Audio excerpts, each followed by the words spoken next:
Alright everybody, hello. Happy holidays. December 2nd, 2024. Only a few more weeks till Christmas. Hopefully you guys are having a wonderful time. Wherever you may be, or wherever you may reside. So it is 5 degrees Celsius here in British Columbia, Canada. I got the map up. Very blue, means it's not very windy, very calm. A very sunny day today. So usually if we have like any wind or anything like that, usually you'll see green or red, stuff like that. If you've have been with my streams for quite a while, you'll notice that most of the time, most of the wind is out in the ocean or in the strait between the mainland and the island. So, yep, we're doing well. We got, let me see here. Make some adjustments to my chat, slower that down a bit.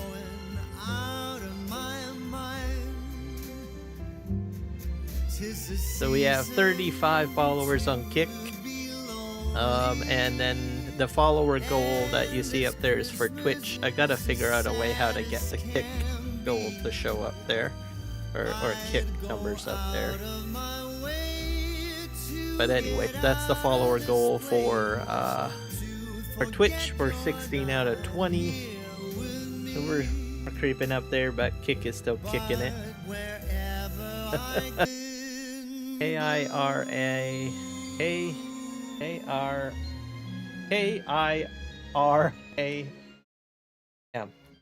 Yeah, there you go. Can't even say my own password or my own name. So, this is a multiplayer session, so I welcome anyone that could pop in.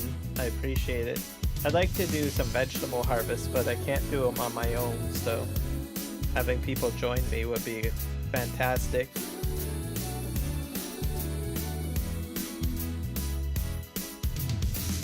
Join the farm. Are you already in the game?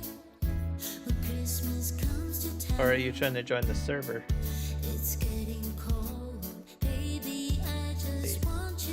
Let me try leaving. I'll leave the... Okay. Should be Kiram. Wait.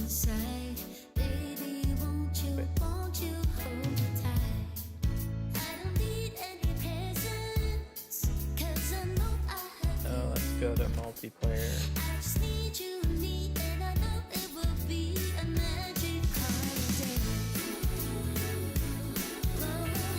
I'm already on. Oh, you're already on?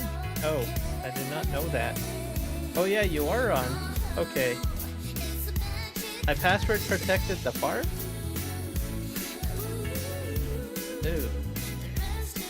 That's a good question. I did not realize I password protected the farm. I gotta join. Start. I have to get in and try to see if I can figure out how that goes. You just can't join the farm.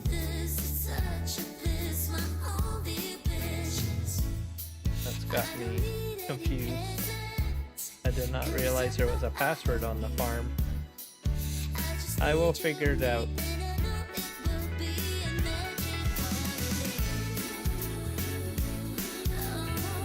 Let me see here. Phone.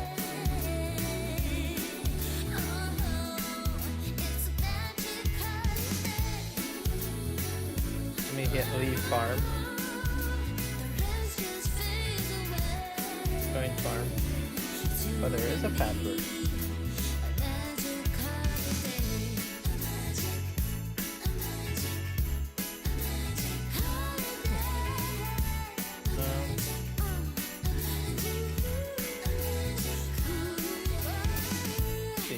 I have to figure it out.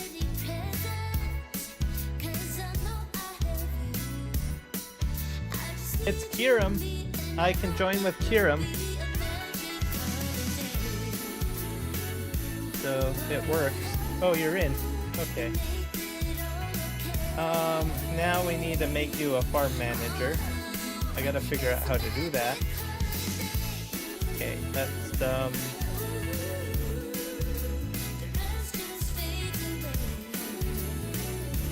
yeah, we're both not managers.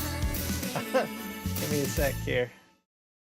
I got to so I can speak with you. You can join my Discord. Oh. I'm all for Go to Discord. Christmas. All the happy smiles and the wishes. Go find the farm sim, the sim guys. I did it again. Oh my god, hopeless. Sim guys, Discord. Gonna find you. That you're missing. I will keep you warm as soon as you remove that snow. Whatever we do, we will be alright. I got so many channels. I will find you. Open your mind. May all your wishes tonight come true. I should be in here. Dream I know. There you are. This Christmas I okay, click on that. Alright. Come in here. Oh dear. Hope that works. Hello. One sec, I need to adjust my audio because my music is so loud and I can't hear you. Let me turn down the music, so give me a sec here.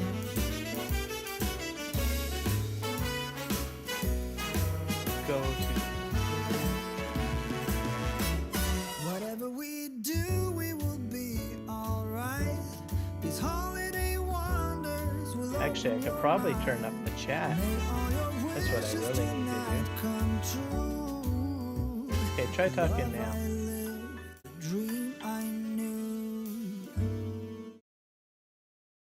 Turn my music off. Maybe I have to turn you up in Discord. It's a magical time. That's a possibility too.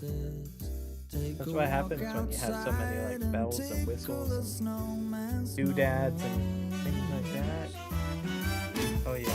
Your user volume might put you at 40%. That's probably part of the problem right there. Turn you up.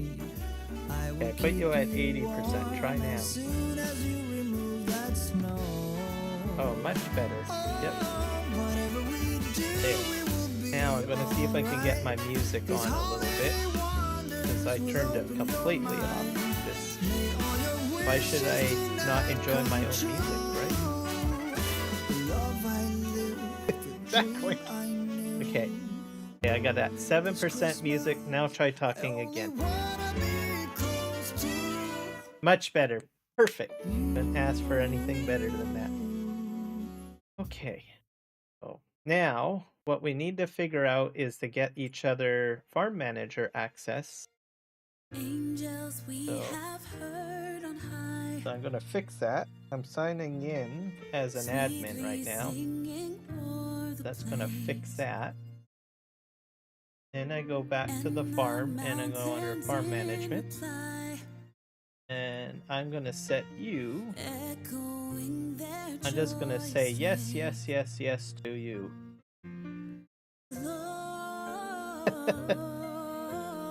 They're like, wow. There we go. You got you should have full access now. All right. Okay. Great. In case anyone is wondering who is joining me today on the server, it's the Sim guy. Just want to check out his channel to do so. He live streams content as well, don't you? There you go.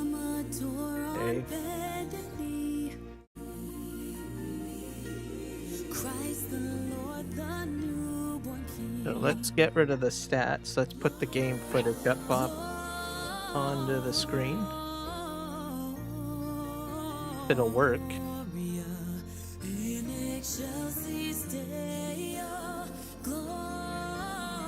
Everything can always go. Oh, there we go. Perfect. There, we can see the game on the live stream. Okay, so you're... Oh, there you are. You're right there. Okay, cool.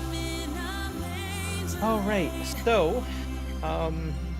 I've been really wanting to do a vegetable harvest. Would you like to help me with that today? Because, those harvests, you definitely need some help with. You can't do it on your own. I tried. It's not doable. So having a good friend like the Sim guy here help you, it's a good thing. Okay, so let's get that going. I gotta hit escape and we'll go down to contracts and we'll see if we can find one. There's one that's like $14,000. That sounds like a good price, eh? Cool. We're gonna borrow the items. So do you want to do the harvesting or do you want to do the tractor? Okay. Okay. Ooh, that's a nice tractor.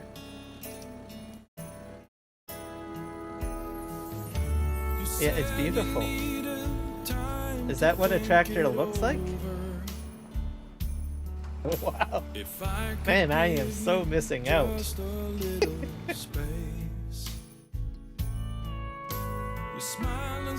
I wouldn't know, no. I did not know. All I thought tractors were completely rubbish mud. But you have shown me the light that there's an other side to tractors. Thank you.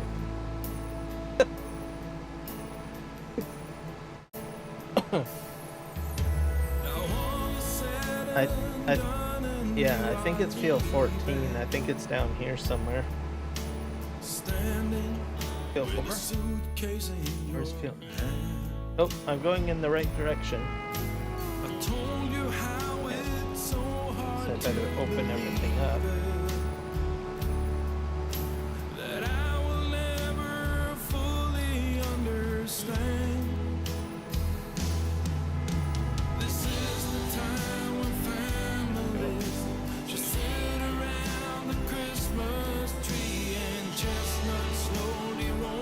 Okay. Perfect. So I think to do this right, will probably be best to go counterclockwise. Right. Oh dear. Yeah, that is a crash, yeah. Alright, you're keeping me honest. What the heck is this guy doing? Why is he not moving? I scared him. Petrified him. Okay, let me back up here. And let's see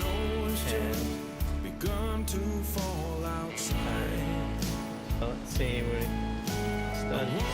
So how have you been doing overall? Been good. I can't complain. Can I get this to go up higher? There we go. There. Cool. I think so, yeah. But it's good income though.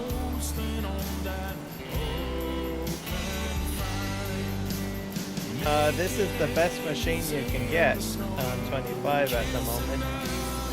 We don't have any more.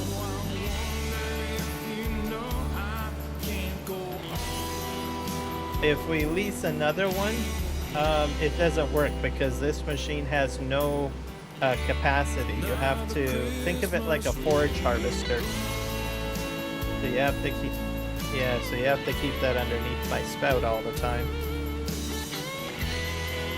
Yeah. Yeah. I know, right?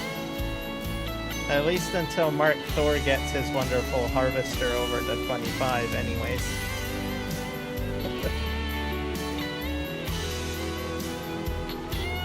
Which I think we'll probably eventually get, but I think he needs a new computer as I understand it, isn't that what the holdup is?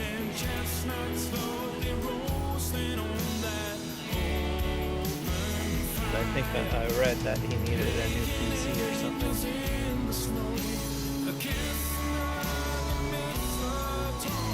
What we're gonna do is we're gonna spin around. I'm gonna go this way and then turn around. Something like this. Okay, and then you can line up with me, I guess.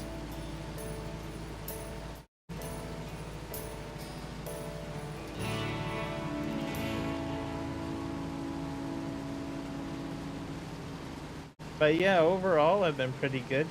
I had fun doing overlay stuff and kind of getting into the holiday spirit.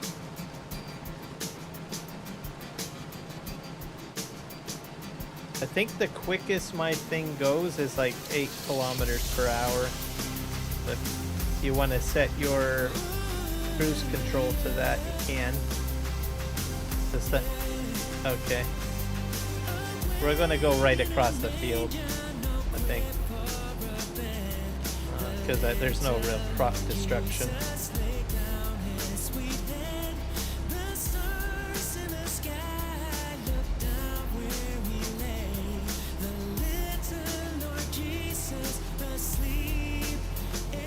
Figure make it a little easier on us.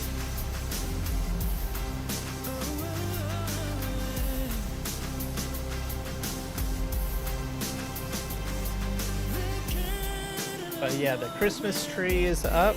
I've got 2 Christmas trees, one main tree and then a little Charlie Brown Christmas tree. Do you know what Charlie Brown is? I'm not sure if you get Charlie Brown in.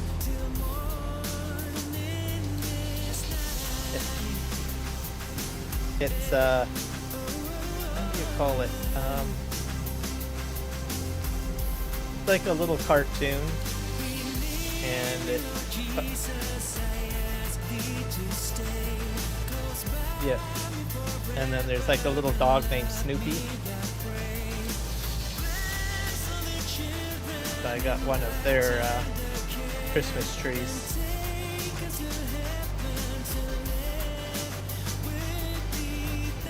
I think they're kind of nice. What's that? When do I finish Christmas? I usually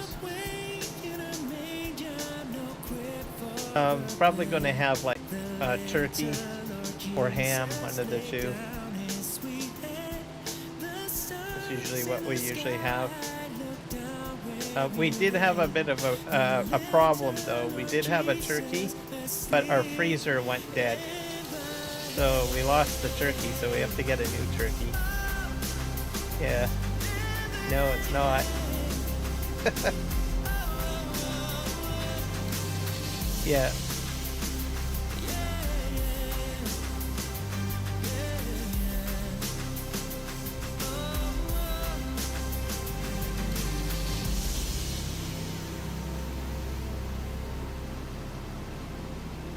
Okay, that's.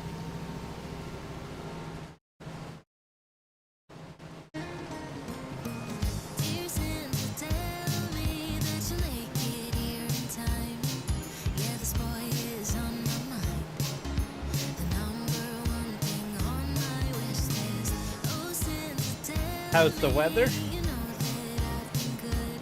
Work? Oh, it's going good. I can't complain.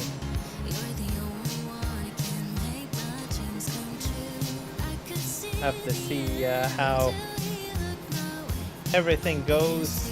Everybody's in a panic with the latest news, I guess,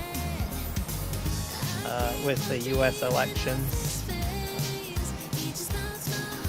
Because we're getting like 25% tariffs put on our goods.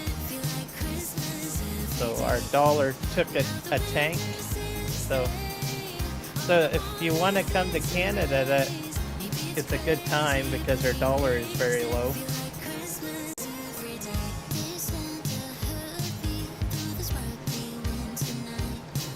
So usually in Canada, how it goes is that there's a lot of Canadians that usually go south, but I think this year a lot of Canadians will be staying home for the holidays and not traveling so much because of the weak dollar. But it's a good place to come because our dollar is so low, so that means people that want to visit or want to flock up north, they can.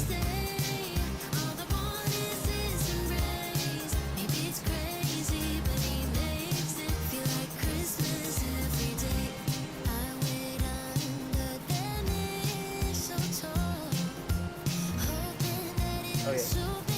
In here. Pull ahead.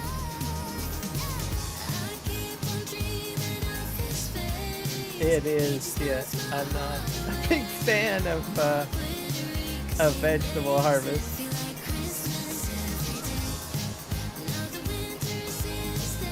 There is, but it's much smaller. It has only 2 pickup heads, only. So it's really bad. We're gonna go down this row again.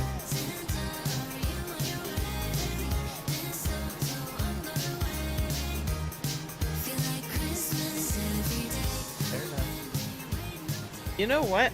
Didn't they made an announcement that will actually do vegetables now too? Yeah, I think they changed that, didn't they? Maybe we better get that thing.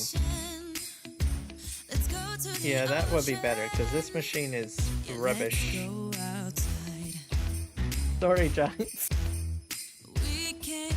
Sorry, not sorry. Okay, where is it?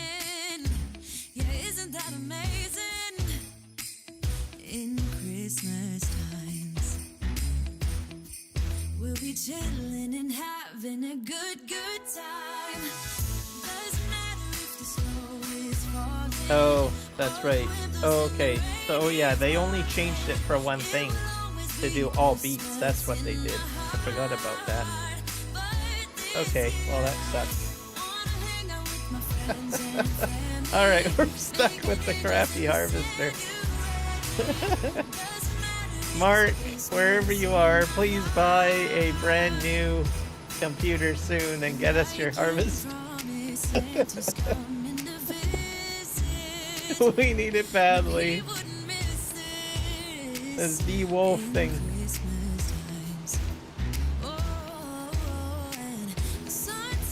Yeah, that's right.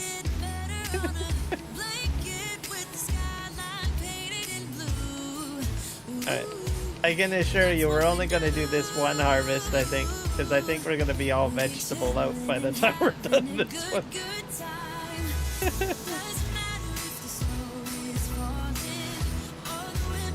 Oh, gotcha. Well, hopefully we can get it done before you have to skedaddle. You could probably be right on that. Yeah. Hopefully maybe someone else will join. Maybe.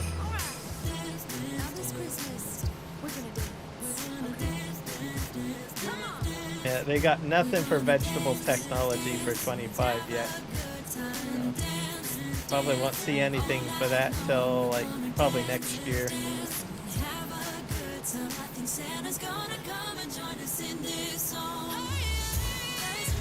Yeah.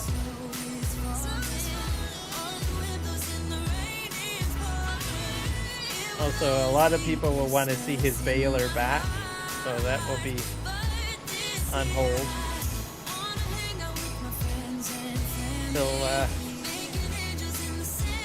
till then, I guess. I want the baler again. I like that baler. The Vicon one, the quick bale.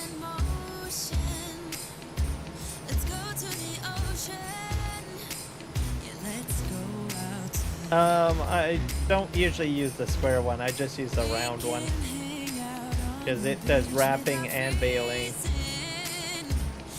I usually do just round bales.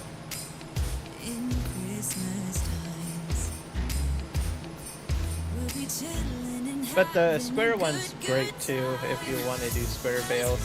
I've tried it out. So if I did have to do square bales, I would get his square bale one. See how this is going. Yeah, I'm gonna stop right here and we'll just empty me out and then you can pull ahead.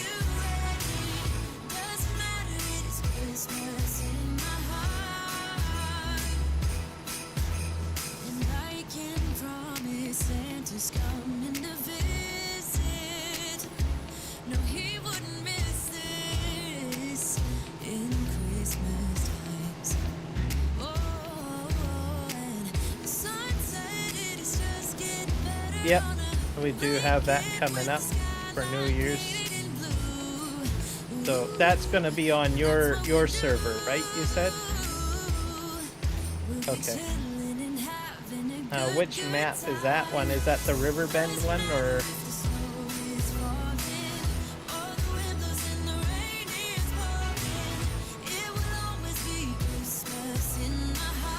Oh, okay. Oh, is that the Frontier map? Okay, that'll be a good one. That'll keep us busy. And there's logging on there too.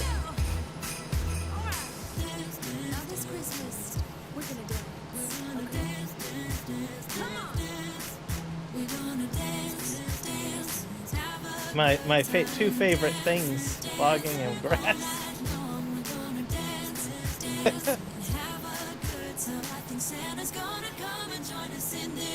It's very close to whatever you call it, no man's land. So I think that's a good thing.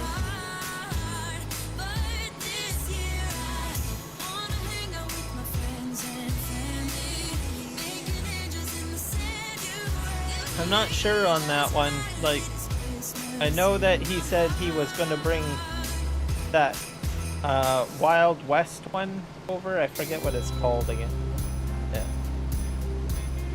And there hasn't been, most of the community have said they don't think that he's going to bring over No Man's over. So Frontier might be the new No Man's. I have a feeling is what's might end up happening. We'll just have to see what happens, I guess. Who knows? He could always change his mind. The game usually lasts, what, about 3 years or 2 years? Are you trying to make me crash or something? No drinking on the job!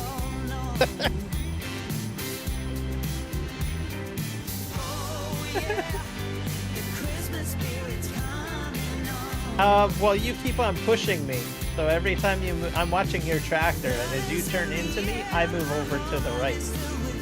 So you have to. So you're basically dictating right now the course right now. Mainly because I know if you get your tipper hooked up underneath my pipe, it's a bit of a challenge to separate. So that's why I've been kind of a bit cautious. Been around here.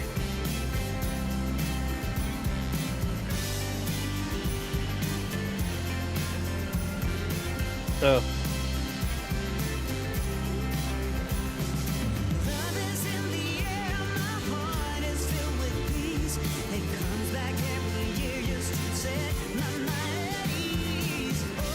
yep, we can do that. Let's do that here. I don't know what else we got going on for contracts. We've got plowing.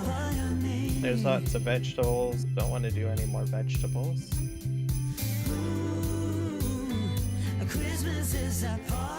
All of those harvesting ones are vegetable ones. So I think we've got a choice of doing plowing and cultivating. Yep, we could probably do. Oh, wow. Someone just came on in. Hello, Bellaman Smith. Thank you for smashing in. You woke me up, buddy, with your follow. Thank you very much. I'll hook us up with, I guess, two. I guess we'll have to do 2 contracts, right? So we can do that. Yeah, let's do that. Let's borrow equipment. Go grab that. Borrow. There we go. Now let's just tab. No problem. I'm having a great day. This is a multiplayer server, by the way, cross-platform, so if you want to join in, you're more than welcome to. The Sim Guy and I are just going to do some cultivating contracts. These are the good times with you. Baby, this year it's just gonna be you and all on FS25. And I have no mods activated, and the Sim Guy is my witness to that. So I guess I need to get a weight. Isn't this how it's supposed to be? Making our Christmas memories. I'm fairly new to Twitch. I think only probably, I don't know, a month, I guess. Yeah. I multi-stream. Most of my community is on YouTube, so I'm more of a YouTuber. So at the moment, I am streaming to YouTube, Twitch, and Kick at the moment. So welcome. I'm spread out everywhere.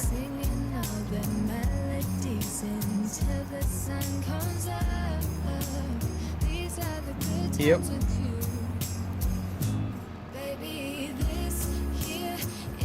Okay, I'm gonna follow you, and then we're gonna see if I can.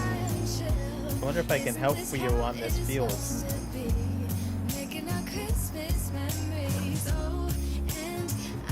Yep, for sure. If you're asking whether I'm looking for like any 3D graphics or any way to enhance my my live stream, trust me, I've had a boatload of people ask me that. I'm not interested. So.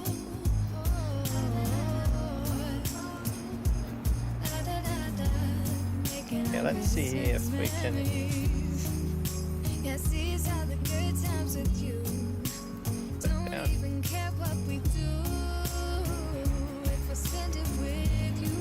It seems like there's a lot of people on Twitch that advertise, I don't know, graphic design. You're probably, if you for one, I like doing my own stuff. I like building my own stuff. Everything that you see right now is self-built. Yeah. So I build it myself.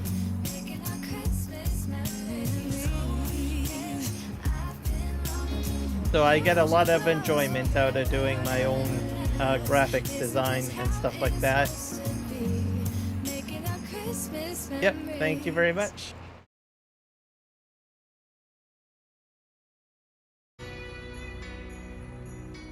Hey, it is working, the Sim Guy.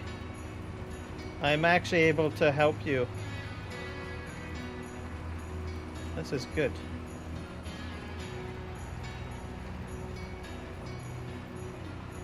I said it's actually working. I did not think I was going to be able to bring my rented equipment on here, but it's working.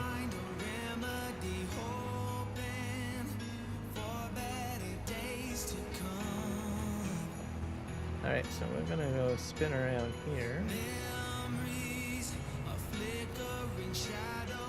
So if you guys are checking out my YouTube live stream, remember to hit the like button, and if you like what you see, hit the subscribe button. If you're on Kick or Twitch, just hit the follow button. That's all good.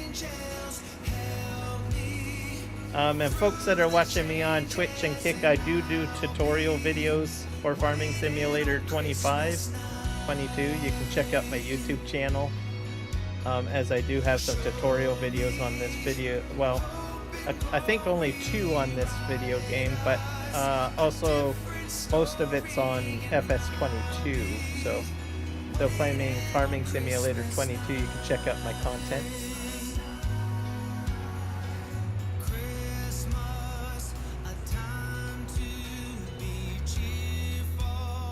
No, well, I wish you all the best. I'm sorry to hear about your grandmother. But just keep at it. You never know. You might find someone that might be interested in taking on your business and using your 3D graphics.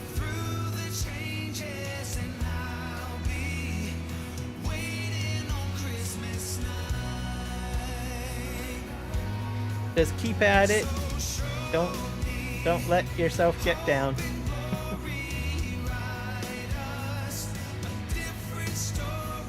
Alright, man, we're rocking and rolling. I think this was a good idea, the sim guy. He made a good call.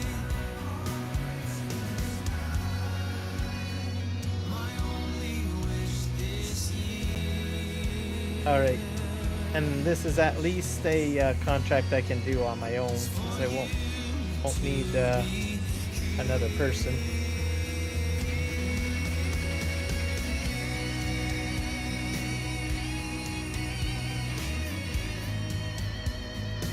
Commissions on my behalf. I don't need commissions. I do all of the stuff that I design. I do it for myself. I don't actually sell any of my designs or anything like that. So it's a pure art thing. It's not a business practice for me. What I do is basically for a hobby. So.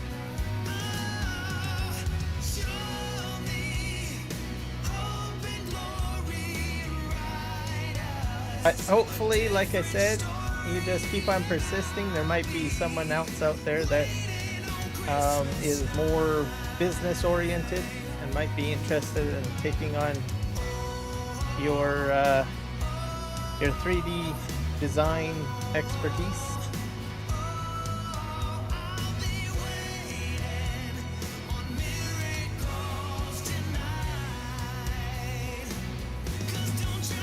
Then you'll be able to help your grandma.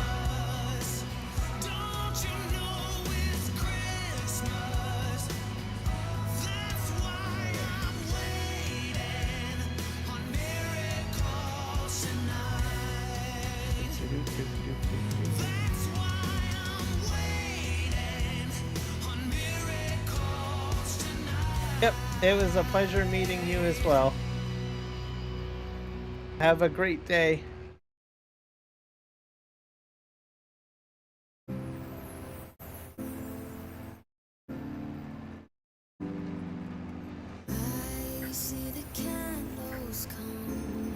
As the year gone by,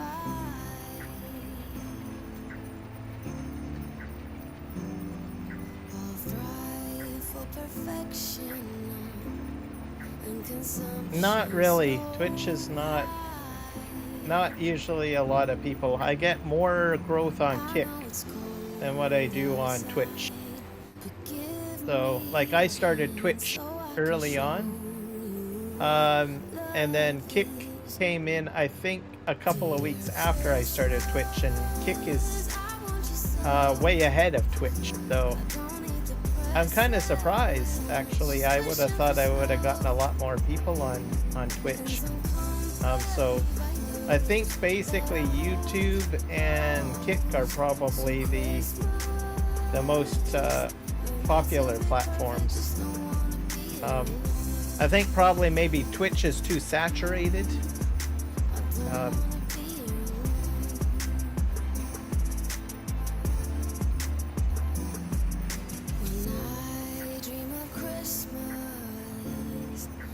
The communities are very different too. I find YouTube audiences like to learn things a lot, and very interactive, which is standard because it's more of I find it to be more of an educational platform. Twitch, I kind of find is like, I don't know, very loud and celebratory, and I don't know, like you're on a game show all the time.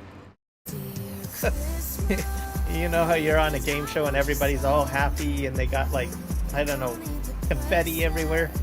And then Kick is actually pretty cool. I like it. I find that most of the people over there are pretty chill and conservative. You know, not so rambunctious and wild. So I think Kick synergizes quite nicely with YouTube, I think. So myself, I mean, I can be a little bit crazy at times, as you know, but I'm not like a big game show host or anything like that. There you go. But each platform is different.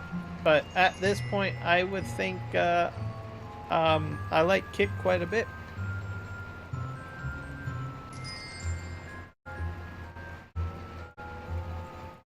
And then of course YouTube. So it just kind of, I don't know, it just seems to synergize with my streaming style, those two platforms. So, but who knows, maybe Twitch might surprise me down the road, I don't know. But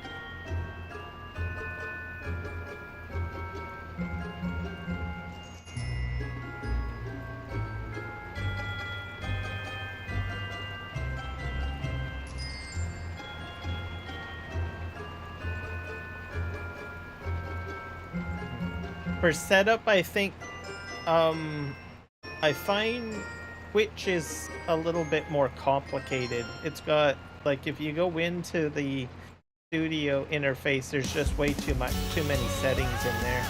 Like, there's all sorts of different things that you can configure. Kick is very simple. Like, if you want to get right into live streaming right away, it's like there's very few fields that you have to fill out. Like, if you need to get an emergency live stream going on, you can just jump on Kick and it only takes you like about 10 seconds to get yourself going.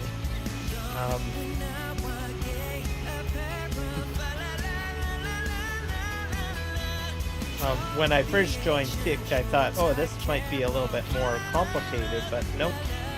It's easy to set up.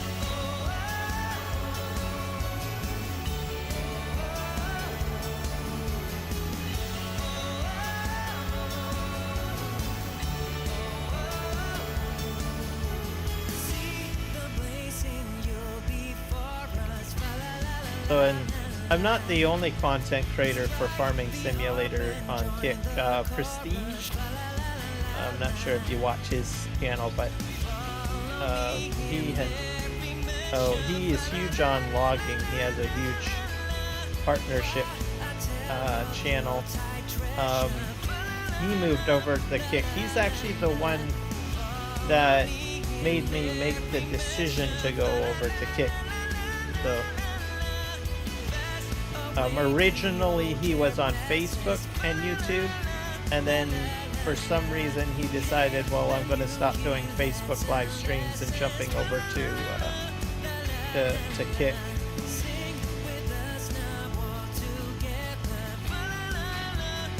Which he's done quite well over on Kick. And I don't think he does Twitch at all. I think he used to, but not so much anymore. So yeah, I do all three. I figured, what the heck, you know, if I can do it, I might as well do it. Do I have like any huge ambitions or set goal or whatever to be super successful? No, but you know, it's, if I can do it, I can do it. So I just go ahead and do it. But you know, if you don't have the internet or you don't have, I don't know, the computer capable of multi-streaming, focus on the platform that you feel works best for you. So just throwing that out to everyone. So if you like YouTube more, prioritize YouTube, right?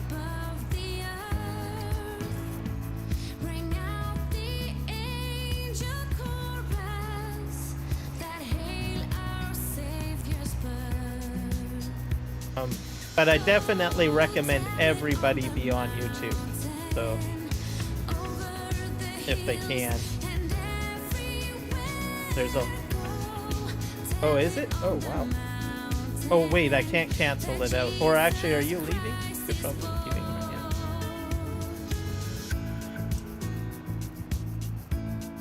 right now.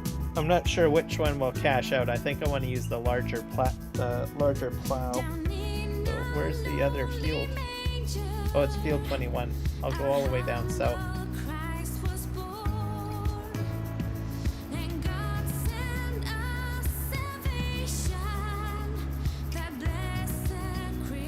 Yeah, I think I have to go this way.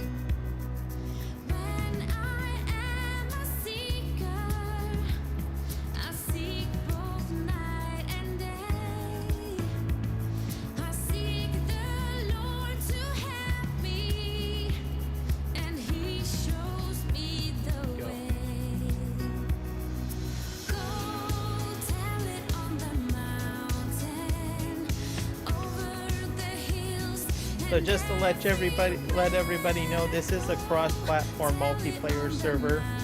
So if anyone does want to join in to the gaming fun, let me know. Oops. You can't see my gameplay.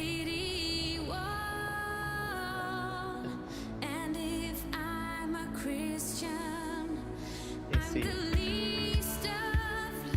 Hello, Jess.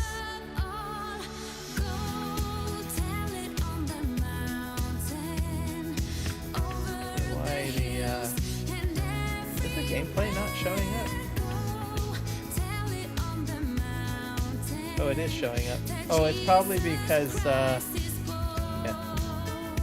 Oh, that 2:05 is when she sent that. I just caught your message now, Jess. I wasn't in game, so the way I do things now is I show the statistical information on the live stream until. Oops, you cashed in my whatever you call it. Yeah. Yeah, but when you my cultivator disappeared.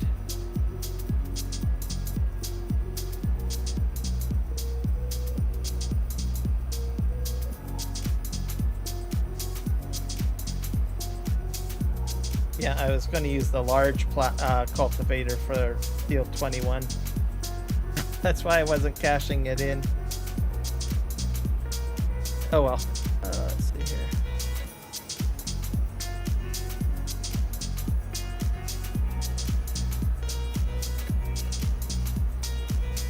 There we go. But anyways, yeah. So once I get to gameplay, that's when I usually switch over. So all part of my new way of doing things.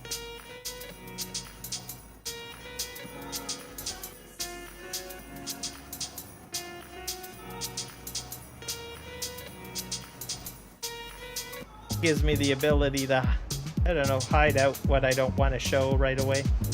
Yes. Mainly like passwords and stuff like that. Alright, let's go down this way.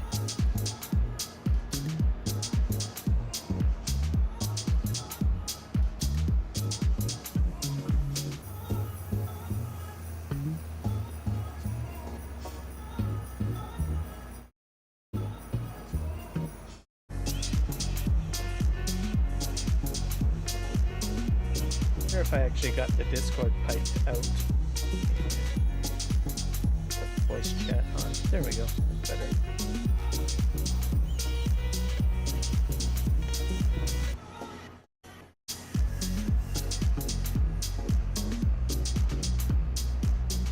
Okay.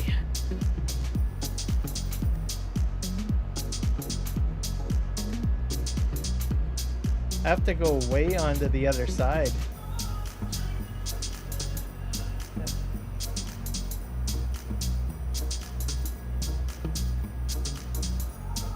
Not too big.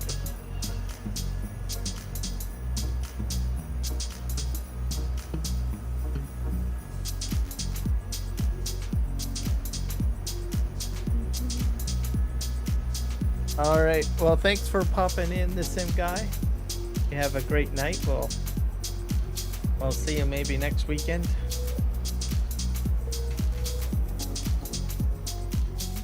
I'm not sure. I'm kind of all over the place right now.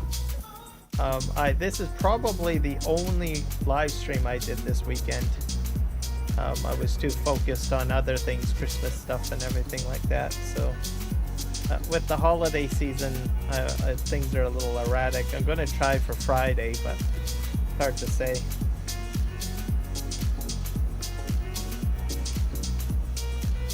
Yep. Have a good night, sir. Yep.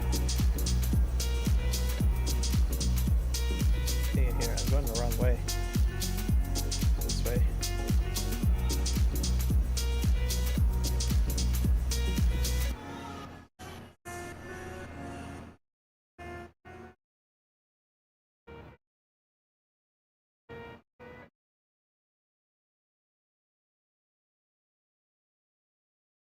Go down here.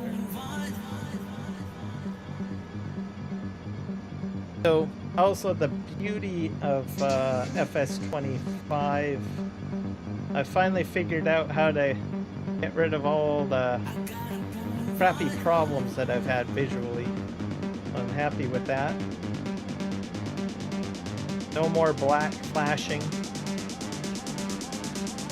So, that's a sigh of relief. That was probably the largest stigma that I had, because it's very distracting. But we're all good. So here's my field. I wonder if I should have went north. Go this way.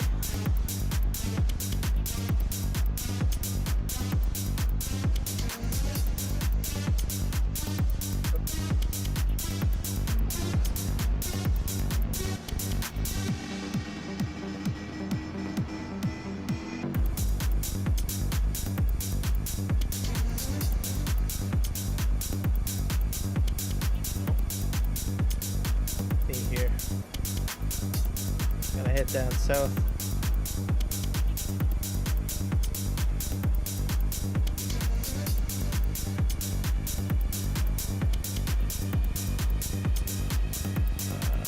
Go over here. Oh boy, that was a rubber band.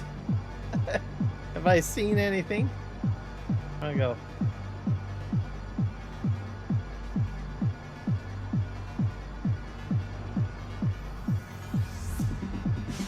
I'm not sure if I'm going the right direction. I'm probably not. I'm gonna have to turn around somewhere. Don't drive on this side of the city very much.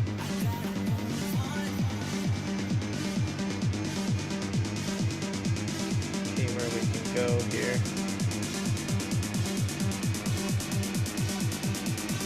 And hopefully we'll get a nice surplus of money.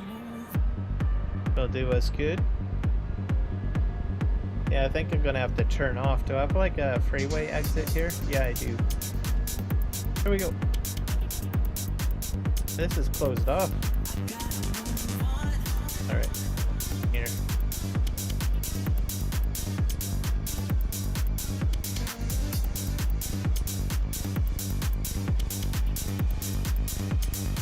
Go.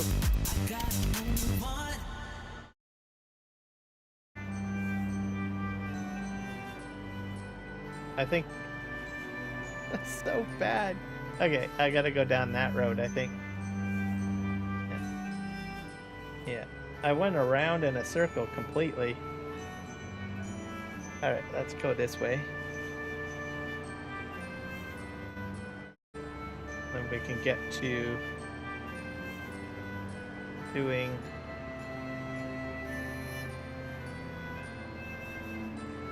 what we need to do. I was debating on adding universal auto load on the map, but then I realized I can't do that because it's not cross-platform. So, but just to let you guys know, universal auto load is available in a beta version. So what that means is you gotta go to the GitHub to get it. So, and it's a script mod.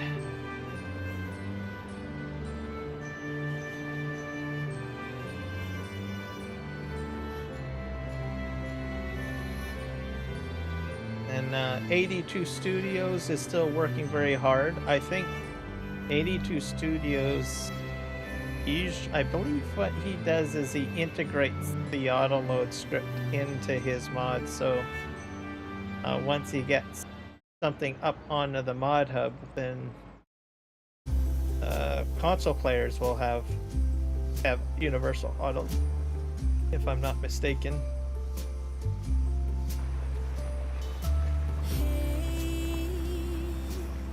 Nope.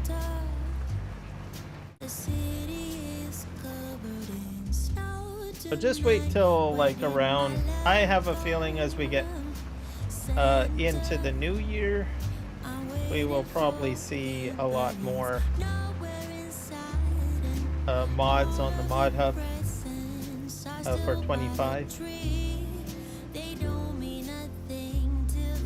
which should make things exceptionally exciting.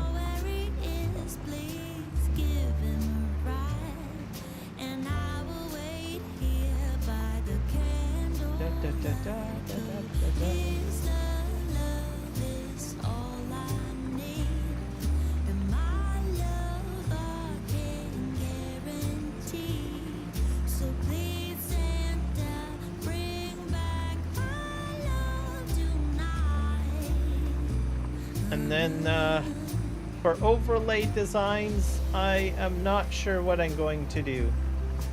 So I've got some other overlay ideas that I wanted to do. I was wondering whether or not I wanted to do a New Year's one, which I have some ideas to do.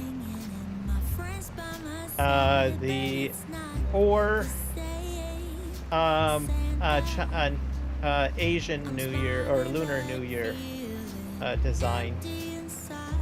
I think the Lunar New Year design will take quite a bit of work, so I'll have to think about it on, so I don't think I can do both, is what I'm trying to say. I have to do a lot of research for what I want to do to get a New Year's design built for the Year of the Snake. And Lunar New Year's is, I think, if I'm not mistaken, in January this year. So something to take note. Lunar New Year works different. So our Western-based New Year's is based on the solar calendar, and Lunar New Year is based on the moon cycles. So it's never on the same day, because it's always, I think it's always the second or first, no, it's the first new moon of the year, basically, is how it works. So sometimes you can have the new moon in or is it the second new moon? Might be the second new moon. Anyways, it has to be a new moon. It might be the second new moon of the year. And so that can end up in February. I know, because I was actually born on a new moon. So I'm a new moon baby. And so if you're doing zodiac stuff based on the Lunar New Year, you have to be careful if you're born like at the beginning of the year. So if you have to be aware of the lunar cycles. For the longest time, I had thought that I was born on the year of the pig, because I was basically conceptualizing it on, well, the actual year and lunar cycle, or sorry, the solar cycle. But then I was corrected and said, no, you can't do it that way. You have to do it based on the lunar cycle, and you were born on the new moon, so you're actually born on the dog sign. So it's like, oh, okay. So I thought that was interesting. So you'll usually find that as an issue if you're like born in February or January. So just a fun fact. So if you go into like an Asian restaurant and you see that little zodiac chart placemat put down in front of you, just be aware that it might not actually. I think the newer ones probably now show lunar information, but I know when I was growing up, that was not showing up so much. It just said, you know, your birth year, and that was it. But then I was corrected, and it was like, nope, you gotta base it on the lunar cycle. So, fun fact, the saying goes.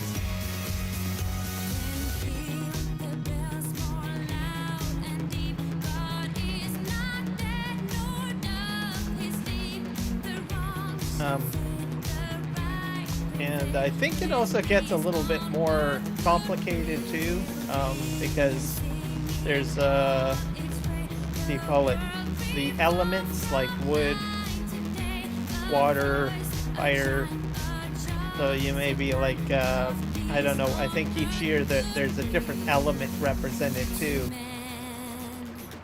So that adds a whole other layer of, I don't know, complication to it, I guess, when it comes to, I guess, lunar Asian astrology.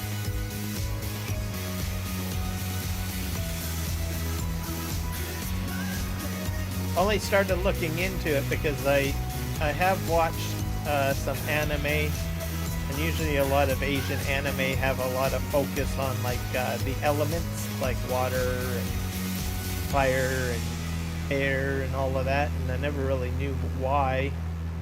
One show being like the Avatar as an example. So you start saying, well, why is there so much focus? So for me, I asked the question, and so I go and I Google and YouTube search it and learn.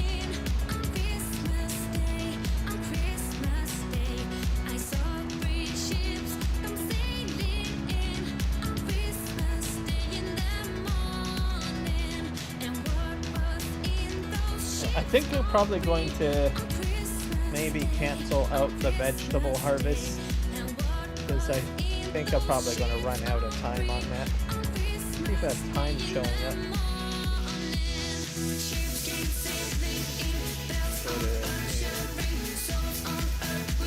Yeah, I think I'll probably just cancel that one out. Hit cancel.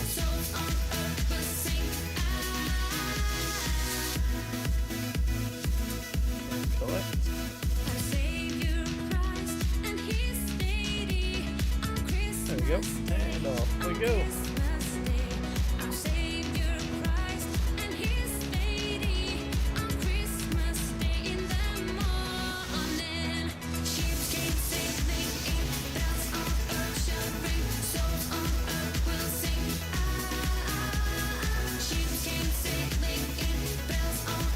So yeah, used to watch some anime, not too much though, like I watched the Avatar series, I guess.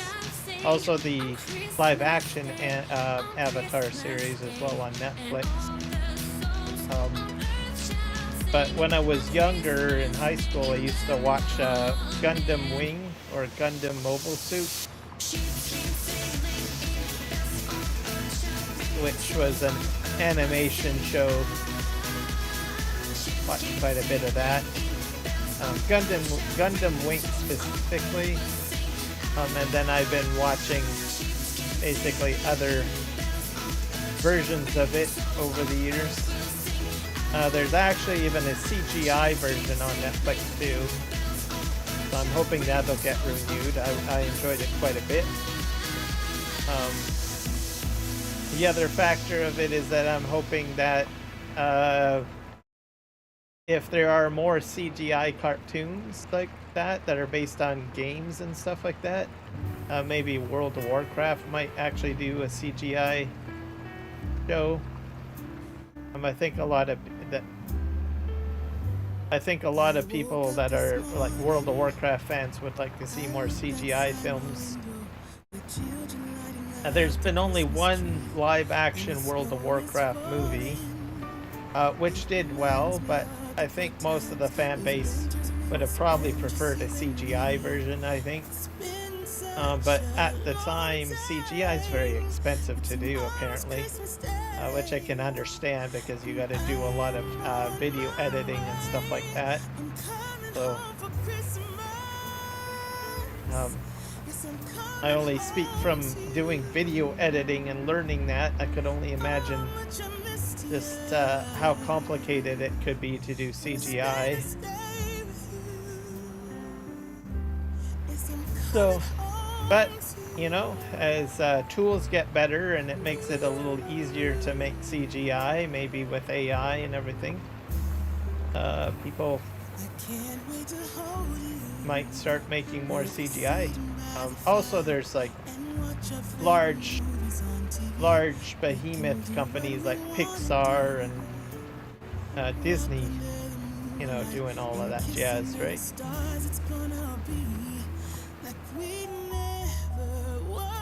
That's kind of a little flavor.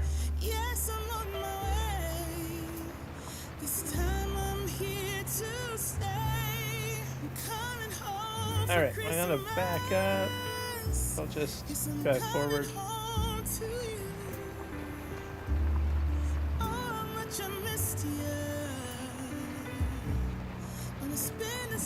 So I'm just freehanding this, not really using the guidance steering. Some days I like using it, and some days I don't. Today's one of those days I'm gonna freehand it. But anyways, yeah, so might consider doing another overlay. I think I might lean towards like I said, an Asian Lunar New Year theme, because there is some, I don't know, video design concepts that I want to try to, I don't know, attempt to do. Mainly fabric material, blending of assets and stuff like that. So, and you're like, well, what the heck does that mean, right? So you can take like a base color and mix in a visual asset. So like maybe you want a flag, right?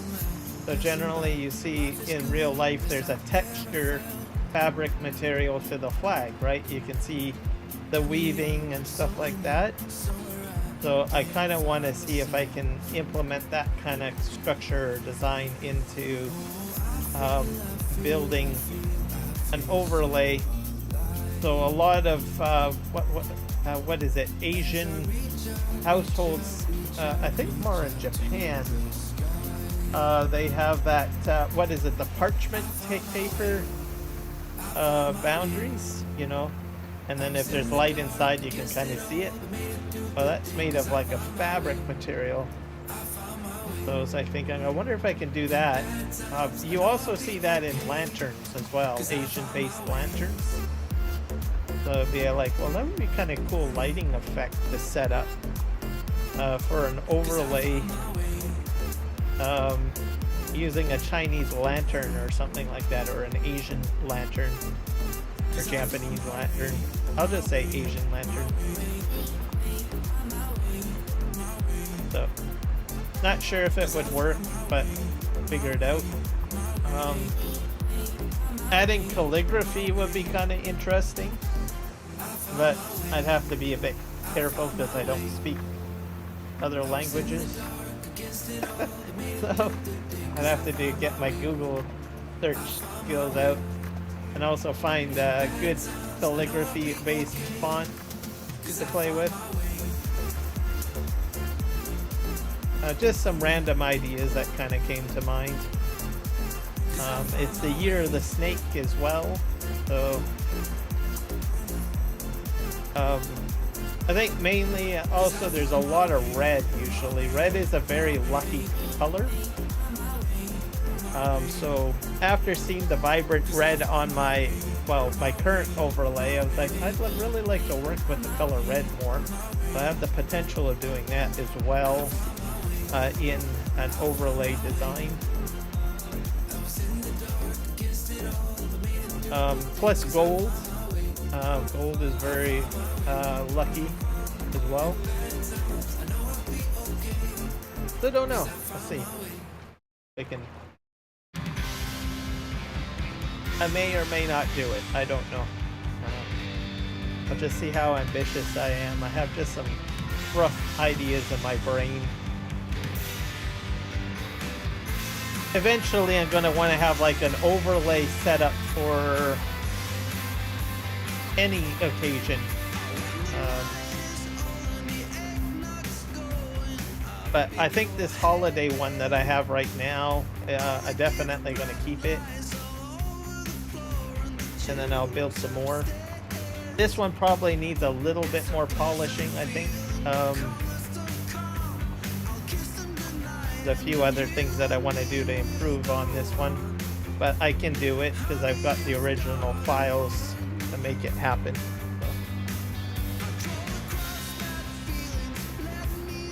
And then the software that I use is constantly getting updated and new, features and functions are being added. So I imagine what we see today for this holiday, happy holiday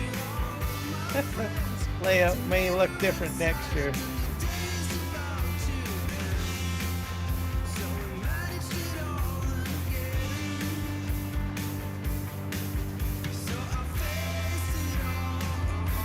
I think constructing overlays I enjoy a lot more than doing video editing. I think, or I should say building tutorial videos at times. They're a great little fun project because they help you improve your, like if you're trying to learn a particular application or something like that, right, for video editing. What you learn from doing the overlays are like small little projects, right, that are a little creative, that stretches you out of just the basics of, creating a tutorial video.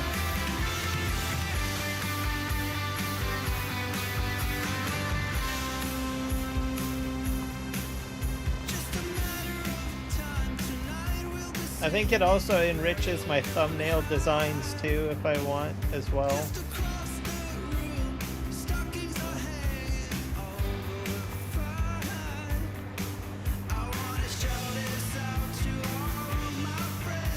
And if you try new techniques, it kind of makes everything look fresh, I guess. I don't know. That's my theory on the whole thing. I love this fog. I know a lot of, I don't know, I think it gives a nice lighting effect, the fog.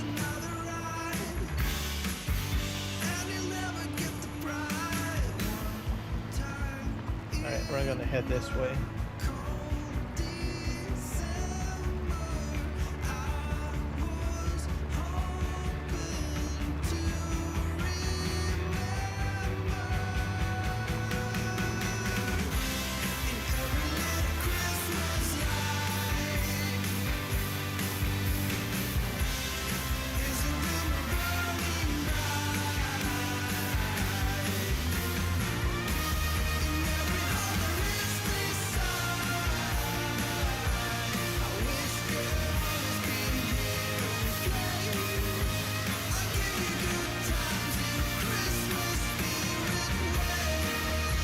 I think the contract disappeared.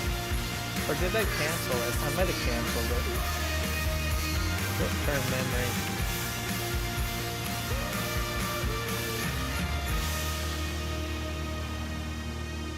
There we go.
I think I also have to do on the farm some fertilizing. I'll have to buy some fertilizer for my lime spreader.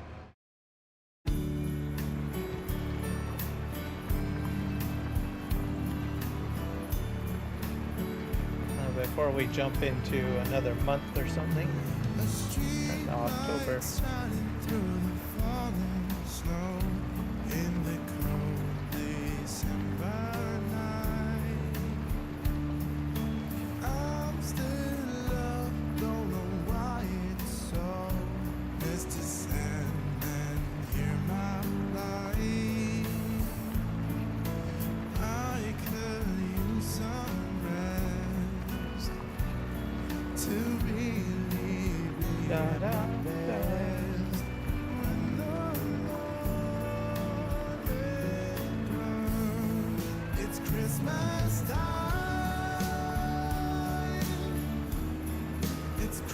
So on the political aspect of it, I don't know, I was a bit bothered today.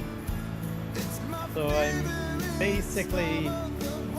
I follow different celebrities and stuff like that on social media platforms and stuff like that. There's a lot of them moving over to like Blue Sky, which is supposed to be more of a, I guess, a more democratic platform, which is fine. There's no problem with that. But then, you know, I thought about it. I don't know, that bothers me because it doesn't really help the situation, really. So I commented on one celebrity's post. And gave my perspective on it, because this individual or this celebrity was planning on just leaving, what do you call it, X, and then just moving over to a Blue Sky. And a lot of celebrities are doing that, and a lot of politicians are doing that, and I don't know, company leaders are doing that. I don't know. Everybody is doing that, I guess. And then I thought, well, I don't think that really helps the problem. And, well, I think it would promote extremism. That's one thing. That's one problem. The other part of it is that I think essentially, you know, if I want to have like I don't know, a company or have a country, I would like to have a wide variety of diverse thoughts on things, right? I think that's where it brings us more together if we diversify. So anyways, what I'm getting at is that if you have all these leaders and celebrities just leaving the one platform, then you're just going to have that one thought process on there. Not to say that there's anything wrong with that thought process, but it severely limits you on, you know, keeping an open-minded perspective on things, and to grow. So, diverse opinions and thoughts. I guess you could say I'm very philosophical. I prefer a lot of different opinions and stuff. And I think as a leader too, you know, leaders that are more successful will, you know, have backgrounds of different people around them, so that, you know, they can make wise decisions or get a project done because they have a different perspective. So as it looks like, you know, maybe you're building a house, right? And all you've got is plumbers at your disposal. How are you supposed to get like the foundation built, right? How are you supposed to, you know, get the windows put in and stuff like that for that house? So that's where I had a problem with it. And I thought, well, you know, then everyone's just going to be plumbers, because that's all that they know how to do, right? So I'm not too keen on all of the directions and say, you know, you have the opportunity, you should stay on the platform and, you know, keep your thoughts there, you know. And I think essentially, you know, there might be a couple of people that might come across your channel or your platform or wherever you are on the platform and say, you know what, maybe you could be right on some of your ideas and stuff like that. But if you just leave, then there's no one else there to talk. Grand example, you know, there are a lot of, I was raised Catholic, so there are a lot of priests, missionaries that go out to different countries, even places where, you know, I don't know, people don't get along with your concept. So like an example, we have like a lot of missionaries in Africa and, you know, sometimes in Arab countries or in China, which is communist. Nothing wrong with communist ideology or anything, but usually they're usually frowned upon. What do you call it? Religious freedoms, I guess, in a way, right? But there are missionaries that are there and they work, and you know, I think they open up a bit of understanding and dialogue, tolerance to Catholicism, and the same thing goes to, you know, for other religions or other ideas or concepts too, right? So if you just completely pack up and leave, then no one's ever going to know your perspective or understand your perspective, is what I'm saying. And then the importance of understanding perspective is that there's compassion and kindness that can grow from it.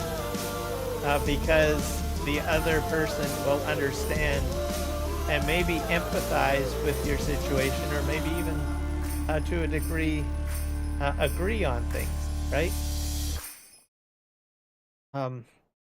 Which is a good thing because it can bring about peace, and people can at least work and find the common things that they have in common to make a better world, right? That's how I look at it anyways. So if you separate the camps, right, you know, you got among Group A over here and Group B over here, right? Well, A and B will not know how to communicate with each other. They'll only know how to talk with A people, and B people will only talk with B people. But one day you might need that, you know, the help and insight of a B person. So if you're A person and you don't have any B people in your community, or vice versa, nothing can get done. So I don't know.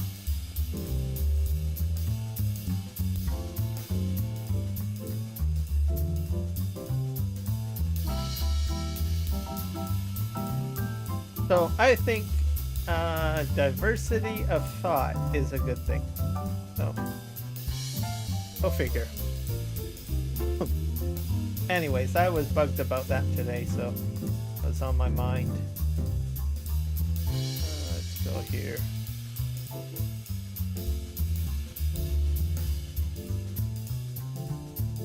At the same time, is if you mix everybody together, then you're kind of forced to work together. Sometimes you can't always surround yourself with like-minded thinking. Sometimes you gotta just have the skill set to learn to work with people that you disagree with.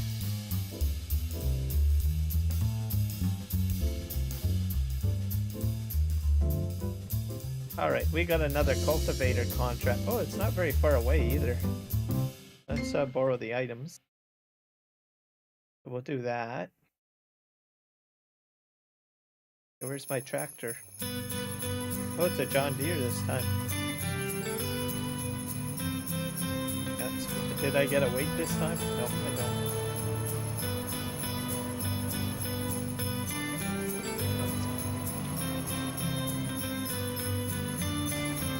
Alright, let's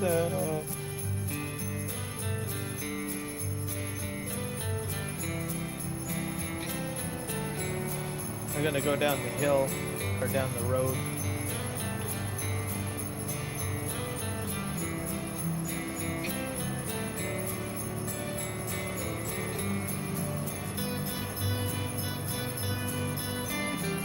I think it's this one up here. I'm gonna freehand it again. Guess you could say I'm just kind of chill today.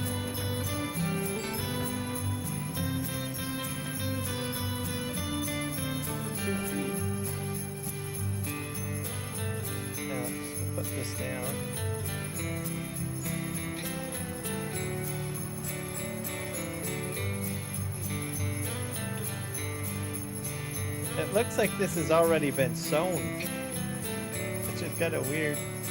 The texture anyways.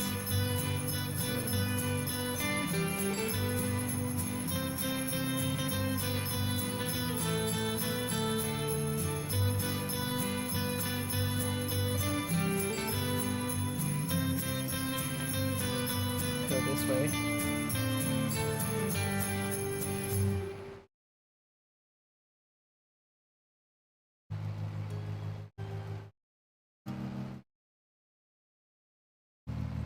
So, I'm into episode 3 on Dune Prophecies on HBO.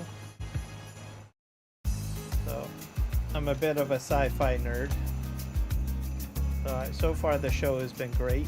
I think this most recent episode has given more insight into what do you call it? The sisterhood, the Bene Gesserit.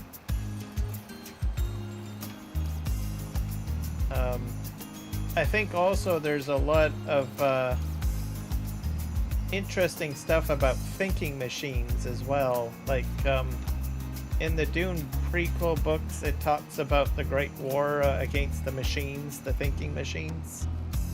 And then basically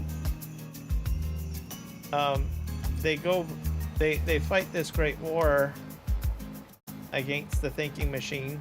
So I guess basically Skynet, and they win, but then they make a decision to better humanity genetically, in the hopes that you know, you can become a superhuman essentially, meaning you can calculate things like super nerdy like. So you don't need to have a computer to compute it.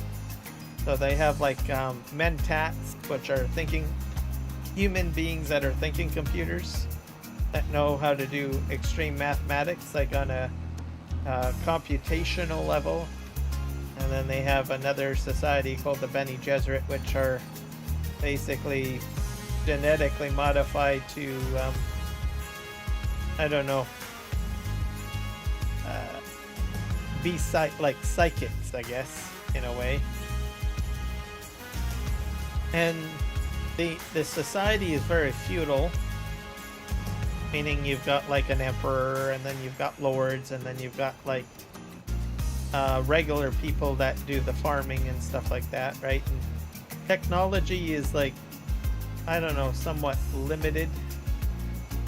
I mean, there is some technology, but the heavy processing power is all done by human beings, essentially. And they're completely opposed to machines, especially this sisterhood, the Bene Gesserit. And I find it very interesting that the end of the episode, she ends up using a thinking computer to do a task. So, very interesting show overall. Reaper Farms, welcome in. How are you doing? We're just doing some Hutan Pantai cultivating. Also, I'm talking about the what is it, Dune Prophecies TV show on HBO. Not sure if you're a big HBO fan. But how are you doing today? Anything new and exciting?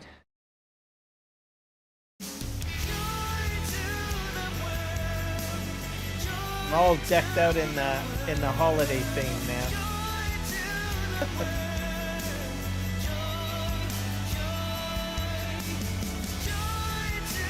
I'm doing quite well. I'm getting a lot more work done on Hutan Pantai. I'm like episode 5, I think, right now. So I haven't really played a lot of FS25, I guess. So kind of getting my feet wet now more.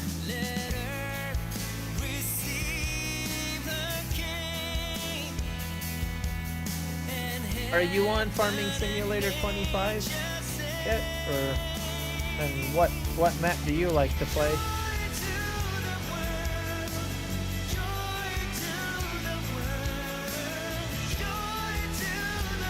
I decided to go with Hutan Pantai for 2 reasons. I have a friend that is Chinese, and then he knows that I play Farming Simulator a lot. He's not a Farming Simulator fan at all, but he follows up on the news, and he's like, "Oh, you gotta play the Asian map." So I said, "Okay, fine. I'll play the Asian map." And part of it is too, it was an easy sell anyways, because, well, I kind of like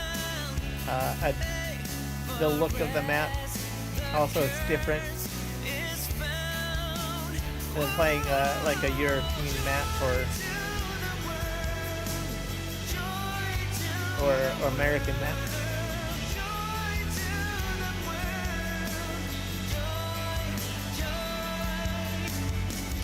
The music, I pay a company for the music, so if you're watching like anyone that's got any music in their live streams, most likely they're probably paying a subscription company. So I pay Epidemic Sound, so they own the rights to all of the music that they have on their service, and they have a subscription system that allows a content creator to pay a monthly fee for for access to all of their library of music. And this is one of the basically some of the music that I get.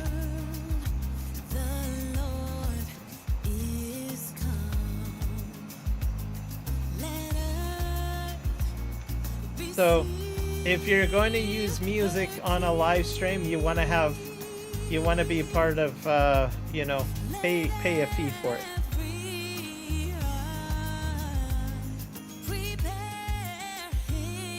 They do. You just have to dig for it. So they have a lot of Christmas music in there. You just have to be very creative with your search on there. So you got to do like Christmas, holiday, EDM, Christmas, techno Christmas. What else? Anything holiday related. You can type in New Year's as well. You can do pop Christmas, country Christmas. So you have to be very creative with your search terminology. And then you can find little treasures like what I find. So I usually spend about an hour. I spent an hour getting all this music. I got about, what is it? I think about, how many? 94 songs. I do have a few songs in there that are not Christmas related, but most of them are all, I think probably 10 songs that are not Christmas related, but got quite a few. Another way of doing it is gospel Christmas as well. Most people don't think about gospel Christmas unless you're religious. So you have to remember that. Well, if you put in different religious denominations into the search too, you can pick things up. Because usually a lot of gospel singers usually do a lot of the Christmas music, basically.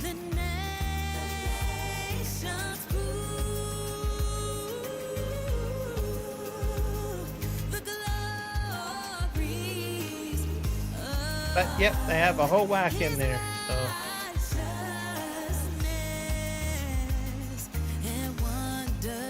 just spend about an hour, and then my technique, because well, you can actually get a lot of songs within an hour. And my technique is that I listen to the first 5 seconds of the song. If I like it, then I jump to the middle and I listen for another 5 seconds. If I like the song, then I download it. If it's no to both, then I just skip on to the next song. Saves you a lot of time. That way you're not listening to like 3 minutes of a song.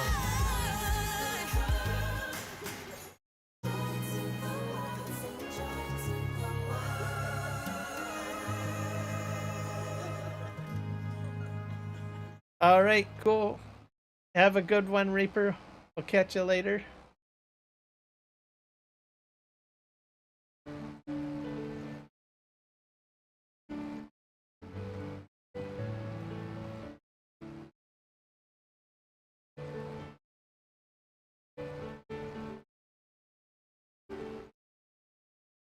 But yeah, that's pretty much what I do to get my music.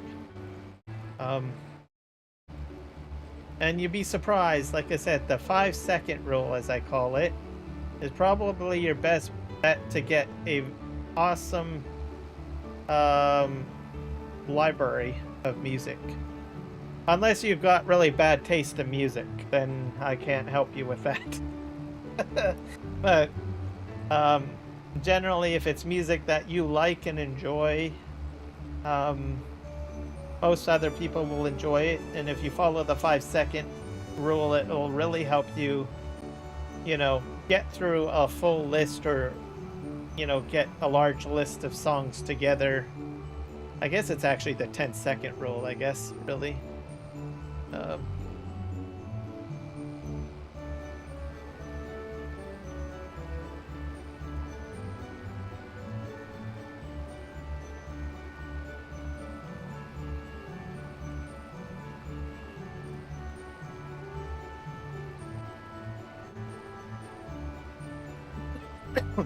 Now, if you can't pay for a music service, YouTube also has a catalog of music. So, if you're on YouTube, I'm not sure if they'll allow you to use it on like Twitch or Kickstream.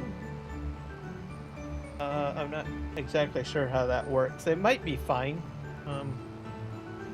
Mind you, with Twitch and Kick, usually I think the videos don't last forever. They eventually cycle out, right? It's not like a large repository of VODs on those platforms, so it might be perfectly fine. Also, their rules on music, I think, are not as strict as YouTube. So I'm not sure if YouTube would go hunting down people on... I think they probably have better things to do, but don't quote me on that. And to be specific, you need to use the content creator catalog, not YouTube music, by the way. Because that's a lot of, what do you call it, copyright music on the YouTube music section.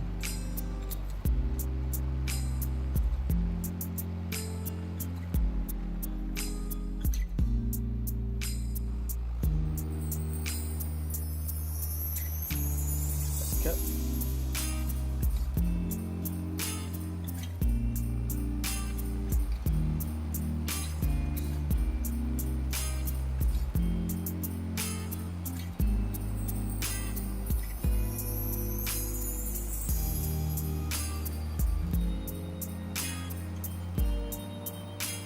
So yeah, make sure you got like some sort of subscription service if you're putting music out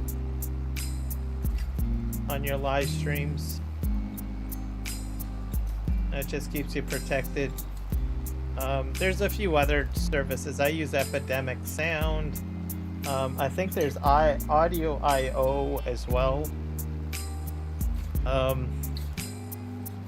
So I generally don't mind doing the payment each month, because then I know I'm protected by a license. The last thing I would want is someone to come after me with a lawsuit or something like that. And or another thing that can happen on YouTube is that they might leave your content up, but they get all the revenue for your hard work.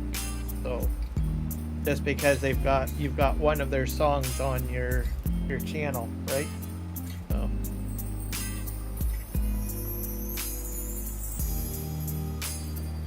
worst case scenario, your entire channel gets taken down.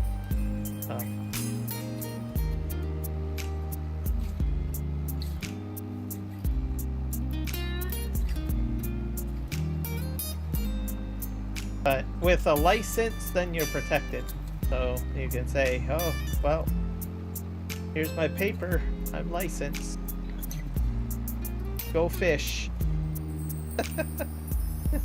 Go find someone else to harass. And trust me, there are people out there that will do that. They will hunt down your channel, right? And they will take you down. The other factor doesn't necessarily have to be the company. Maybe you, I don't know, upset someone in your community and they know that you're doing something you shouldn't be doing, and they just, I don't know, anonymously report your channel. That happens as well too. So what else? There's scams out there too, you know. Just because another channel is using specific music and stuff, don't always trust them, right? If they give you access to music and it's something that they've created and you have no license, they can take your channel down or swipe all the revenue from your channel as well. You have to be careful of that. So might find someone that, I don't know, is a music artist. Make sure you got something written down to say that you have permission to use the music and you can keep the monetization rights of that music or that video, even though it's got that music on there. Essentially, that's what a license really is. So, because if you don't got that, someone anytime can go ahead and say, well, we're going to go ahead and make money off of your hard work of video editing because you've got one song of mine on your channel. This town, and as I walk outside, hear the Christmas choir sing Merry Christmas to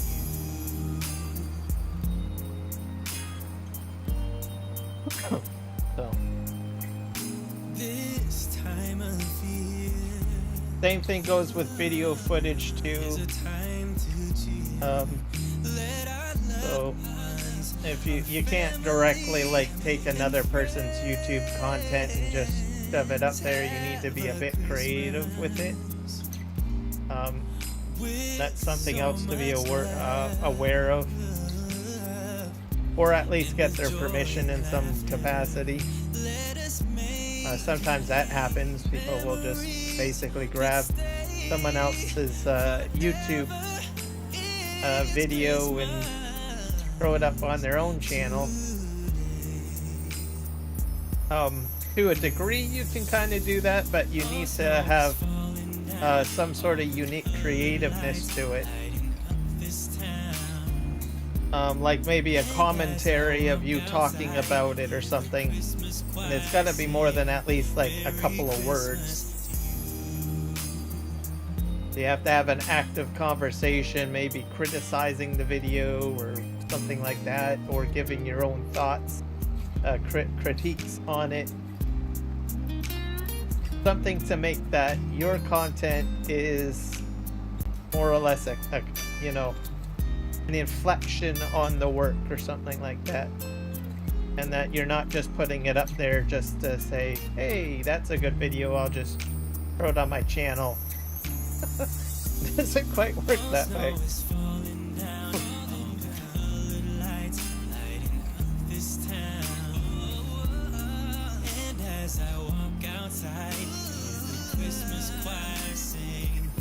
So, and if you do start a channel, it's good to look for, I don't know, look into the legalities of it. Like, I'm subscribed to a couple of content creator lawyer channels, so, and I watch what they have to talk about. Copyright is usually probably the #1 conversation that they always talk about on their channels. So these are basically content creators that are lawyers that have their own legal firms and stuff like that, that focus on legal related matters for content creation, essentially. So it's good to watch that kind of stuff if you're interested in, you know, building your own channel. And you want it to last. If you're just doing it for laughs and jokes and you don't care, then and you don't mind your channel being shut down after 2 weeks of, you know, you creating it, then don't do the research. So lots of stuff to check into and learn about. So legal stuff, tax stuff. There's taxes, by the way. You have to pay taxes on your channel as well. What else? Understand tax treaties too. This is a lot of stuff that most people don't talk about too much. But you may have a tax treaty with the United States, right?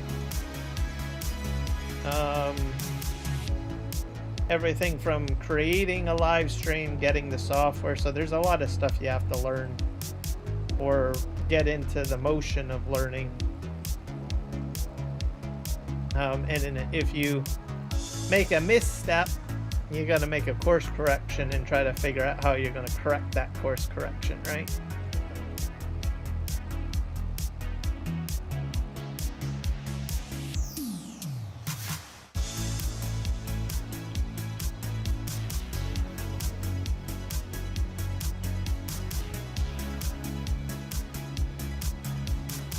And then at the end of the day, just have fun.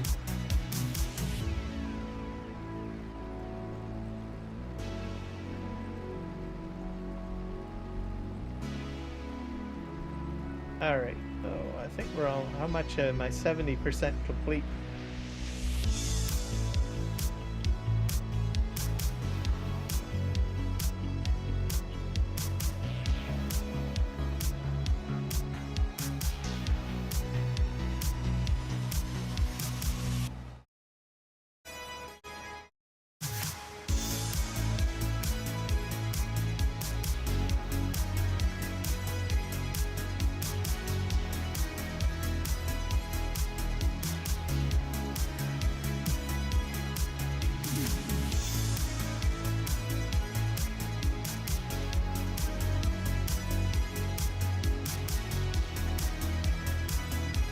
Also, you got different rules on different platforms too. So, if you do join like multi-stream, you have to really educate yourself on, you know, what the do's and don'ts of multi-streaming. So just make sure you're aware of that as well.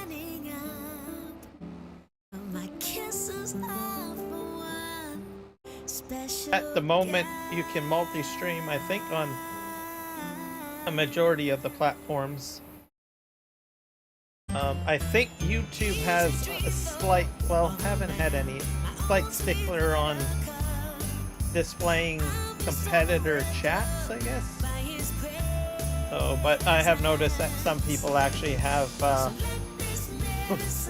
chats from other platforms show up on YouTube, and they're not removed or taken down.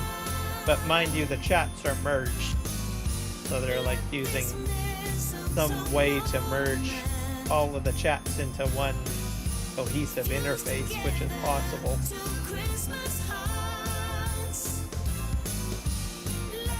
So I think as long as you can equally represent everyone, including your YouTube audience on YouTube, so meaning not just having Kick or Twitch chat showing up on your live stream, that you represent YouTube chat at the same time, I think you'll be fine.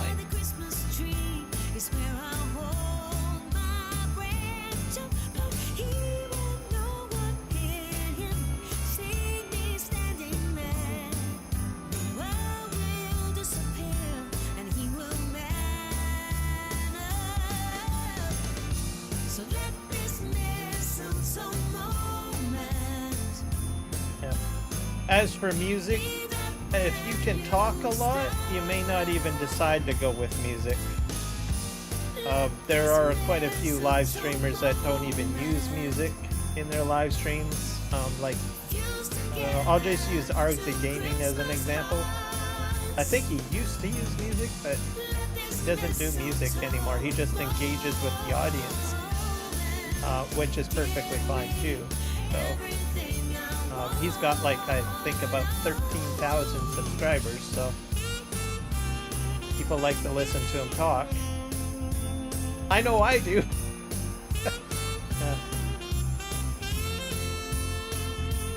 Sometimes it's good to change things up every once in a while, experiment, you know. So maybe do a live stream with or without music going, just to see if you get more people interested in hanging out,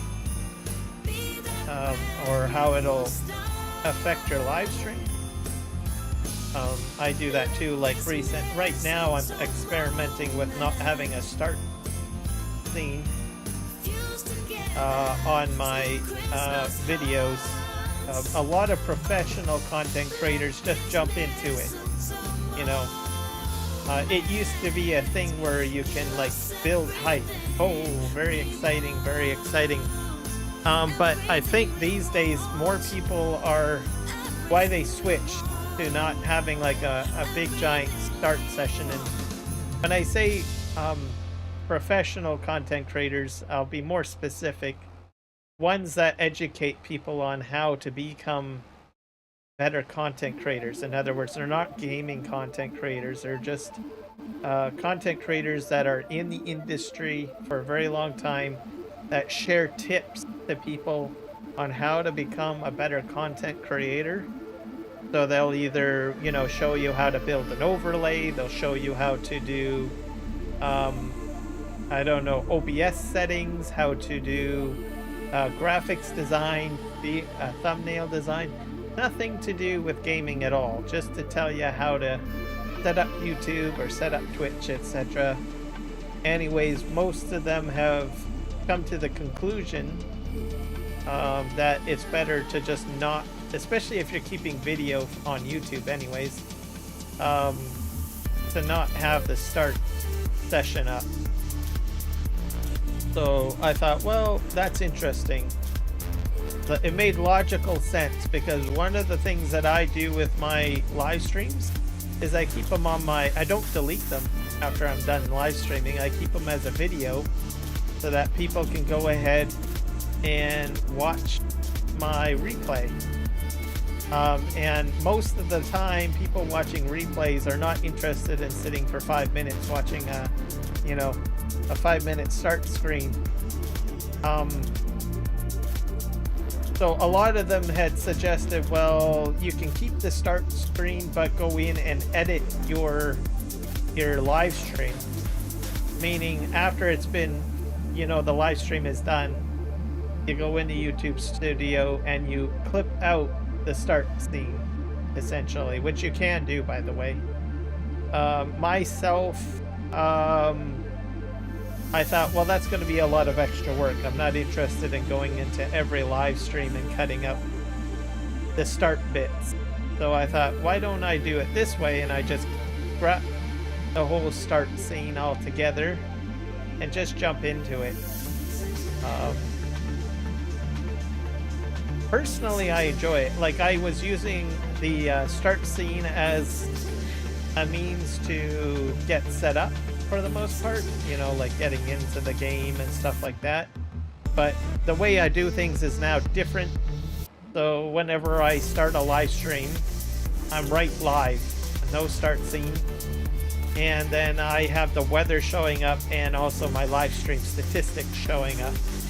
And then it gives me the control when I'm actually ready to go live, like to show game content.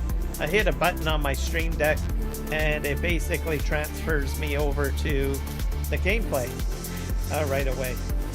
So I'm testing this out, see if I like it. It seems to synergize with me quite nicely. So I'm probably going to stick with it. And as for music, like sometimes people like the start scene to have music in it. Well, guess what? I'm already playing music. So why do I need a real start scene, right? So we'll see.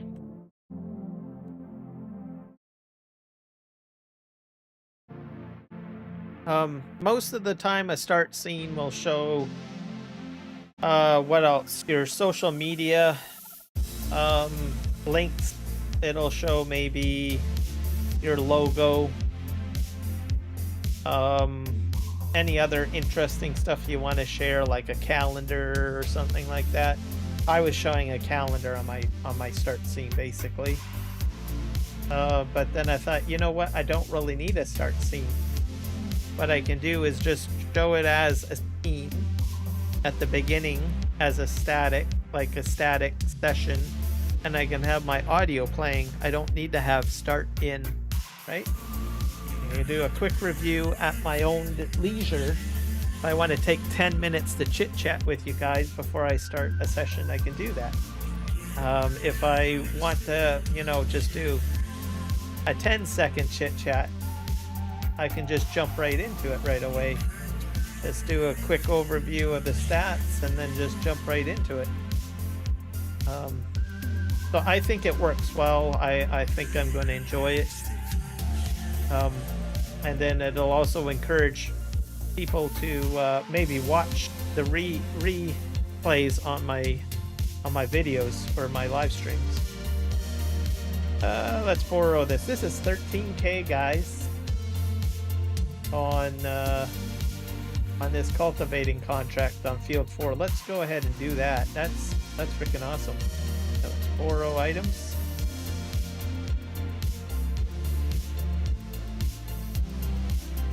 All right. So, my logic, but mainly influenced because a lot of experts have said, you know, cut that out of your videos at the beginning. Get rid of that start scene. And I thought, well, that makes a lot of sense. Like, I spend a lot of time sifting through YouTube videos. You guys won't imagine how many hours I put into viewing other YouTube videos. Most of the time having a start scene at the beginning of the video is like, oh great, I gotta skip 5 minutes ahead. I'm not interested in doing that. So I usually skip a lot of beginnings when I'm watching, especially if I'm hunting down information. And trust me, that's what I usually use YouTube for. I just basically hunt down information. I don't have time to watch a pretty little interface at the beginning, right? So if the content creator is not engaging with me at the beginning, I have no interest, okay? I almost follow my 5-second rule with searching for music, the same concept I kind of use whenever I'm doing YouTube video searches and stuff for specific information.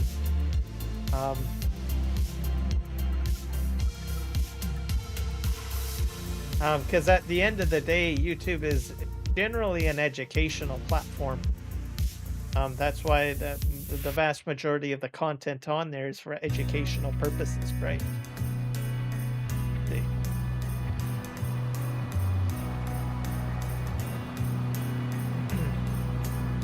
Alternatively, though, if you do change your start scene up quite frequently, that's also a pro too, right?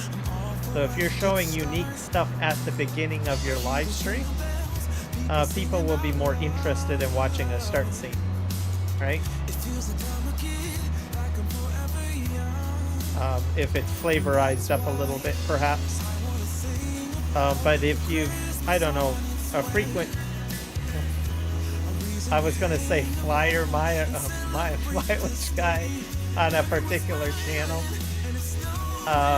Like if you frequent a channel and you've seen the same start scene over and over again, it's almost as bad as having the same thumbnail each time, right? Because you'll be like, I don't know about this. I've seen this already. I need to skip ahead.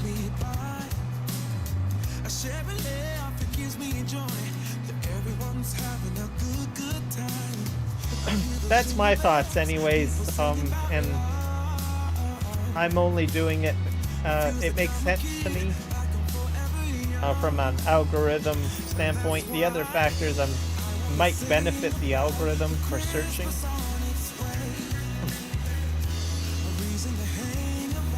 Because YouTube is looking to promote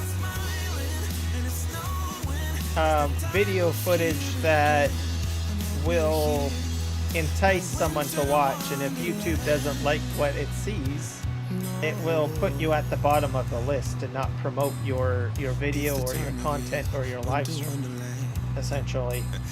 So that's just how the algorithm works as of now anyways.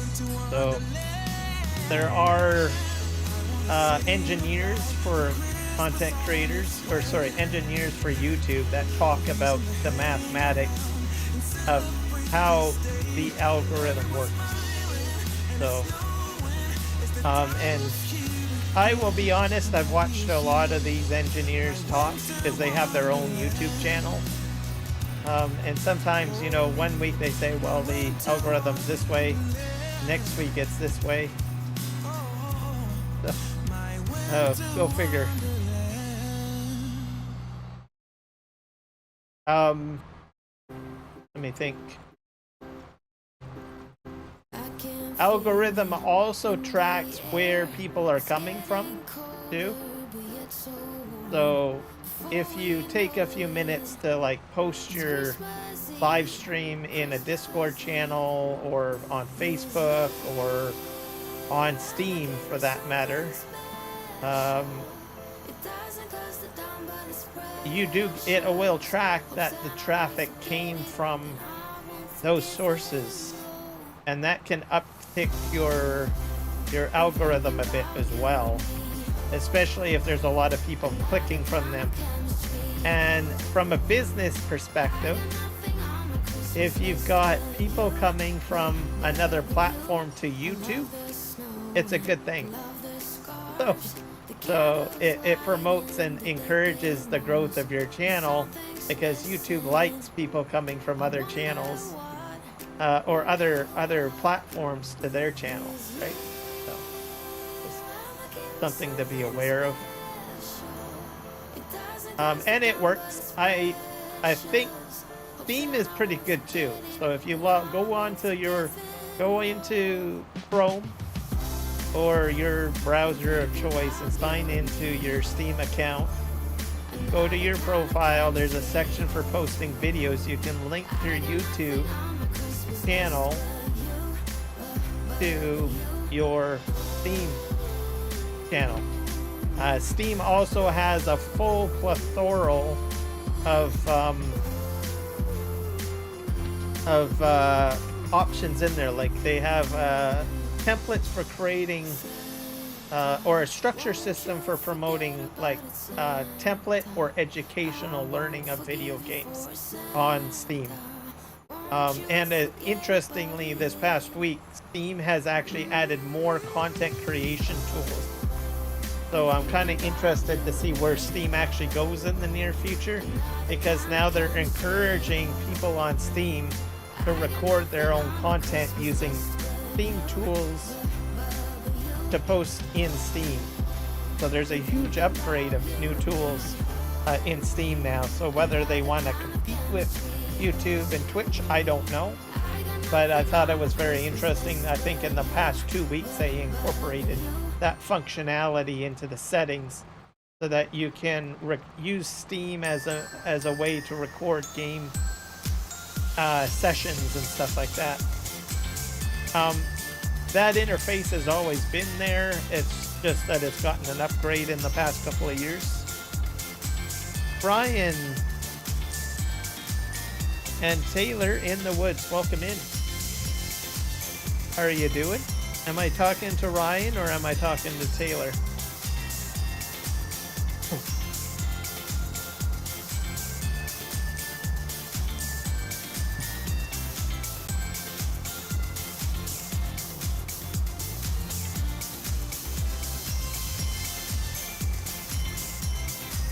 But like I said, keep an eye on Steam.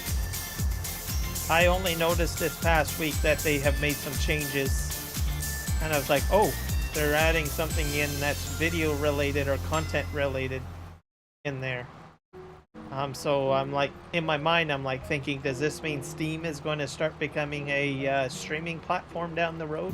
Who knows, right? They definitely have the functionality there. Whether they do it, I don't know. They have the tools to allow you to record your video content when you're playing a video game. But I don't think they have the monetization functions yet. But you never know, that might change down the road, and soon, Steam might become the new Twitch or Kick or YouTube or TikTok for that matter. Glad to have you here, Ryan. Are you enjoying your Monday?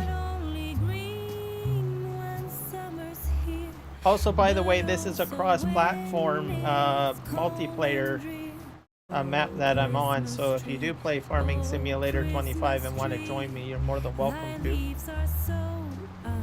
That goes for anyone that's watching my live stream, so if anyone wants to join in to the Hutan Pantai extravaganza. And I can just post the password and the details to get in. There's no mods on the server at all, so it's just complete base game, so you don't have to worry about it. You'll get in real quick. So if you're on Xbox, PlayStation, computer, no issues there.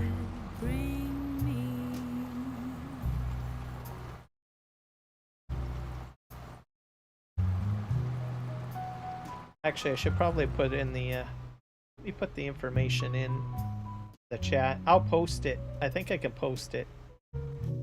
I'll get the information posted for you guys. I forgot to do that. Should have did that at the beginning of my live stream. Sometimes I get a little too carried away. I will post a comment in each of the chats. See here, put this one.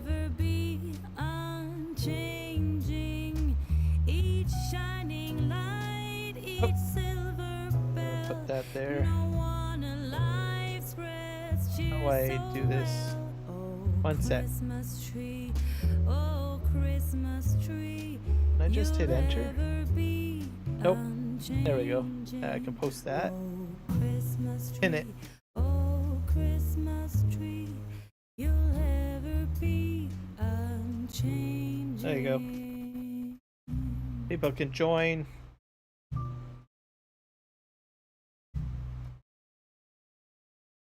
Post this to pin it.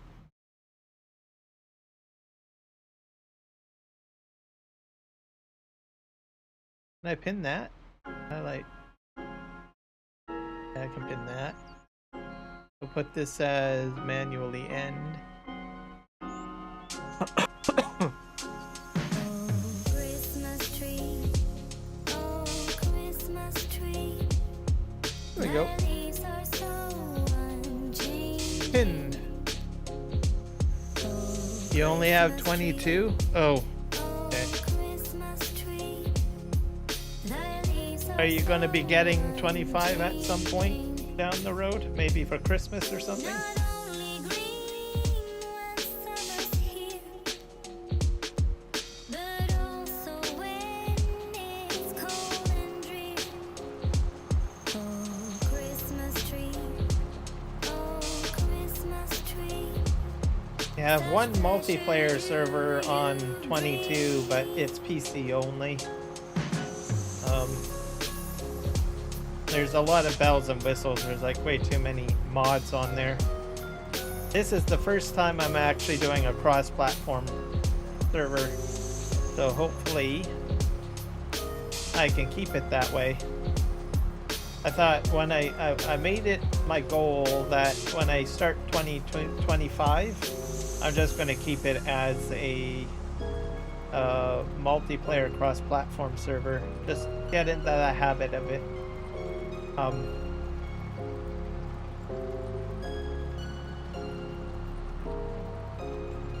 Don't know? Well, who knows? Well, hopefully you'll get a copy.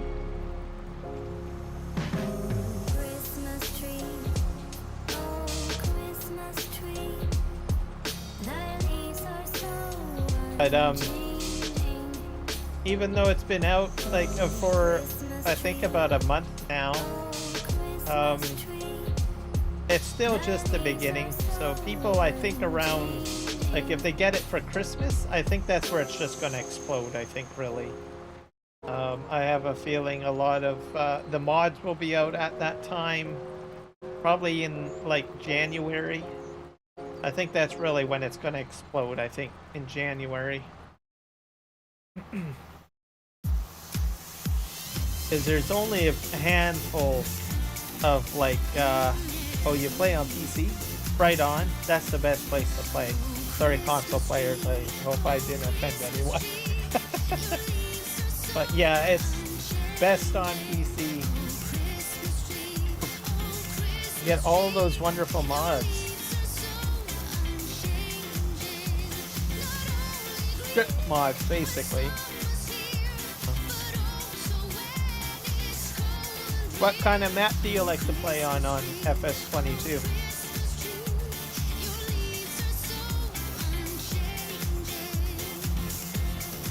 Do you like American maps, or do you like 4X maps, 16X maps,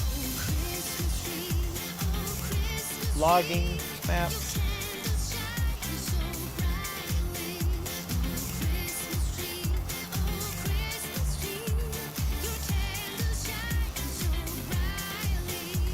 I garnered another follower on Kick.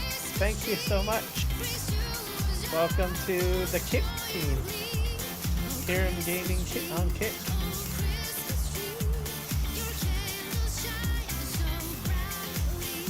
You guys are so going to like leave Twitch in the dust. I just know it. So proud of my Kick people.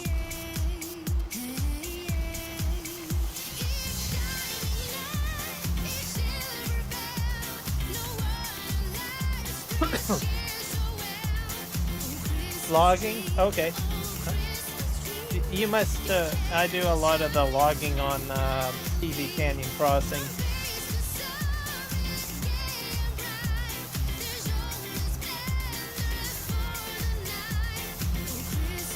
So you're probably talking about PV Canyon Crossing, right? Yeah, I still play on that, by the way, and I live stream it still. My last live stream, I finally put in the logging crane, by the way. So I'm learning how to use that. I had to redo my whole setup, Ryan. It was crazy.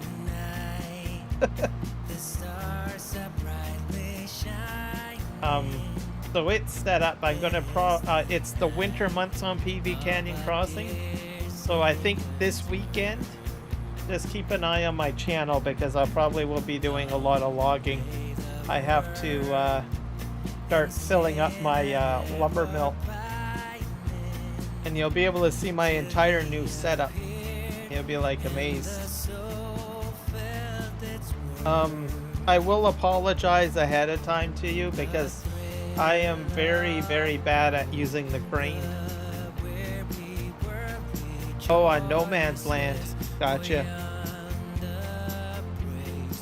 So you must have caught my No Man's Land map sessions probably. Yeah, that was quite a while ago. Yeah, I don't do No Man's Land anymore. I'm on PV Canyon Crossing, but there's a lot of logging on there. So also mining, I do terraforming as well.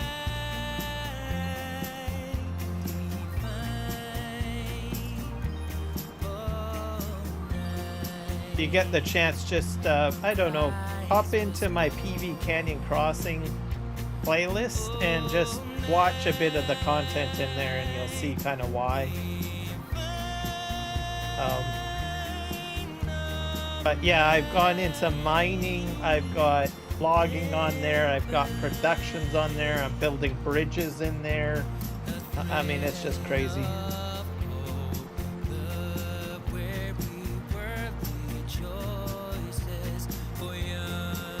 Oh, is logging a bit of a challenge? Have difficulties?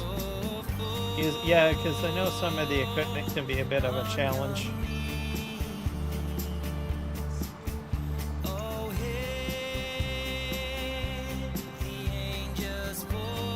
The best thing to use is the O button on your keyboard, especially if you got the auto cut feature turned on. I've used that quite a bit from time to time. It can make your logging experience a little bit easier for you.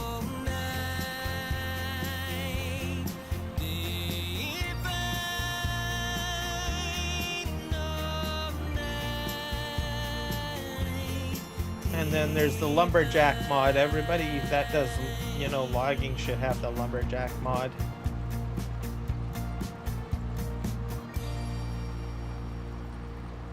It makes life so much easier.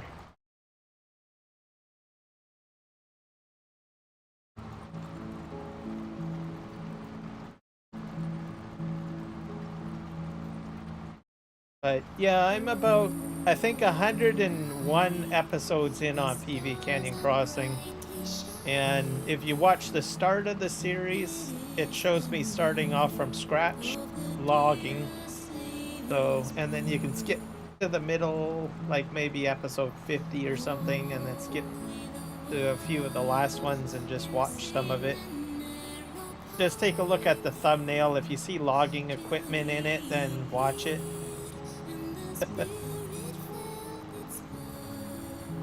I've made some, I don't know, I enjoy doing logging setups. So like positioning equipment to make it easier for you to I know, do your job, right? Your logging and stuff like that. So I have like a loading area. I mean, I have a lot of fun building loading areas pretty much.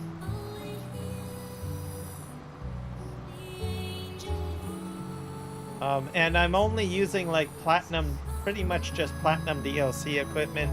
So I'm not like using FDR logging or any real serious major mods.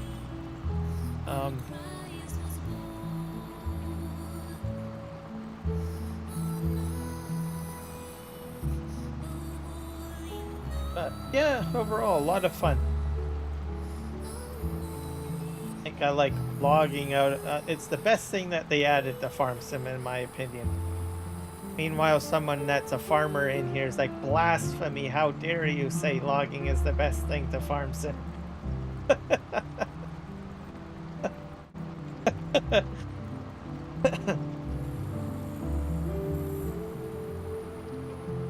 All right, well, if you say that, go enjoy your vegetable harvester.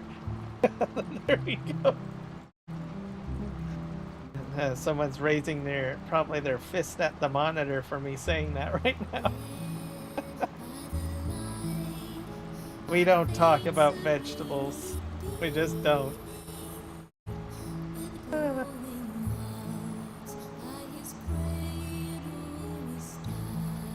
So are you all excited about the holiday season? I don't know if you celebrate Christmas. I don't like to assume. But hopefully you enjoy your holiday.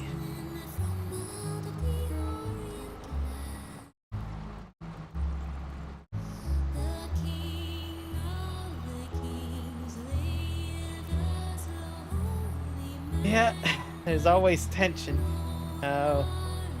Like, no!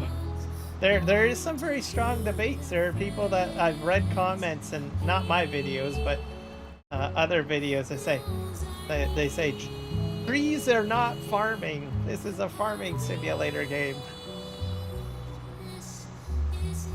And you get other people arguing back saying, no, tree farming is a crop. Yeah, I just sit there and I read the comments and I chuckle.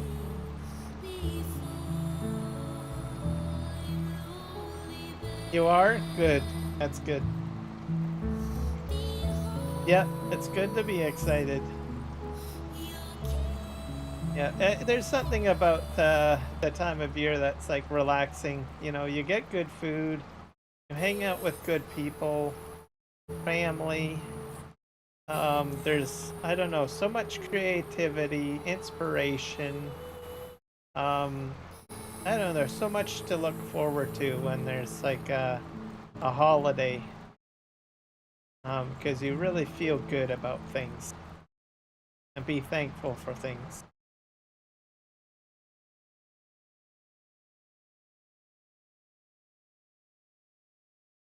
Exactly. Trees are better farming. I agree with you 100%. Myself, I can beg to differ. So where I live, when I was growing up where I live in Chilliwack, every field was cornfield or grass field, pretty much. It's just where the area is. But within the last 20 years, I'm 41 years old, by the way, so a bit old. But about 20 years ago, things started changing. Farmers were basically getting rid of their corn crops on their field and planting small trees. And so there are actually tree farms, like acreages of tree farms. And that can be like hedging, that can be like, I don't know, cedar trees and stuff like that. In particular, you have to have these trees because it's the responsibility of the forest industry to replant those trees wherever they're logging. So in most cases, yeah, at least where I live, most trees start out as saplings growing on a farm, on a cornfield, pretty much. And you'll have, I don't know, acreage upon acreage of saplings.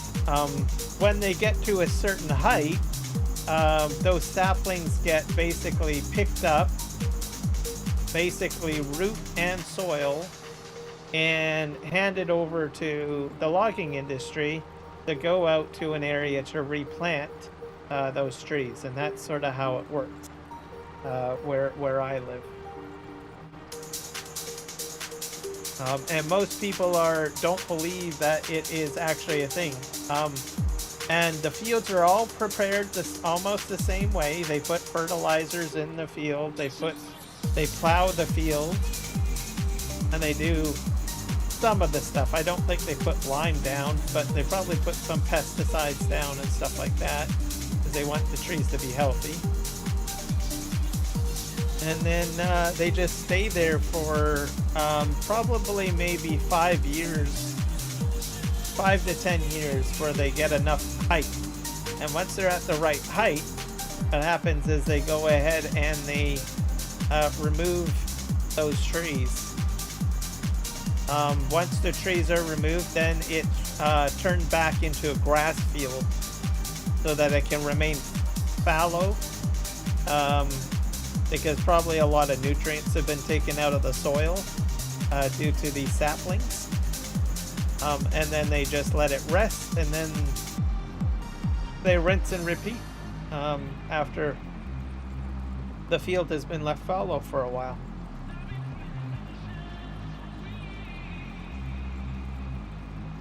One of these days, if I get ambitious enough, maybe I have my cell phone with me, I might take some pictures of some of these fields.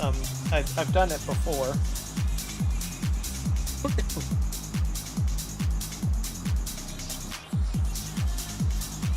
So that's how tree farming works. Of course, there's also like Christmas tree farms too. People have seen those. That's another way of farming trees. But mainly the big industry is the logging industry in British Columbia, where I live anyways. And then also landscaping. There's a lot of people that want trees for landscaping, so landscaping companies will usually buy a lot of trees.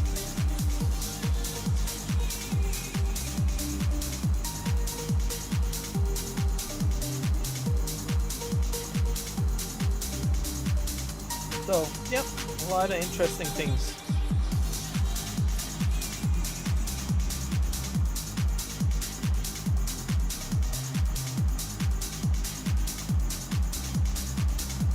We'll go this way.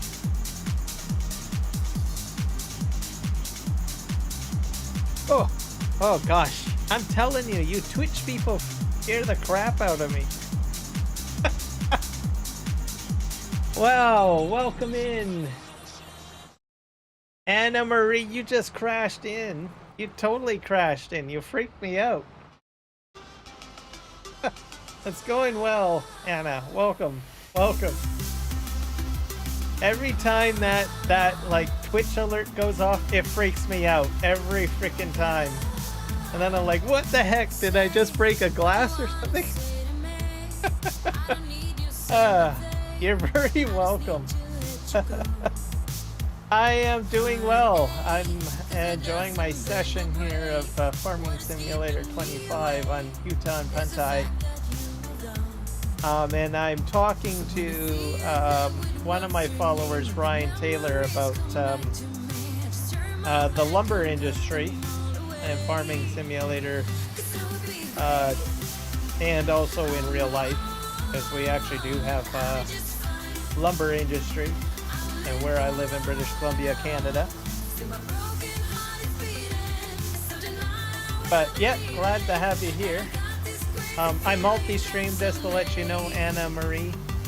Well, I actually live stream on Twitch and YouTube and Kick. So right now, I am live on all 3 platforms. So.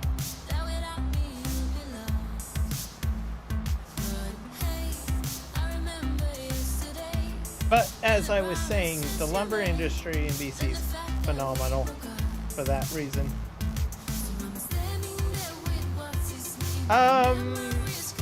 I try to do it every weekend if I want to, so it's more of a hobby for me.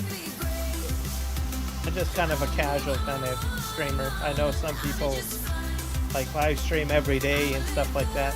I just have fun.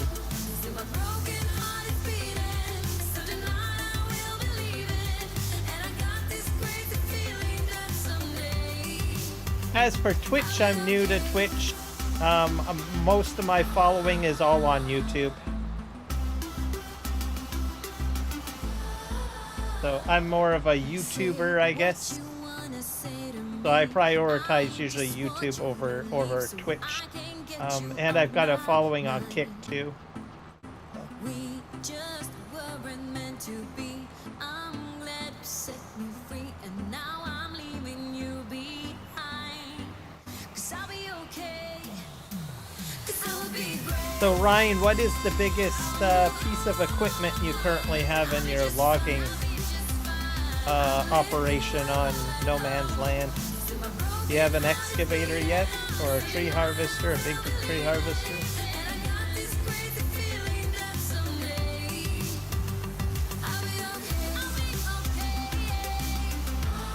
Yeah, I found that. That was kind of interesting. I did not know Twitch had like that functionality in it.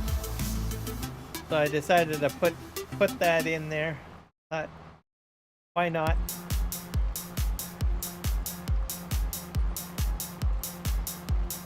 So slowly getting there. I don't know. Did I?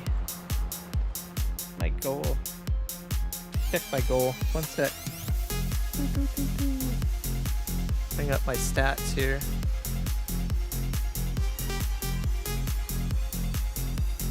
Yeah, I'm at about 16 out of 20. So getting there. Hit the button.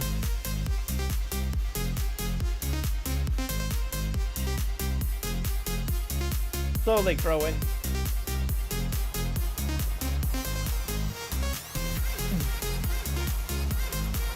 But right now, Kick is kicking Twitch's ass right now. I got 36 followers. So there's like double. I've kind of created like a competition between Twitch and Kick at the moment. Right now, Kick is kicking it. Eventually, I think Twitch will probably catch up, maybe. And right now, as I say that, I bet you some of my Kick audience is probably saying, "No way! If Twitch starts catching up, we're just gonna kick it even harder and beat Twitch." And YouTube is way ahead. They're into the hundreds, so I'm a monetized YouTuber.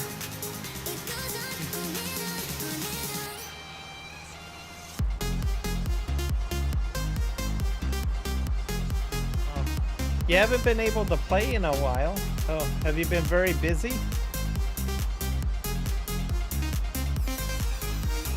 Hopefully during the holiday, I don't know if you get time off during the holiday season. Maybe you'll get more time to play the game, Ryan.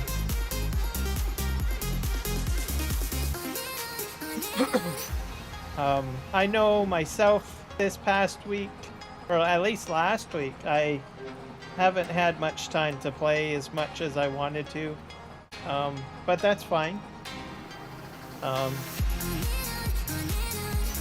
I had all sorts of different lifestyle things happen, and then I had a project come up that I wanted to do, so.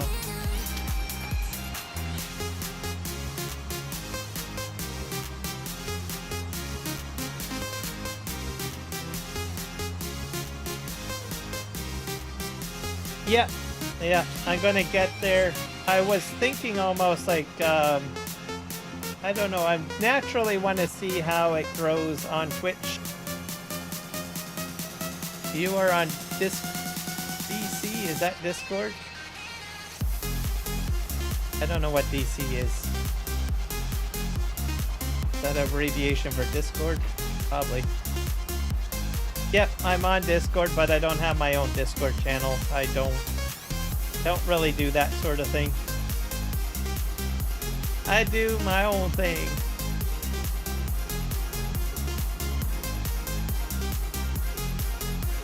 No, I understand, Ryan. It happens.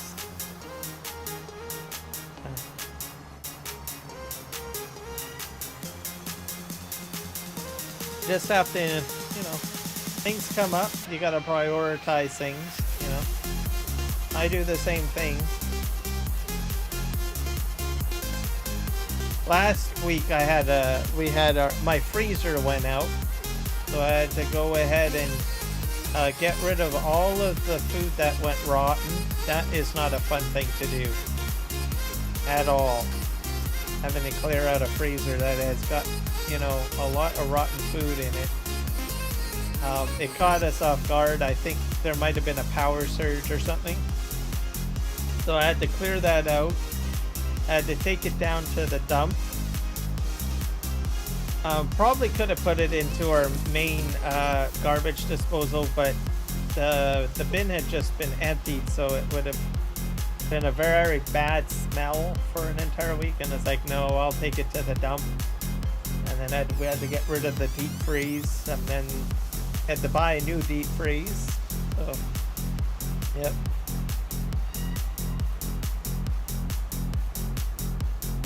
Lovely, welcome. Thank you for the subscription, sir. Welcome to Kiram Gaming on YouTube. Glad to have you here.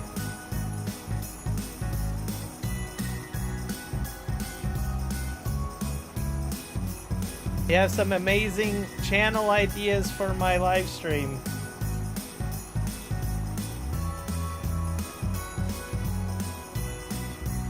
So, looks like Loveline and Anna Marie, you guys are gonna compete now to see if I make a decision on going with a design concept.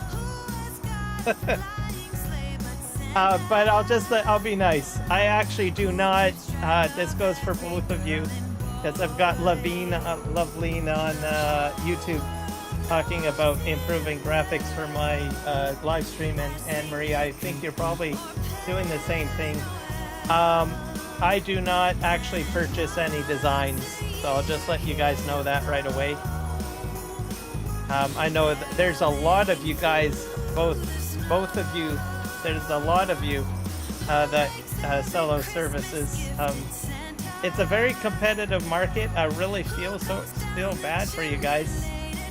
But hopefully you'll find someone, but I will be upfront with you. I'm not interested in buying any graphics designs or anything like that for my live streams. So I just don't want to waste your time or anything like that.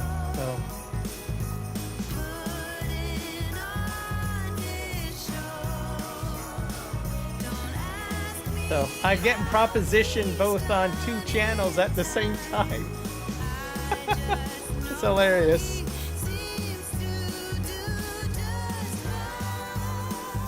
Yeah, welcome over here, Loveline.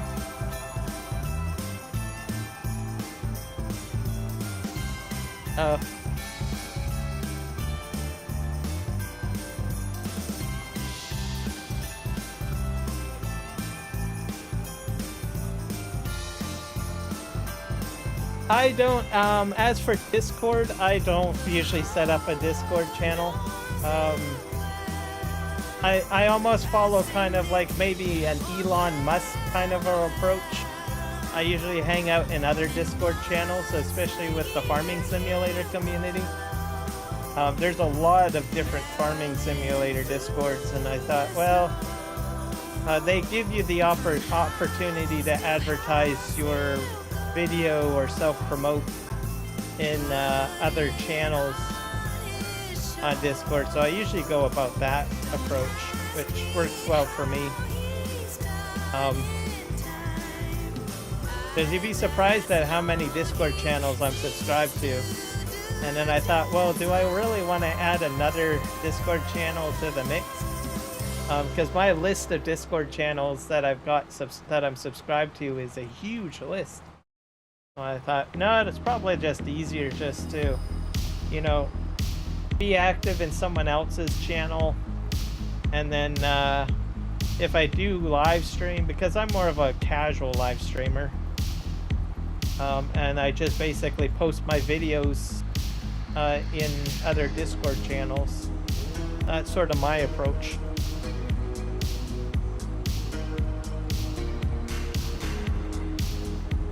So that's to answer your question, Anne-Marie, by the way. And Loveline, I know that you're trying to I don't know. Like I said, I'm not really interested in buying graphics.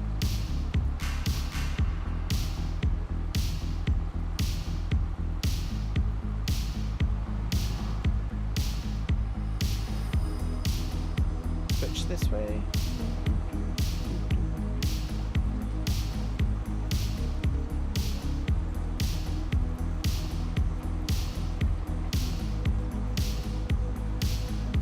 So yeah, that was last week's my deep freeze fiasco. But the good news out of the situation is that it happened during Black Friday sales and stuff. So helps out with getting, you know, a replacement deep freeze. And then the other pro is that if it was destined to fail, like there's just, you know, I don't know, the powers of fate that be had to have that deep freeze die. Probably better to die, you know, before the holiday season, like when Christmas. Because could you imagine, you know, you got the plans to have like cooked Christmas dinner, and then the day just before Christmas that you're going to prepare your dinner, and poof, the deep freeze is gone, right? That just would be horrible.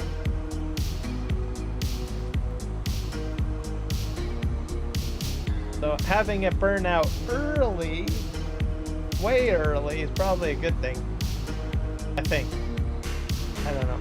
It's the only good thing that I can think of out of the whole situation.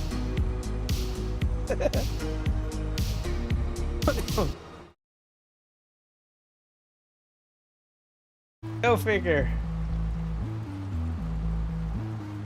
But I tell you, if you ever have to clean out a deep freeze, it's not fun. All right, Ryan, you have a fantastic evening. Thank you for jumping in. I hope I will be able to see you on another live stream.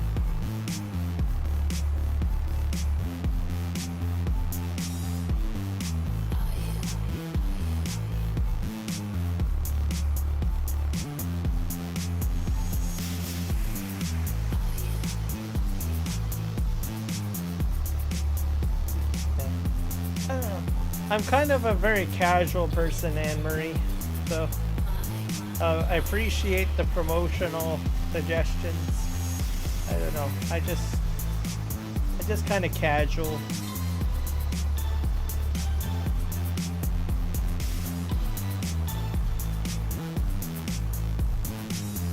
The other part of it too is it's kind of educational if you kind of watch things naturally occur on their own.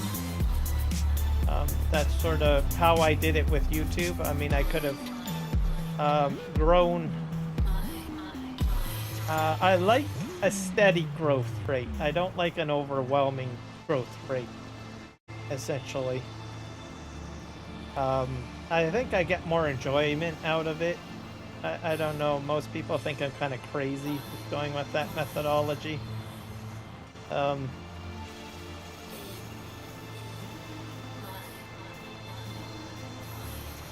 But I don't know, I kind of like my style of how I kind of grow my channel.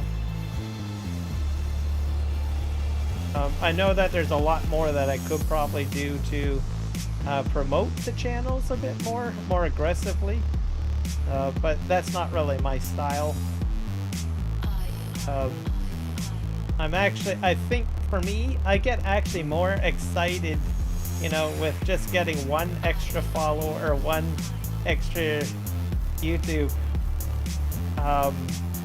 subscription every so often. I think because I appreciate the person more. I don't know. I think if I got like, I don't know, like hundreds of subscribers and followers on every live stream, I think I would probably be less appreciative if it just became normalized. So I don't know, I'm kind of weird that way. I have my very weird conceptual values on things, I guess. It's hard to explain. A complicated content creator.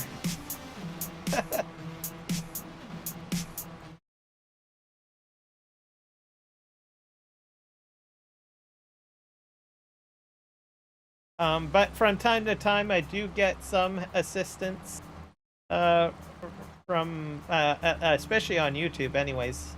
There are a lot of people that generally will raid to my channel, which I appreciate, like Rusty Money, the 3Js, Farm Sim Freak, Artsy Gaming. I mean, there's a whole whack of people over my channel growth time frame have rated me and talked about me. Why they would do that, I honestly don't know why. I'm a little bit crazy. But hey, I appreciate it.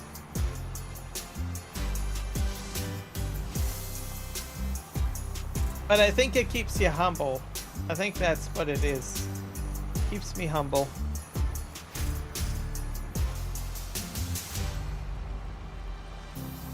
I like to be humble.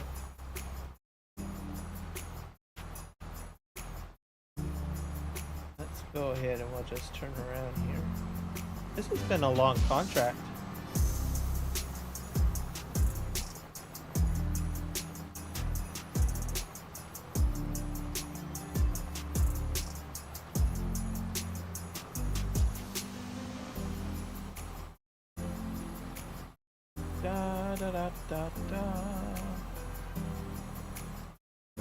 It's raining.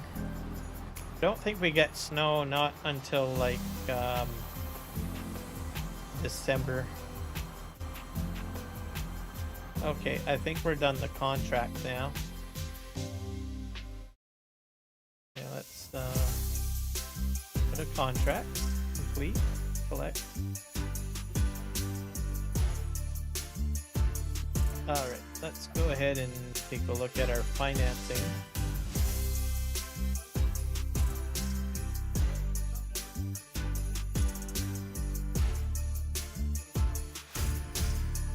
Sold bales. October. Sold wood.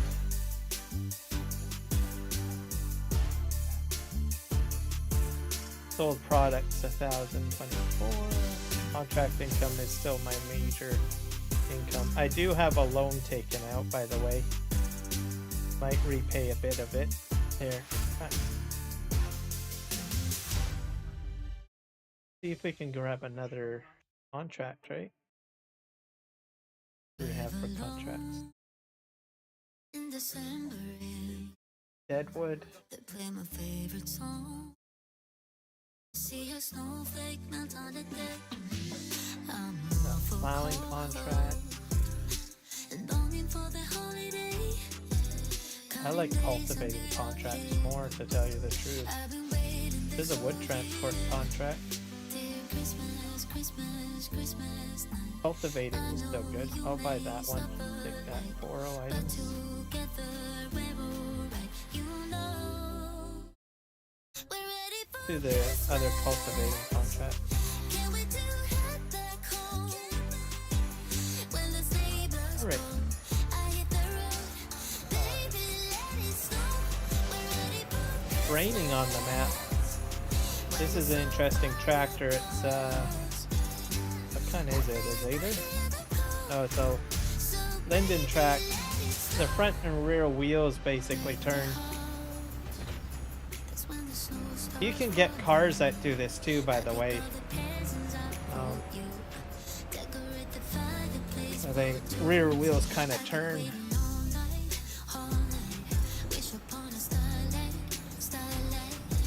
Let's go into the map here. Yeah, we're gonna go down.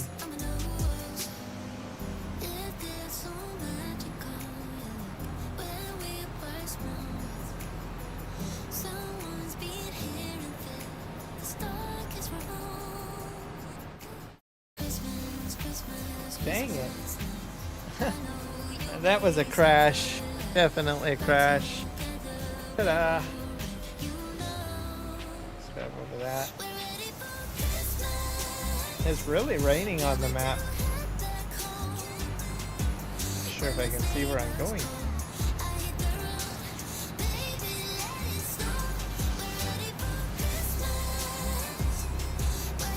So it's about, I think I'll probably make this like my last contract, I guess. Let's see.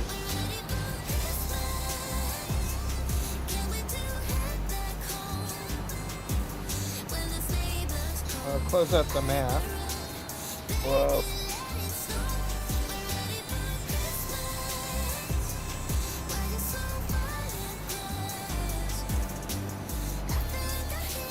Okay, where's my field?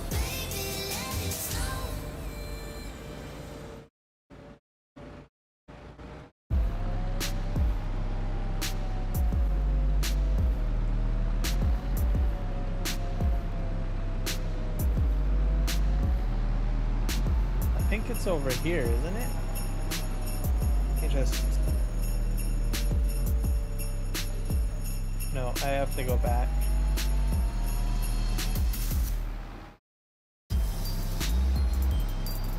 I will go this way.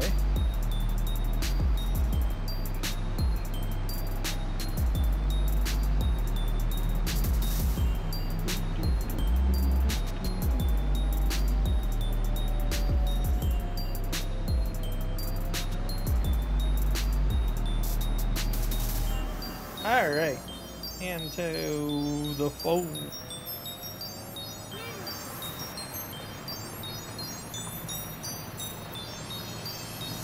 So I'm just going to freehand this one. Today I'm just not interested in using DPS, I guess. Kinda... Some days I'm like that, some days I like, you know, enjoy using guidance steering, or other days not so much.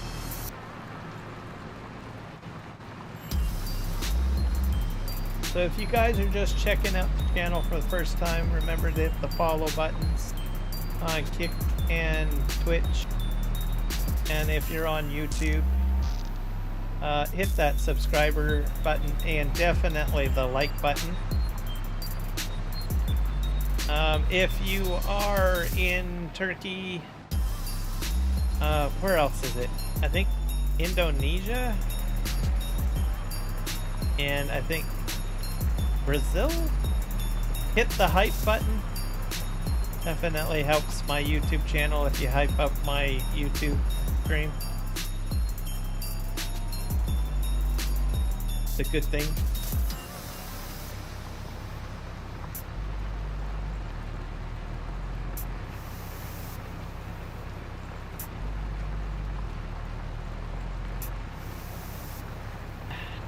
Gets my channel out there into the interwebs. Yep.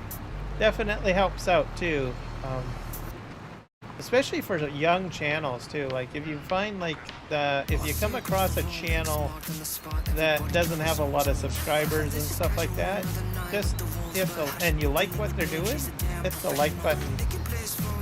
I don't know what it is, but like in the last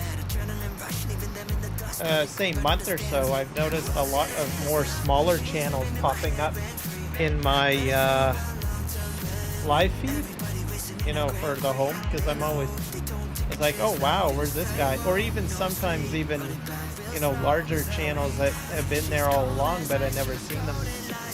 So I don't know, interesting. Get to see some new people, new faces.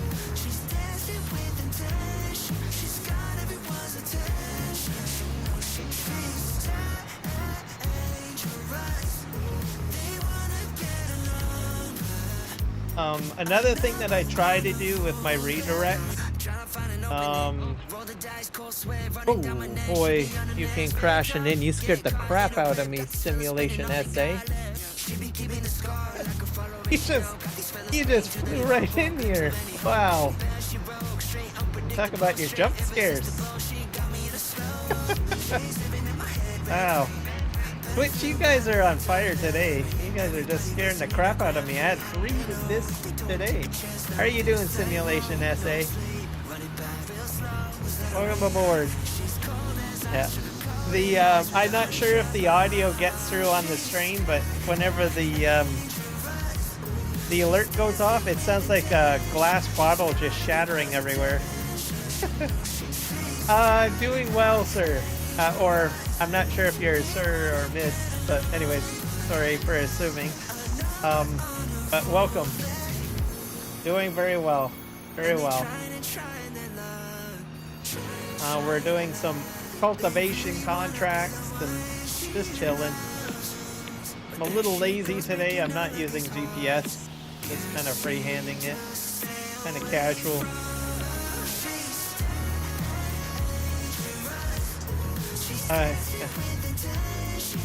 I kind of figured, but because I usually tend to assume too much, but I always worry that maybe I might get it wrong, and then I get someone just explode. So, but glad to have you here, sir. So, are you a Farming Simulator 25 player, or 22, or maybe both, or maybe not at all?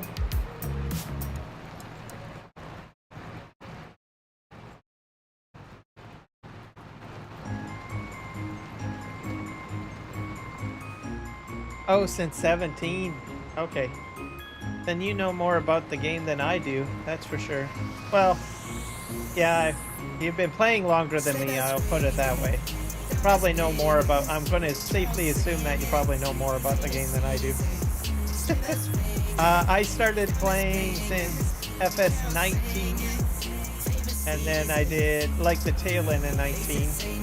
I was a total noob at that time, a noober. And then I really learned more about the game, I think, in FS22. I think in 19, because I popped in so late, I felt like I was always trying to catch up to everybody. But for 22, it's a fresh new game. You start with everybody learning everything. So. And then now I'm in 25. I still play 22.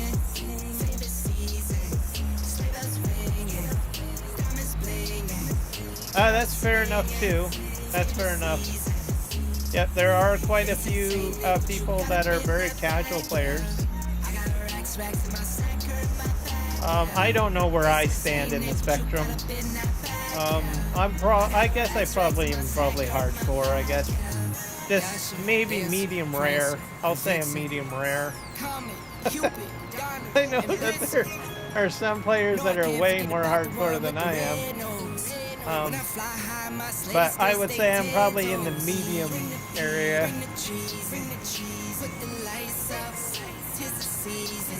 Keep on learning new things, having fun.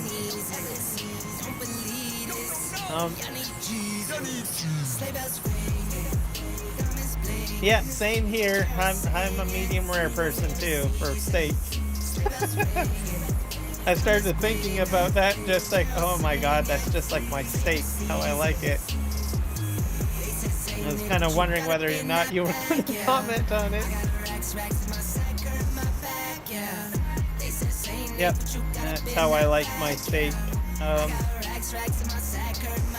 I don't like putting sauces on it either. I find the beauty part of medium rare steak is that you've got all the nice juices as it is, and then you just put a nice spice rub on it, and then cook it up medium rare, and it's good to go.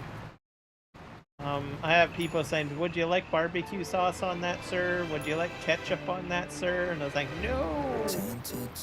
How am I supposed to taste meat flavor?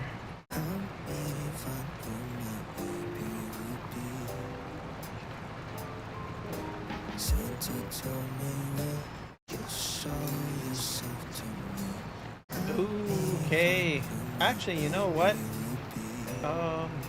That probably sounds pretty good. You're probably talking like mushroom soup, right? Campbell's mushroom soup. Yeah. That would actually taste pretty good on a steak. I don't usually do that very often. I've actually never done that with a steak, but I have done it with pork chops, so fantastic with pork chops. So take a can of like cream of mushroom, and then you put the pork chops into a baking pan, and you throw the mushroom soup on top, and then you just bake it. Good. Probably the same thing you can do with steak. Mind you, I could be wrong. You might have a different type of mushroom sauce going on, because I have seen some mushroom sauces that are kind of like a mix of a brown gravy or something, which would be good too. Add a bit of onion in there. Probably works. That might be what you might be talking about.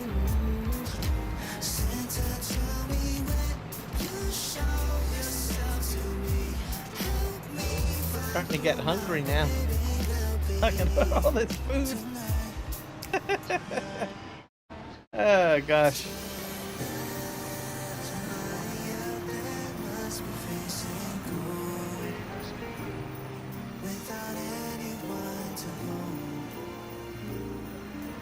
You ate it at a restaurant years ago?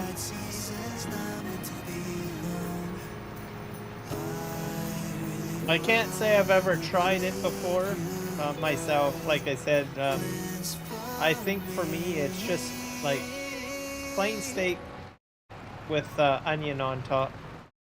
That's usually how I try it. But if someone does offer down the road, maybe I might try a sauce down the road. Never really thought of it that way, to tell you the truth. Add a little bit of fun and flavor to my steak experience.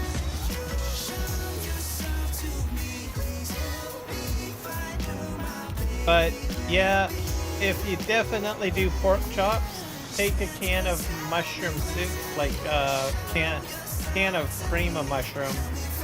Put it in a baking pan with the mushroom soup, especially if you like cream of mushroom. If you don't like cream of mushroom, maybe not do it. But if you do like cream of mushroom soup, just throw the can in with a baking pan with your pork chops and just bake it. And you'll be like, wow, this tastes so good.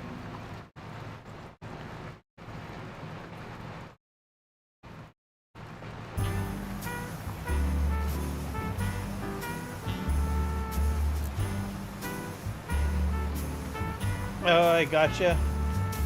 All year long I've been keeping track. When I've been Well, that makes sense. If you eat something a lot of, and you just are more interested in trying something new, I can understand that completely.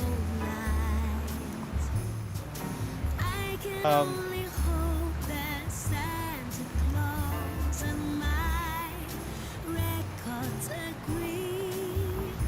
Then Yep. maybe this year You'll have to let me know. I haven't had anyone tell me that it was a bad idea. So if you like the mushrooms, then I think you'll be pleasantly surprised. Because what happens is the natural juices of the pork from the pork chop sort of amalgamates and mixes in with the mushroom soup, and then it's kind of its own unique gravy. And then what is good to have as a side is mashed potatoes, and then if you take a spoonful of the sauce and you absolutely do like the sauce, like the mushroom sauce from the pork chops, and you do like it, then you're going to eventually just end up smacking it on top of your mashed potatoes like a mushroom gravy, pretty much. So it's a good mix.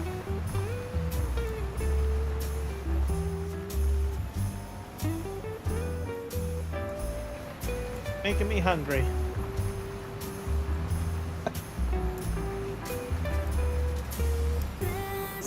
Yeah, mushroom everything. Exactly. Even for someone that doesn't like mushrooms a lot, I mean, there are people that just don't like mushrooms. I would still encourage people to try it out because mushroom soup, even though it has mushrooms in it, it's not a lot of mushroom because it's usually like a few pieces of mushroom put into the soup, and most of it's like, well, cream, right? So I would even encourage someone that doesn't like mushrooms that much to at least give it a shot once, because you might be quite surprised, because mushroom soup doesn't usually have a plethora amount of mushrooms. And then if you are a mushroom fan, then like yourself, Simulation SA, you might opt to just chop up a few extra mushrooms and throw them in if you really love mushrooms. So. I think giving some ideas out there for people. One thing I still have to try is, I know it's a real big American thing. I'm not American, by the way, I'm Canadian. I think some Canadians do this, but it's not really common up here. Is pork chops with applesauce. So, I'm gonna have to get around to trying that out at some point.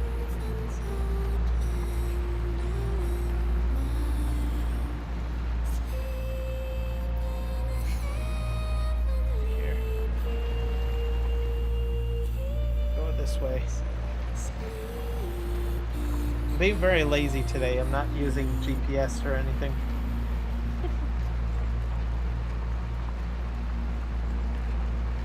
I'm South African, but oh, okay. Yeah, you probably not have applesauce. Can you grow apples in Africa, or do apples? I know it's probably not like a native fruit there, but do you have apples in Africa? I always wondered.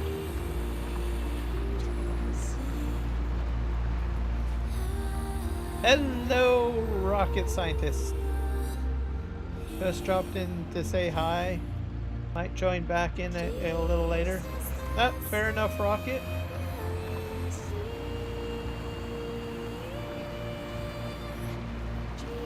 Okay, so you do have apples. Yeah, applesauce is just basically you just take an apple and throw it into like a food processor and just mash it up, or I guess you could probably take a mallet to it. Just have to just mash it, really.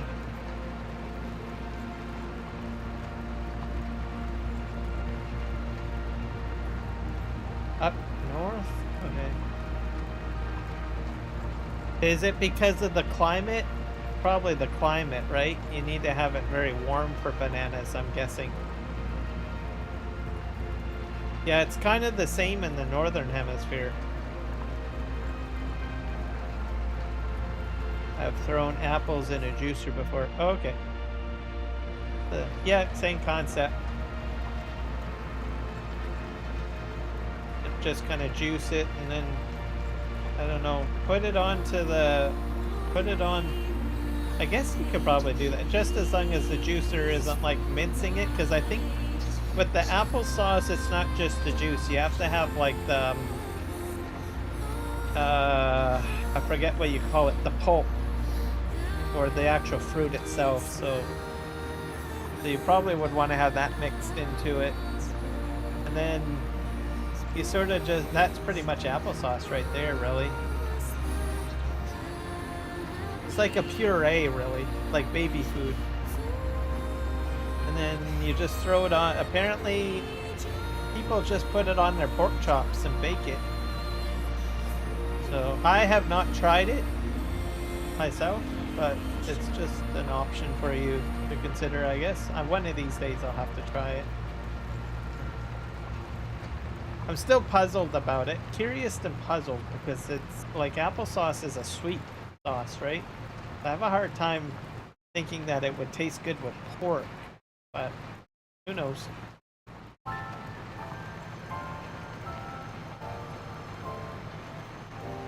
I probably would add cinnamon onto it too, maybe. Everything's fine. Maybe it might caramelize the pork chop. I'm thinking that maybe that's what it does. It caramelizes the pork chop if you put applesauce on it. I'm overthinking it. I know it. Oh well. That's for a good, healthy conversation. Christmas Day. There's joy in the air. Family's near. We give thanks for this past year.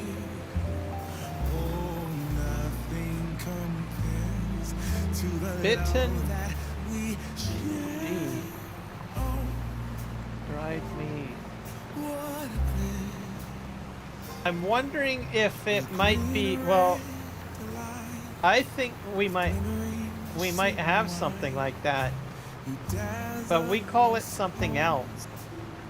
We call it beef jerky. So what happens is a person will take a steak. Oh, it's similar, but it's not the same. It's not the same as beef jerky.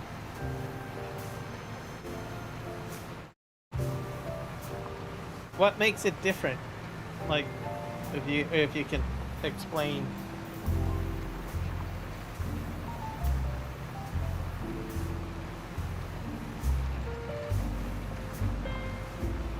My guess is, if I was to assume, is the spices are probably different. You might have like unique plants in Africa or spices or something that we don't have in North America that makes it taste different than beef jerky.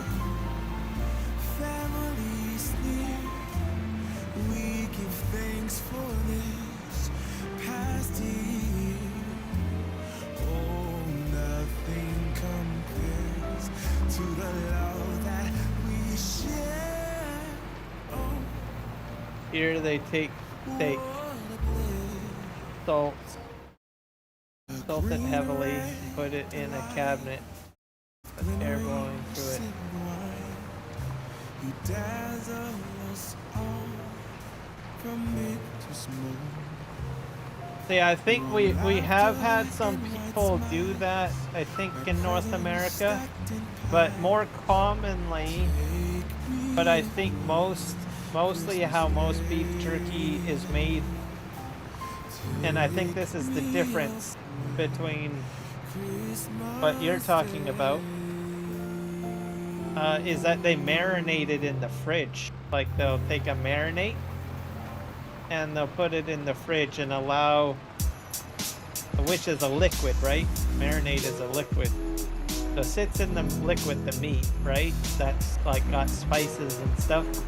And it's the hope that the meat will absorb those flavors, so it sits in there for like a day or two. Then you take it out and then you go through the air drying process that you explained. So I think that's probably the difference. Whereas you're putting a salt rub on it. Yeah. I think that would be interesting. Definitely texture taste would be different. Flavor taste would be different too.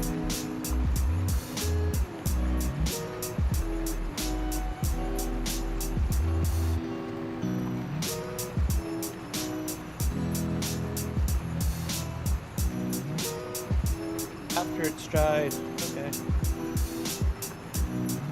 See, I think that would be interesting because the preparation is completely different than beef jerky. So you would have a whole unique, I mean, it'll be similar, of course, like you said, but the way that you eat it, you'll have the flavors hit you in a different way, I think.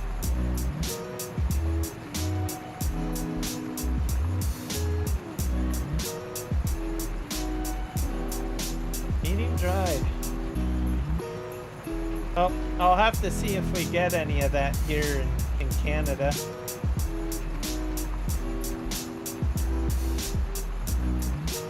Quite possible, because in Canada, I think we do a lot of different type of smoking of different meats. Like we even smoke fish up here. Like our Native American or First Nations or Native Canadian heritage has a lot of smoked meats and stuff. So I'm assuming that probably someone has taken the idea from Africa and probably incorporated it somewhere here up in Canada. Oh yeah, smoked fish is great. I particularly like smoked salmon. It's very flavorful.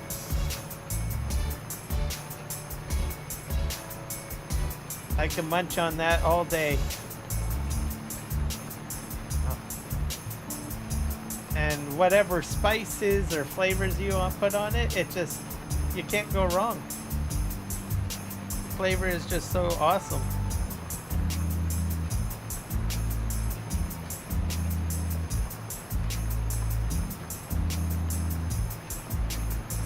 You just sit there and it's a nice snack too, and it's very healthy too.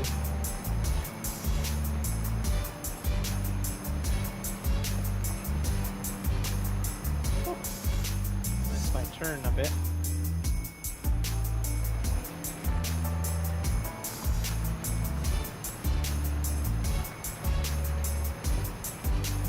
Cabanossi.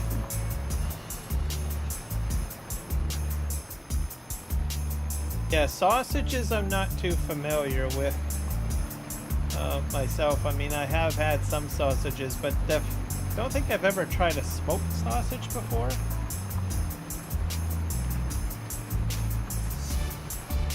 Is it spicy? Cabanossi?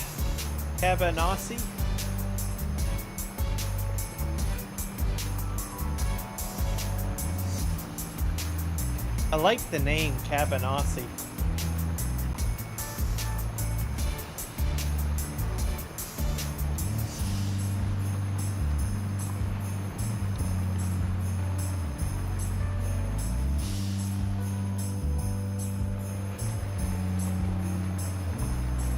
It's a salty.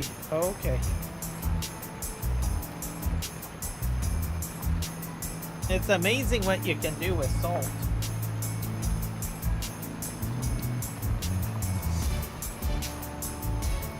But it's like one of the #1 preserves, right? They use. I think a salt sausage would be good. Interesting.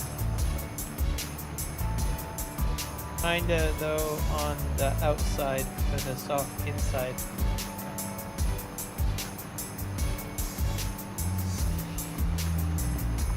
The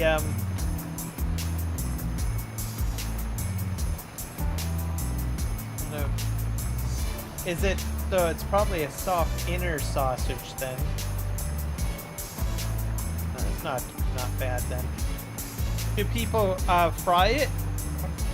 Like, do they fry it up, or do they just eat it as is?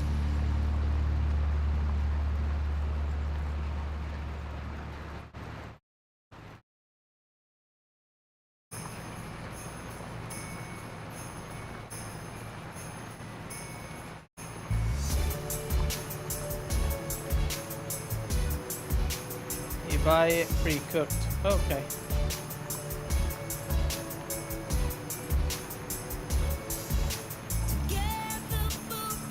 Kind of wondering, is it like sometimes we get like what's called peppermint sticks, or sorry, not peppermint sticks, pepperoni sticks, and they come in like a little plastic package that you can buy from the store, and then you can, it's like a little snack and you just munch on it.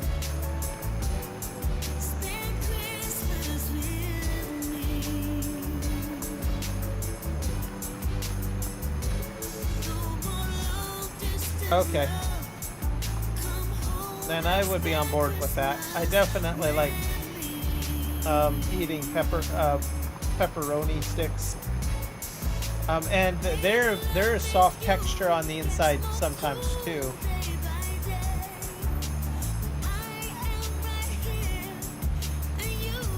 but not so much salty, but because I think that they use probably some sort of like spice marinade rub or something. I mean, there's probably salt in there, but I'm assuming it'll probably be about the same taste-wise, tasty. Vacuum packed? Yeah, ours are vacuum packed too. Like sometimes I spend a good while trying to get the package open.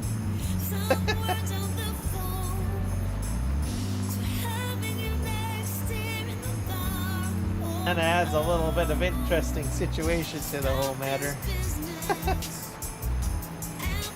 Never eat a pepperoni package when you're hungry. Just sorta hungry. Or else you'll be like, your mouth will be watering the whole time while you're trying to open the package.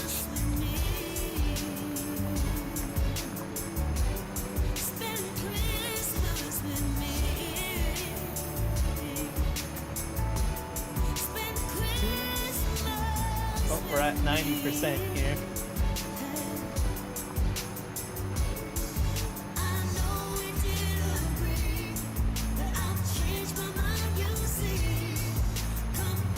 Yeah, salami is another one. Those come in, we get that in like, it's already sliced up, but it's in vacuum packs as well.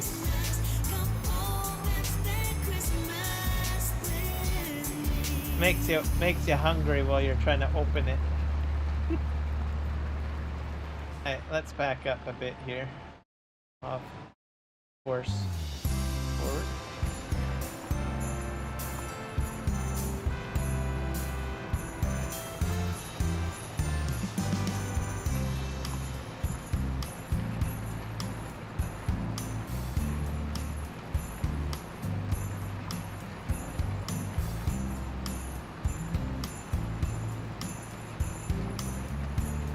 Yeah, I think that would be better, having someone that make it for you, because then you can put in as much as whatever you want into it, customize it to your own liking. Homemade food is always better.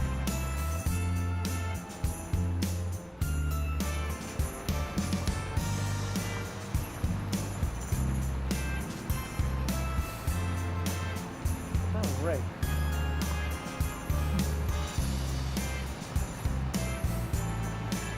All this food talk, I'm telling you. Makes me hungry.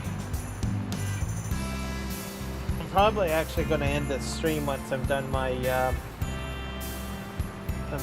cultivating here, because it is getting a bit late and I am getting hungry.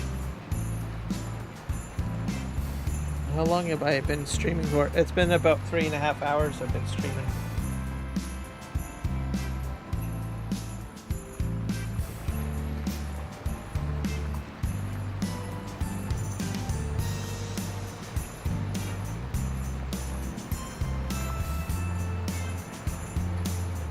I'm kind of all over the place, so sometimes sometimes I've done like 8-hour streams simply because I lose track of time, and then sometimes they're like short streams.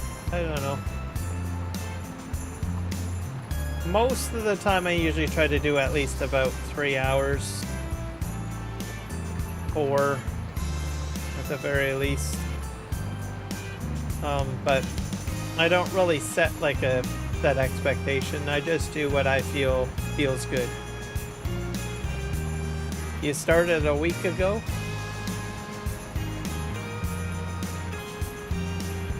Yeah, it's a fun adventure. It's enjoyable.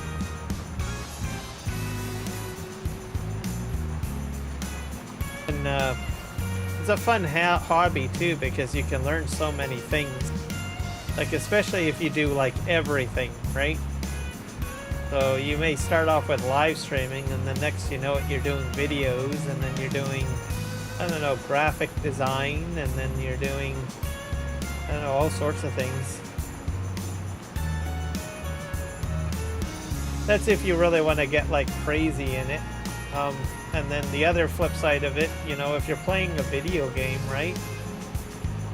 Especially solo, like a solo game, it's a good way to keep good conversation with someone, right? So, very social. How I look at it.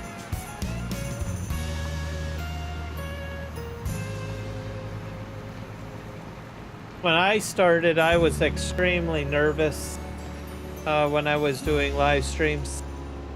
Hello, Michael Villafani. You should join us over on Twitch.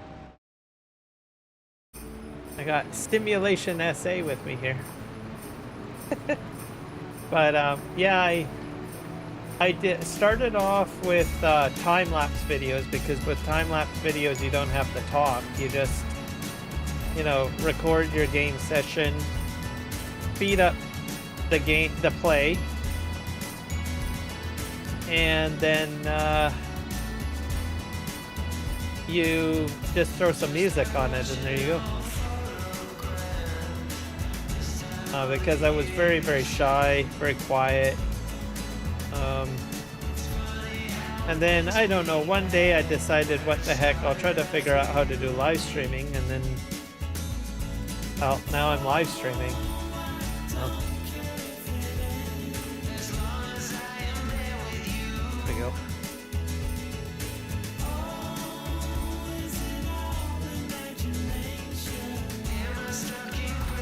Well, I use DaVinci Resolve.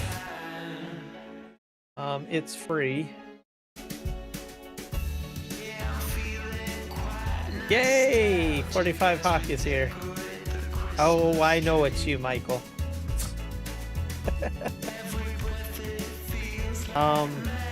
But basically you need a program that can allow you to make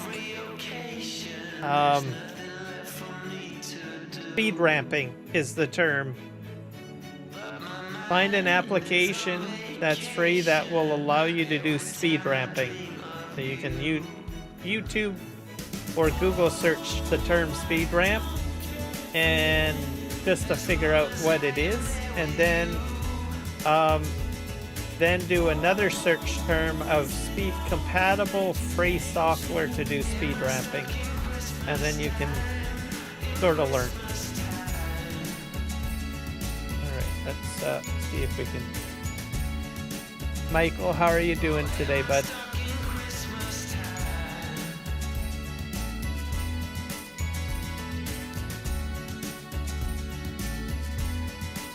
Are we? No, we're not doing harvest. No. Cultivating? Base cost. That's not a lot of money, that one.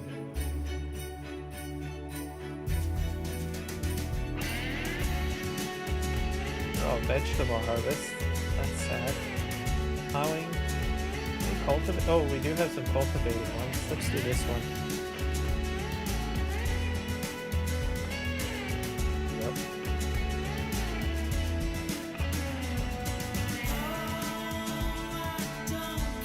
Yep, we're talking about live streaming. We are also talking about what else were we talking about? Sausages and food. So Simulation SA is actually from Africa. So he's kind of sharing some of the cuisine with us that they have in Africa. Some of the food is very similar, I think. Well, sort of similar. They call it something different than what we call it. I'm trying to get my DaVinci working. Yeah, DaVinci is the way to go, and then do a search for speed ramping. There's tons of tutorial videos for DaVinci Resolve and speed ramping. And once you watch a couple of the tutorial videos, then you'll become an expert. So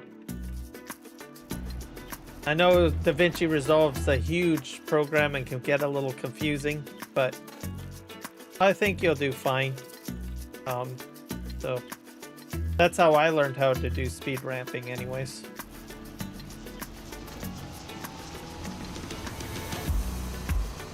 Okay, am I going the right way? I think so, yeah.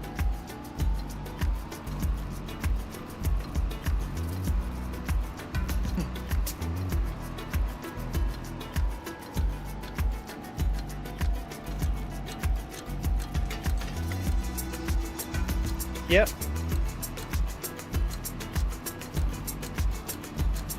I think you'll do just fine. Did I go the right? Did I make the right turn? No, I missed the turn. Ah, gosh. I'm going backwards. Turn around. 68 degrees Fahrenheit. Let me show you what we're dealing with today. Here.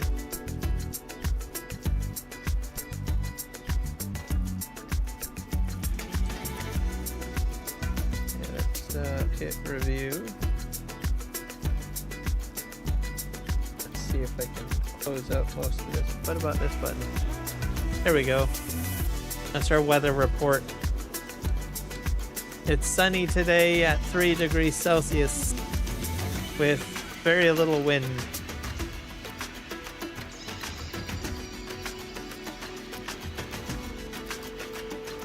That out. Bring that back up. There you go. I'm becoming a pro at this switch swatch of stuff.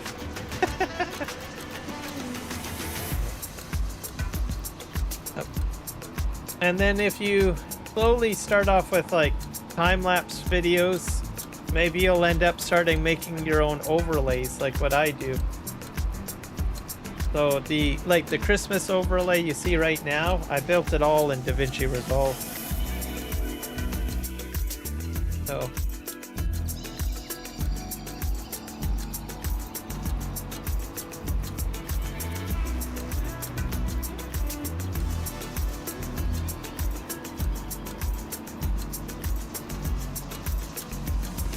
well, Michael and I are like polar opposites. He's extreme heat and I'm extreme cold. I think that's pretty much the analysis that him and I have come to the conclusion on.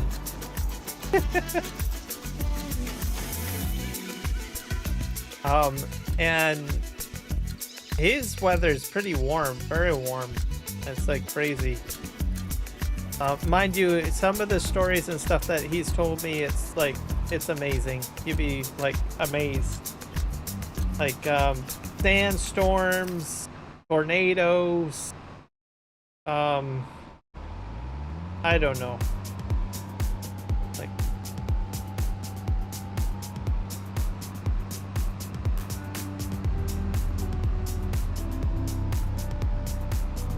37 degrees Celsius. Yeah, that's pretty hot for me. Like I start sweating when it's around 30, 32. But Michael's temperature is way higher than that. Or I should say Hawk's. Yeah, Hawk's temperature is like crazy.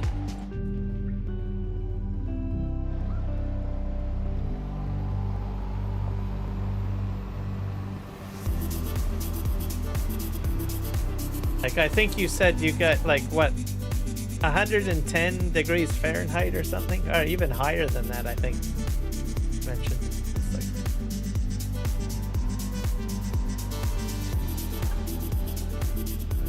crazy.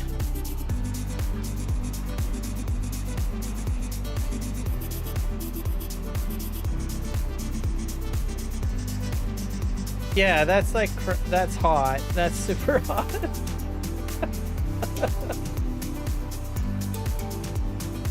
And tell them what you do for a living, Hawk.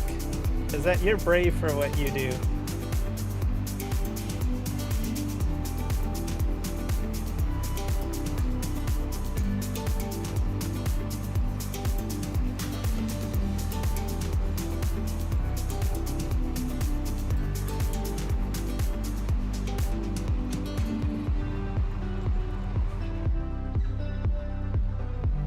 I honestly don't think I've ever seen pavement melt before, I'll be honest.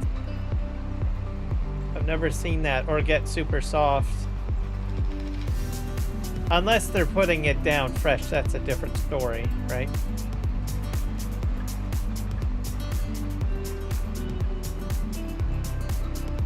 Hello, James. Welcome in. How are you today, James the Splendid Nugget?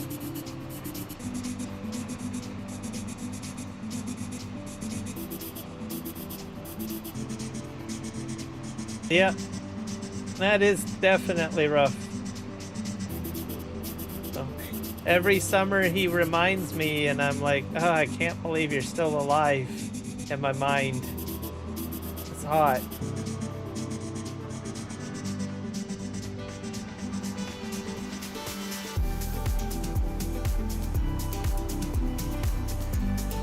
James, we're over on Twitch, by the way. Hawk, aka Michael, is over there with me, and I've got Simulation SA. One of these days I'm gonna figure out a way to amalgamate the chat somehow. I'll get there.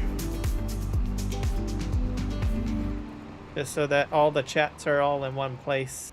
Oh, I don't know. It's possible. I'm just waiting for something that is gonna guarantee you to work.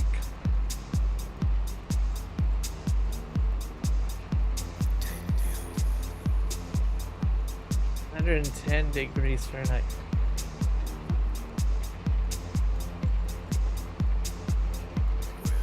Yeah, I've never done anything like that. Nothing that hot.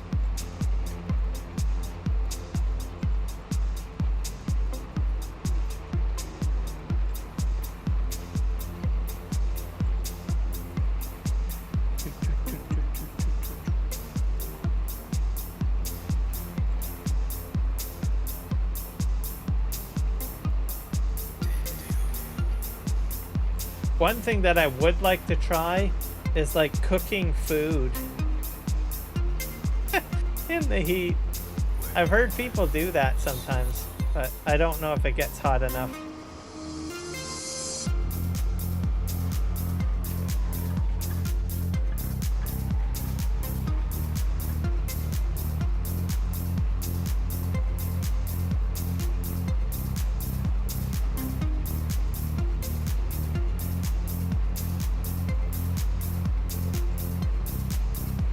More holes.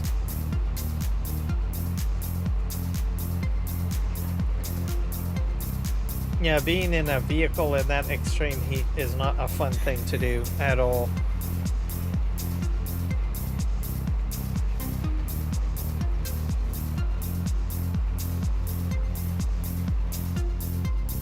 Because it ends up being like double the temperature, really. It's like the greenhouse effect.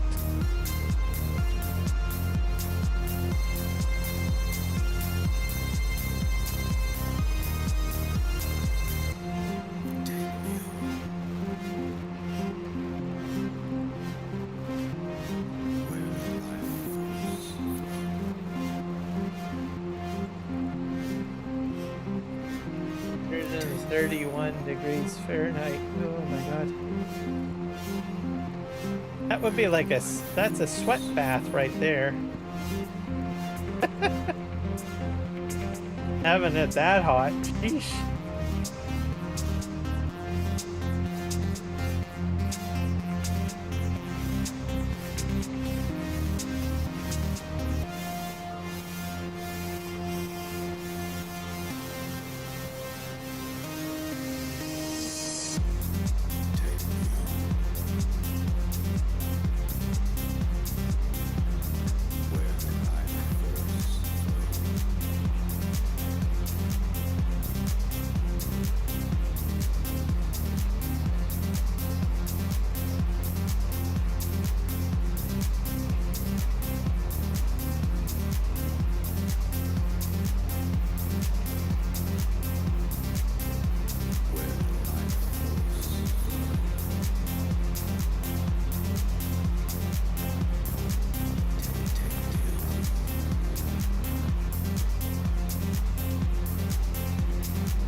I definitely can appreciate knowing that, because knowing stuff like that ahead of time, you never know. You go visit a place.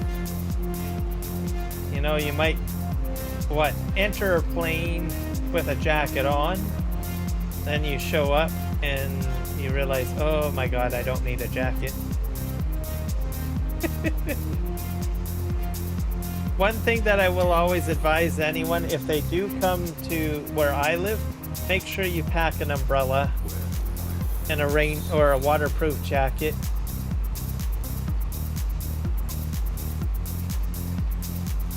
We do get quite a bit of rain.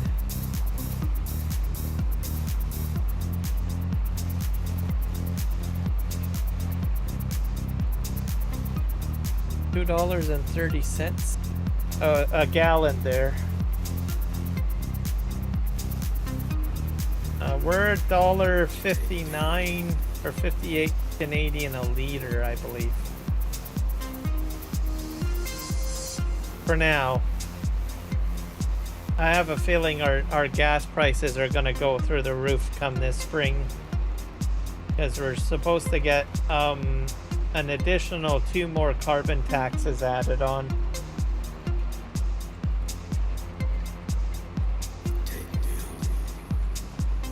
So, yay.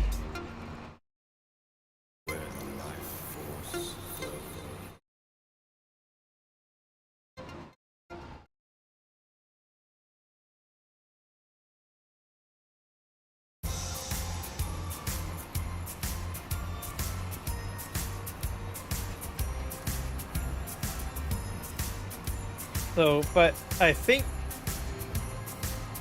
the $2 something is probably a better price than our gas. I don't know, because our liters are like, I think a smaller measurement compared to a gallon, if I'm not mistaken.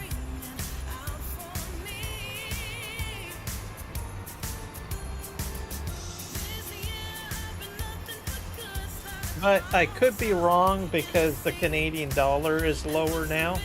So I don't know. Too complicated to calculate these things. You gotta calculate the difference in measurement for gas, and then you need to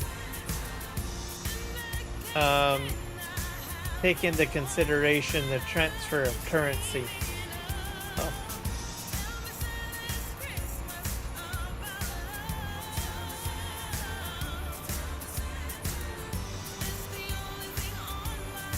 Yeah, that's a good price there. We used to be at $1.13, but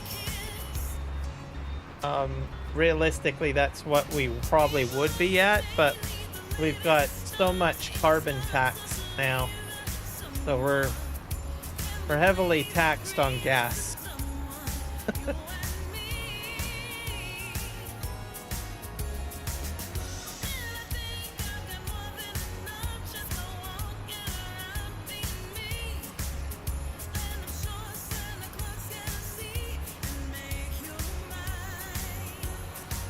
So my guess, probably by next year, for regular gasoline, I suspect we'll probably be seeing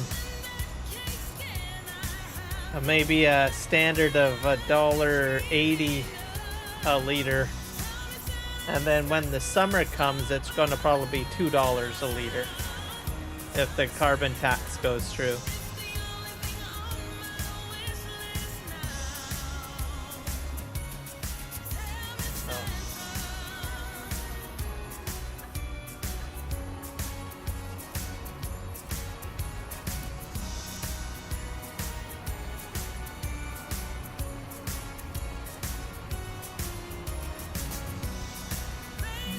Report Dayton storm.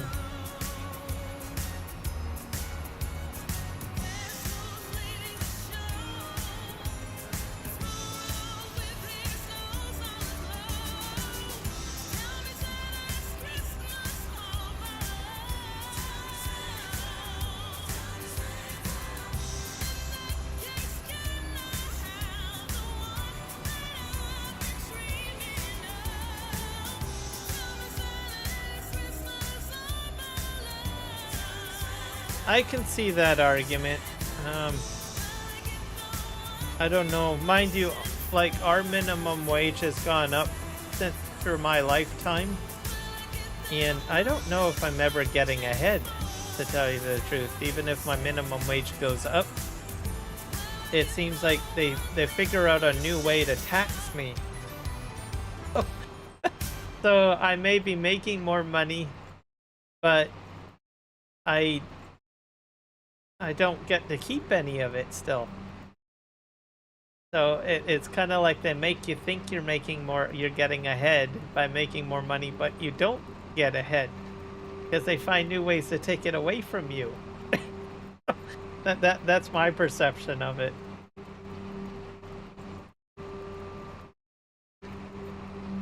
Oh, gotcha. In some situations, yes. I think there's probably a good chunk of the taxes included in the base price. But not in all situations. We call them the hidden taxes is what we call them. Like for instance, the carbon tax is a hidden tax. They just add it in as a percentage and it's added to the base price of a product. So there's all sorts of these little, I don't know, crazy hidden taxes that we have in Canada. And then we have our provincial and our provincial sales tax and our federal sales tax, which is more prevalent. And then there's our income tax at the end of the day. But a lot of us know that there's hidden taxes in as well, so it's kind of like a mix of what you've got and visible taxes, I guess.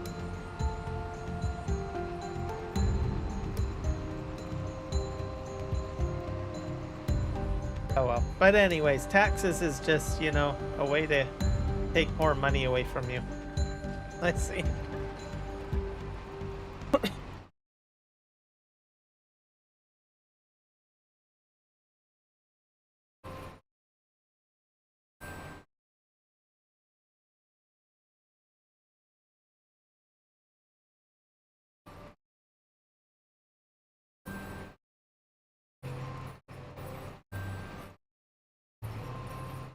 Well, here there's all sorts of different taxes. So like, even though I might not be taxed directly, but maybe a company is taxed, right? Like maybe they have like, I don't know, an environmental tax for businesses. In most cases, if a company is taxed differently, they just pass the tax down to us by putting it into the base price. So they increase the cost of the item you're trying to purchase, basically. And that's what usually is what happens here. I think in the United States, in some cases, it's the same too. There's a lot of hidden taxes. All gets handed down to the consumer at the end of the day.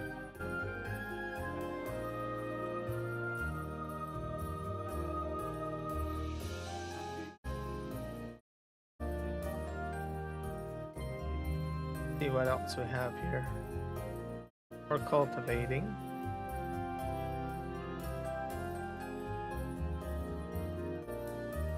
That's wood transport involves quite a bit.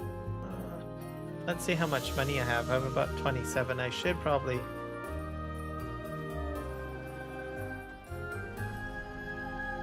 There we go. I'm gonna go pick up some fertilizer. I think I have to fertilize my field.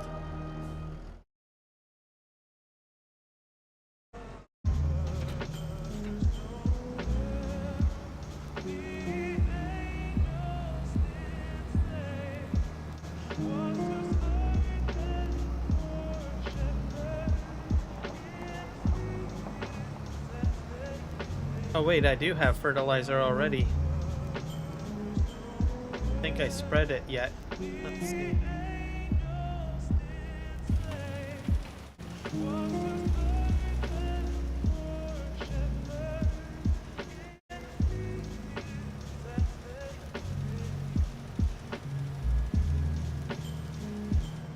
Let's just see if I'm not sure if I have to wait.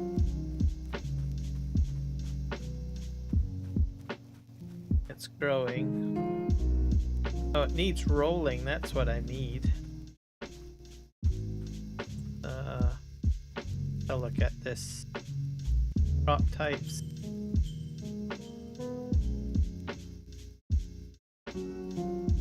Grow state. Weeds.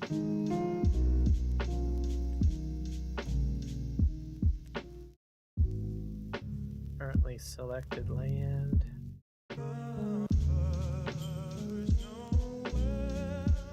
Where does it tell me where I need fertilizer? Cultivated. Oh boy. That freaked me out. Nick Kelly tipped. Thank you, sir, for the super chat. I appreciate you. $1. I hit a like on that and I'll give it a little bit of love. There we go. How are you doing? You freaked me out with the alert. I was like, holy crow, I got a super chat.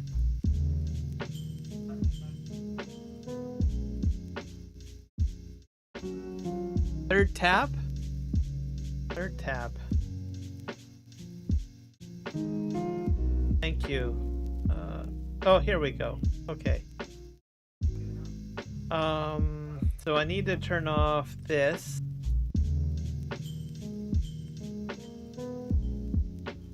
So I've only got the first stage on, and then I did spraying, so probably I have to wait till the next growth stage, right? So like when it's like sticking out of the soil, the plant, so I'll probably have to go over it later. Okay. But I can get a roller though.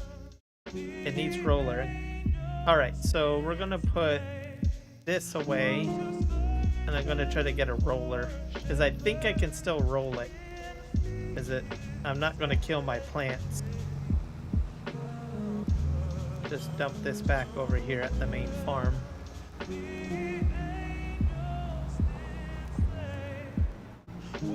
You're doing good, Nick? That's good to hear.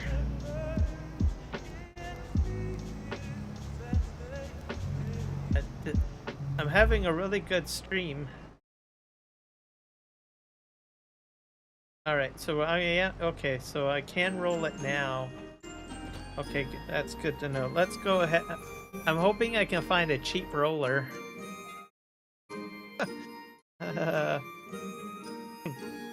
Let's see here. I'm gonna go Christmas shopping for a roller now. Let's go to the top. Those are tractors.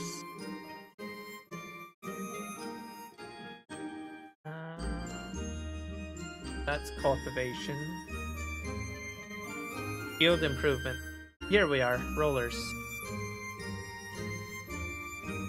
Okay, actually this is one of the newer rollers, isn't it? Oh, that's pretty expensive. Can I lease it?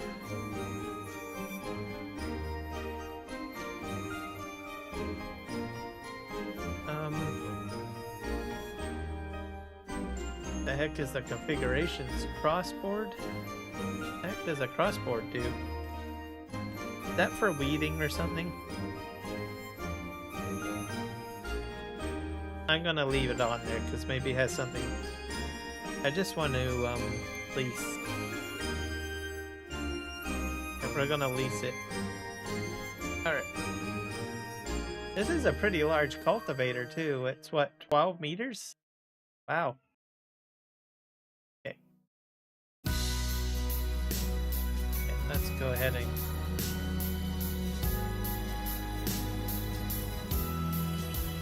this changes the texture of the ground. Okay. Oh, Nick, by the way, most of my chatters are on Twitch if you wanna join into the conversation. Or unless you're chill over there. So, alright. It would be interesting if that apparatus actually weeded. So I honestly don't know. I just assume. But you could be right, it could just change the texture. Okay. Mind you, I won't be able to know because I think I plowed already. So, and weeds don't grow after a plowing was done. So, totally forgot that I had plowed. Okay, where's my...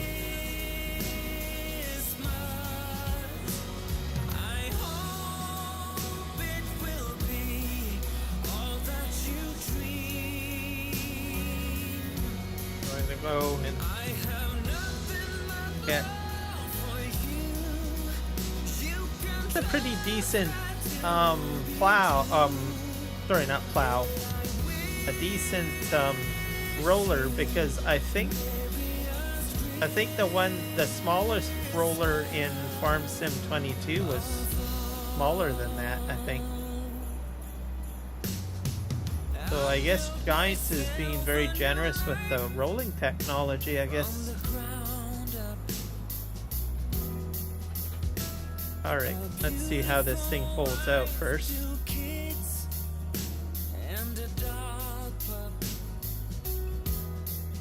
Yeah, 4 meters. You're right. So this is, yeah, this is good. Huh. I like it. Good job, Giants.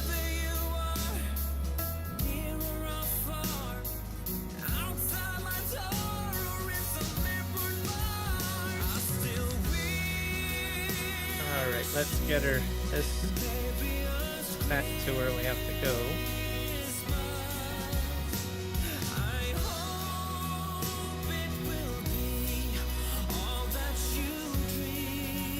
This will make quick work of the fuel.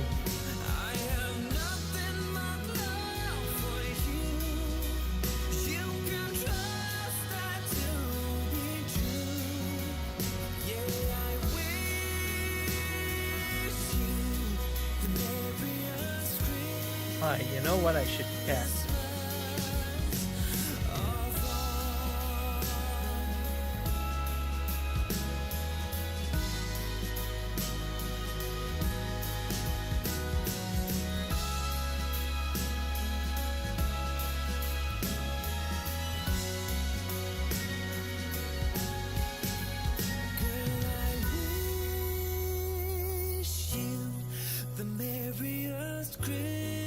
Did that work?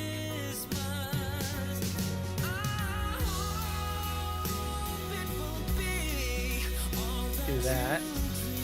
Gift out some subs.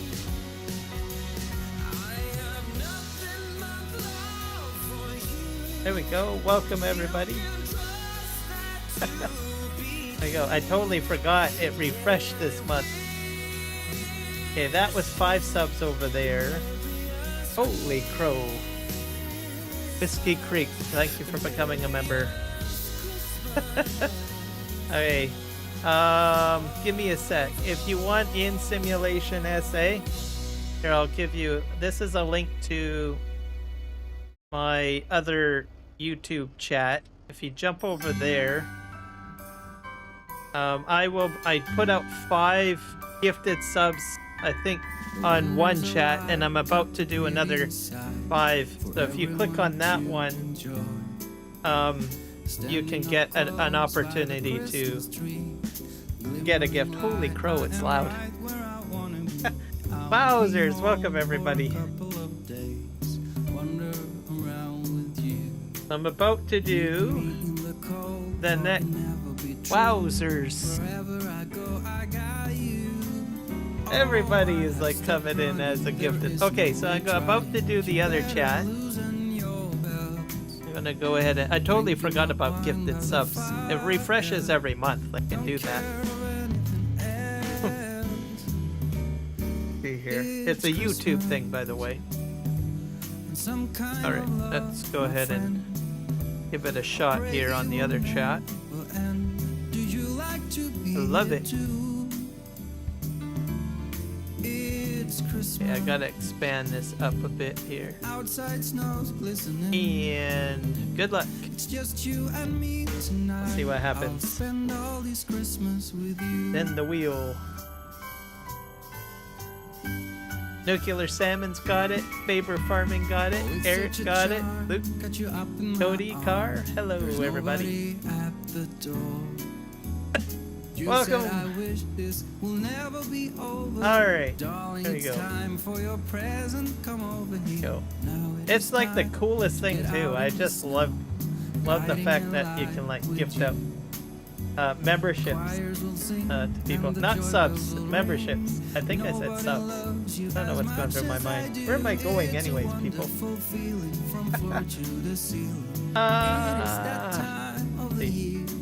So good luck. Glad to have you guys all on board. Why is that guy floating around? Oh my gosh, backwards. Okay. I missed my turn. There we go. It's the, what is it? The spirit of gifting, isn't it? Right? The holiday season. Gift out some memberships. There we go. I love it. It's just you and me tonight. I'll spend all this Christmas with you. Alright, let's get to work, guys. Alright, we're gonna go in here. There we go. So I'm still fairly noob at 25. Let's see here. Alright. Go here. Is that lowered? Oh, I probably should use the did I hold on a sec. I gotta hold the H in. I think I'm gonna use a steering assist on this because the textures are way too close. I was gonna freelance it and then I thought, no, I better. Okay, is that on? Let's hit OK. Ah, there we go. Yeah, let's go. Yeah, this will be better. Ah. Oh, perfect.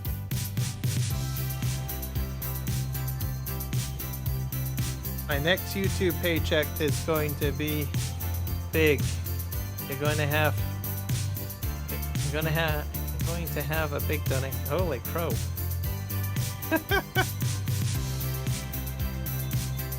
It's gonna be big, huh? Okay. Well, I'll have to look forward to it then. It's gonna be great. I'm really happy that your channel's doing well, by the way, Nick. Like, I think you got like everything going the way you need it to now.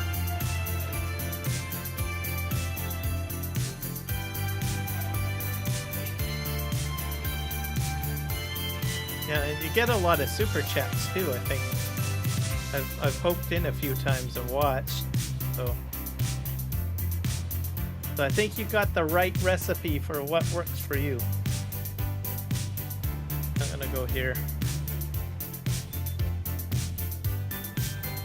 In August, 94 degrees Fahrenheit is low temperature.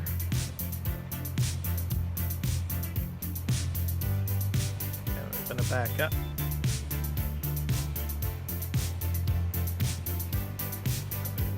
Turn here. Yeah. I hope everybody likes my new layout. I worked really hard on it, so I brought it over. So I did the horizontal build, and then I moved it over and had to push things around a little bit for the vertical.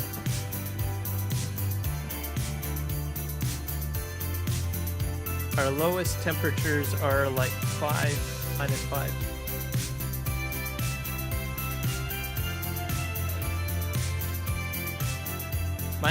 Oh, we get colder than that here in Canada. Well, where I'm at, I think the lowest it gets is -10. I don't know if I have any other fellow Canadians here to back me up on what I'm about to say, but I think some parts of Canada you can get like, I think -40? I don't know. Maybe that's a over-exaggeration on my part. But it's -10 where I am, anyways, whenever it It's super cool.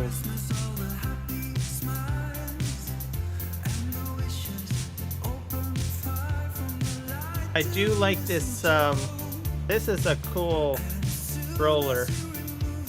I like it. Let's go ahead and turn here.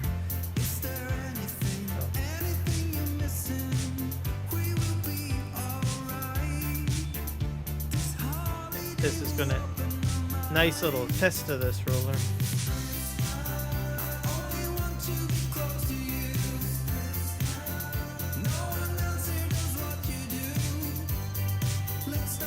So hopefully I'll get like a little bit of a bonus on my yield on this field.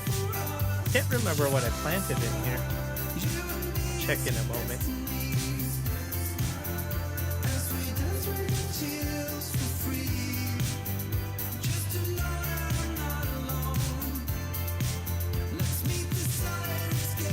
There we go.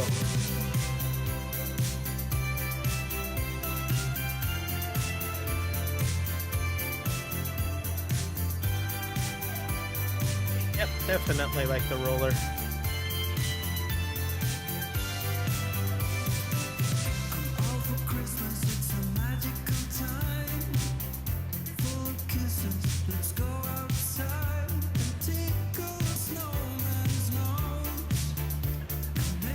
Also, I think I got like a new selection of people for gifted members as well, which I think is cool.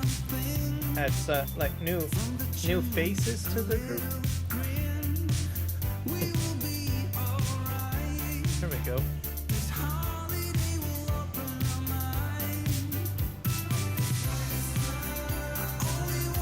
And there's some familiar names in there, of course. Okay, I think I have to take this back to the shop.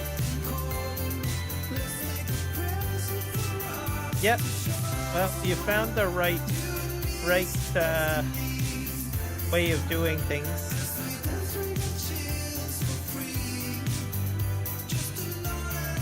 You're very engaging with your audience. I honestly think you would probably do very well on Twitch and Kick.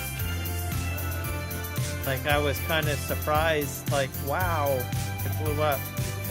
Because you engage with your audience quite a bit. Because that's the sort of channel you've got. You've got like an engaging audience kind of channel. Where you talk with people mainly. So, and it seems to work for you. So you might even consider doing like another platform or something.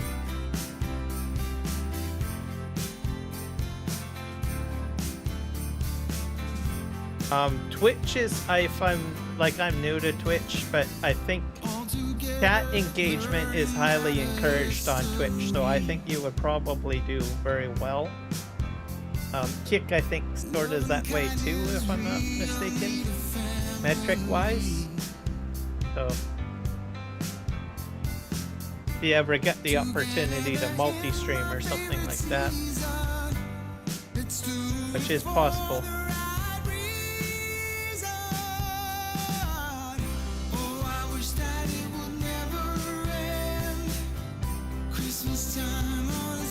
Okay, how do I... Here. Put this here.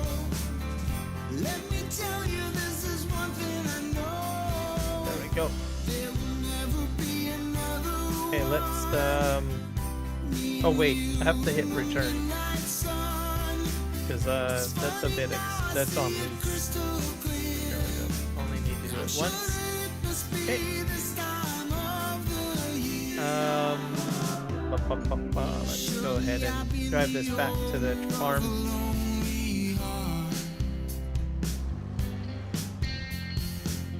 I did my best and knew just how to play my part. Together in my favorite season, let's do it for the right reasons. There's a truck.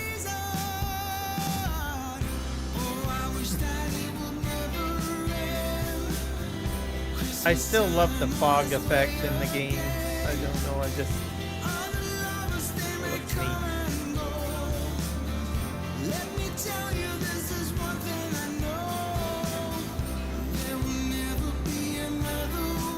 turn here.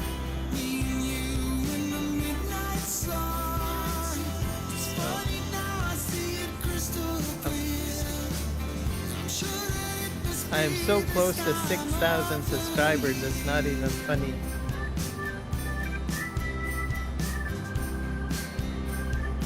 That is an amazing growth. Because you've only done, like, I think that's like in the last, like, 6 months. That's a substantial growth right there. Getting up to about 6,000, and you're still growing.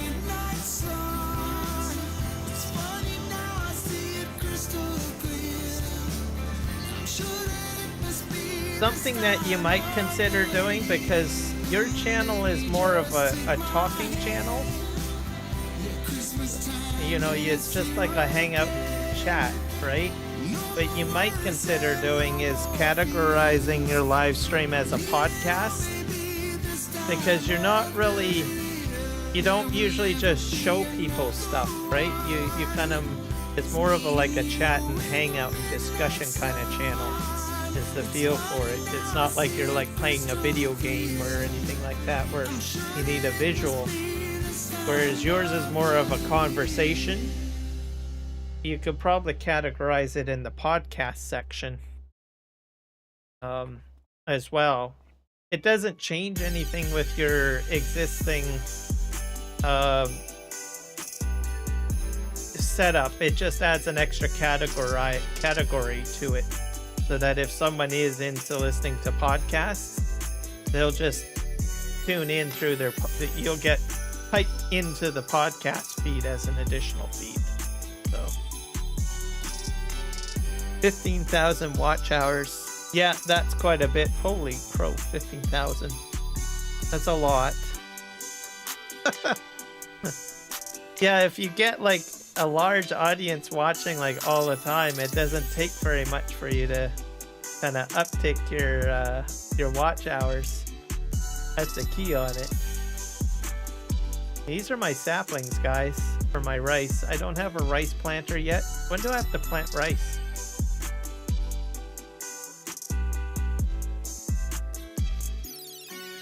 Let's see.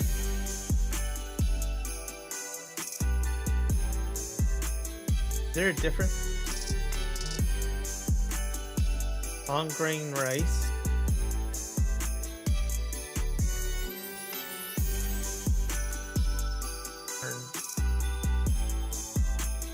So my question is this rice the long grain rice, or is this the, this isn't long, this is like regular rice, right? The water rice is the regular rice. And long grain rice is like planted like what, like wheat? Okay, so that's normal rice. Okay. And the long grain rice is the rice where you're using a regular wheat harvester, right? All right, so that's regular rice. That means I gotta wait till April, so next spring. So I do have time. I don't need to buy a planter just yet. I will just save my money then, I guess. It's probably the best thing to do. I usually don't like buying equipment and just letting it sit on the farm. I think we're going to do, so I'll show you what I'm doing too. I do have so I've got 1, 2, 3, 4 of these, and I'm doing chili peppers, cabbage, and garlic on all of those, and they're getting distributed to my canning factory, which is making kimchi, and then I'm selling. So it's auto distribution and auto selling going on. And I have mushrooms.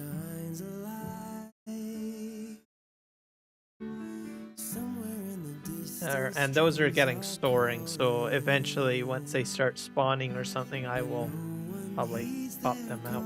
So that's basically my factories.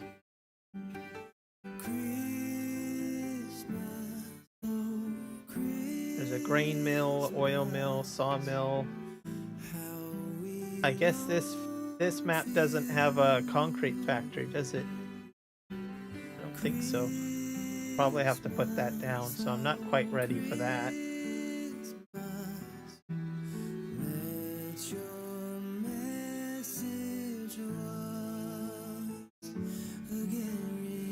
Yep, and they are definitely like what you're doing. And YouTube Shorts is good, so just keep on doing that. They're gonna keep on pumping out more stuff for Shorts. Like I keep on. Tomorrow we'll probably get more news from YouTube on new stuff as well.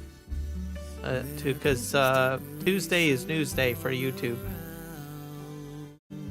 I have not gotten into the factories yet.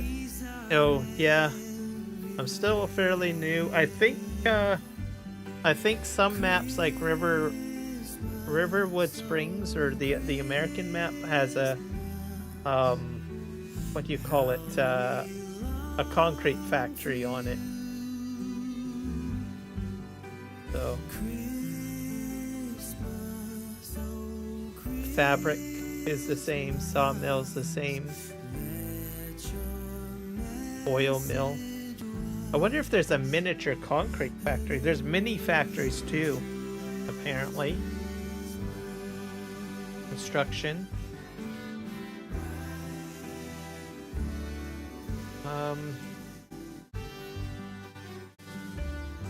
These are buildings. Baby factories, as I call them. What's this? This is one of them, I think. What is that? That is, oh, it's a bakery. Oh, that's a small bakery. Oh, I did not know there was a small bakery. That's kind of handy. Okay. This is a big thing. I don't want big things. What's this? This one is preserve. Oh, I guess I could have made a small preserve factory too. Carpenter.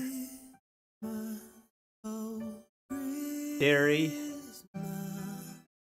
Grain mill. Grape processing. Oil mill. Sawmill. Spinnery. Sugar mill. Tailor shop. A baby, many things.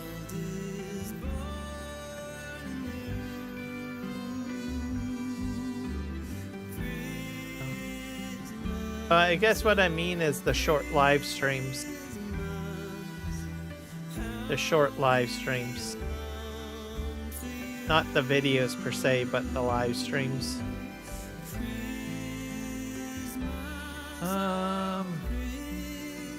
What was I trying to do? Oh yeah, I was going to do another contract. A lumber one. We're going to do wood transport. Borrow these items. I love doing this. Go ahead and...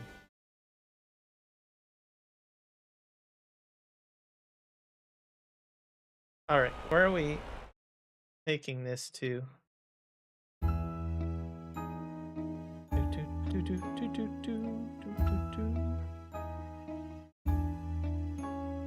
You might think the weather's kind of cold. Okay, I gotta find... No, you've got a hand to hold. Come on. What the heck is that? Where's my wood lot? What a wonderful day. Oh, way over... Holy crow. Your white cheeks Way over there. are so hard to resist. Alright, so we'll go up this way and down this way. I think that'll work. And then where are we delivering it? Are we... Oh yeah, to the carpenter. Okay. Let's see here. I'll have to go this way.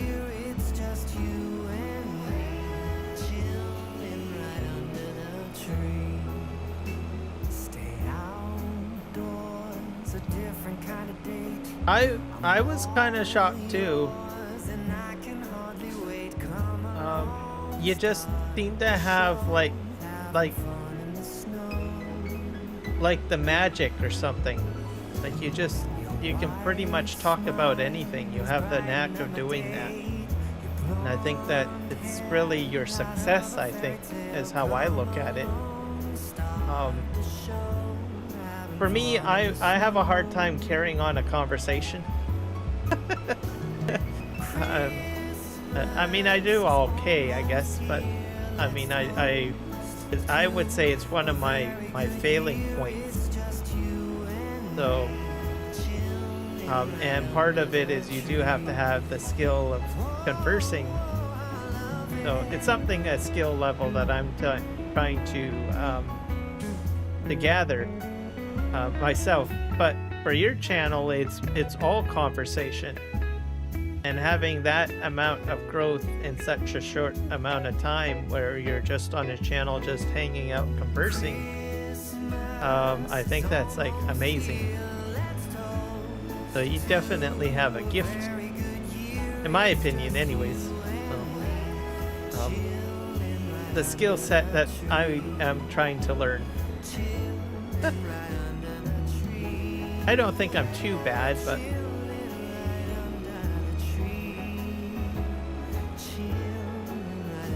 I will admit, when I first started streaming, I was really bad at talking. Like, half of the time I felt like I was like an idiot. I was like, I don't know what to talk about.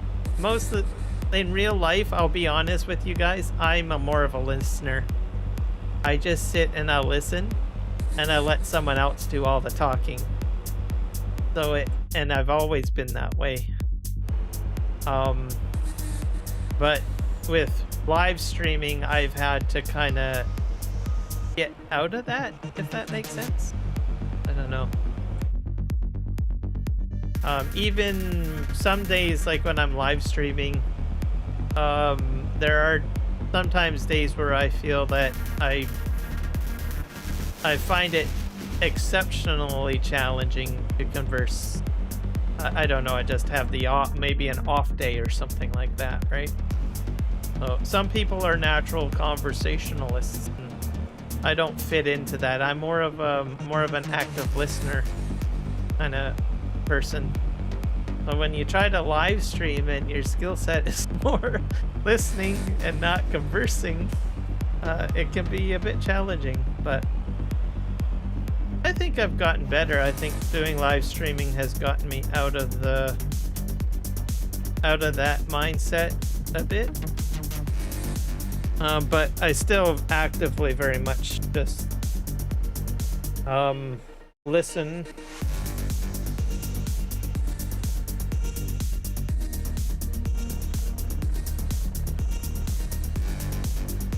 Welcome back, rocket scientist. I put in a support ticket with Da Vinci's team, so let's hope they can help me fix it.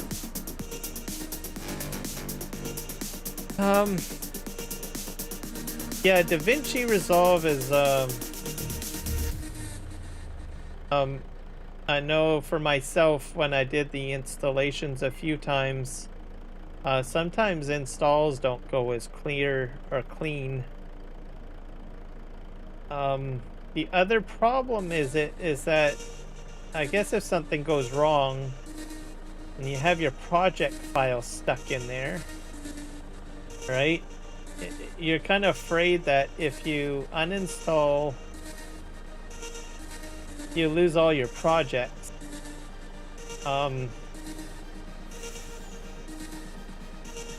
Something that I've never had to look at that aspect of DaVinci before, but I think there is a folder on your computer that holds your projects. Oh boy, am I making a good decision? And if you can find that, I would probably back up that folder before uninstalling, or better yet, in your ticket.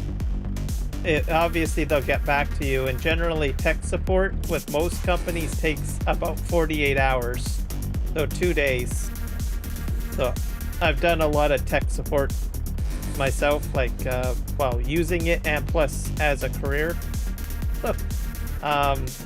Reasonable wait time is 48 hours, just to let you know.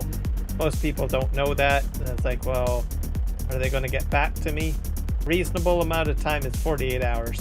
So just throwing that out there.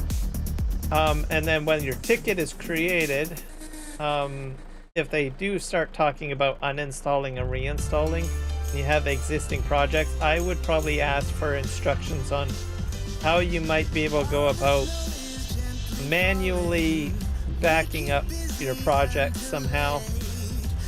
Like, ask them, well, where's the file directory, etc. That way you can restore it later.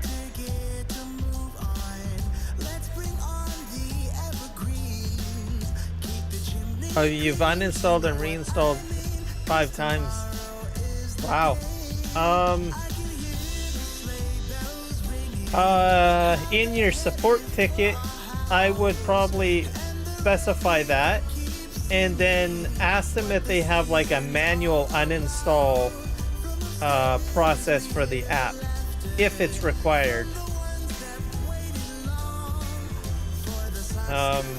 Sometimes you can get that. Sometimes there's a manual uninstall. What that is mainly instructions on how you go through the registry and how you go through the file directory, and you basically go to those locations one by one and you delete. That's what a manual uninstall is. I'm not sure if DaVinci Resolve has instructions for that, but that's what I would probably ask.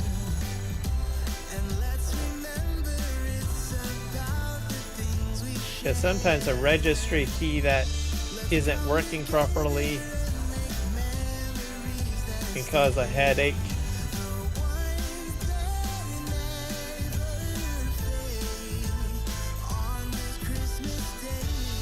But of course, you want to make sure you can back up your projects first. That's a clear thing to do.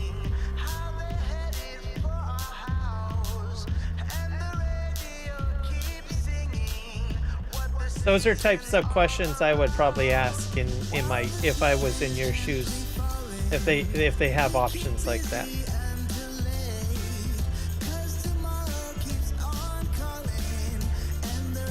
Oh. Well, that's definitely a pickle.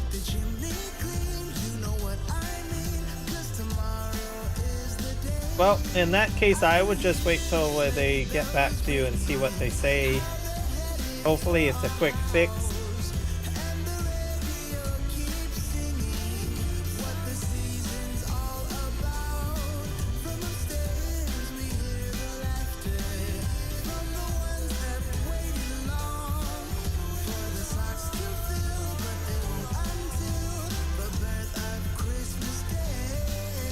Kind of wondering here,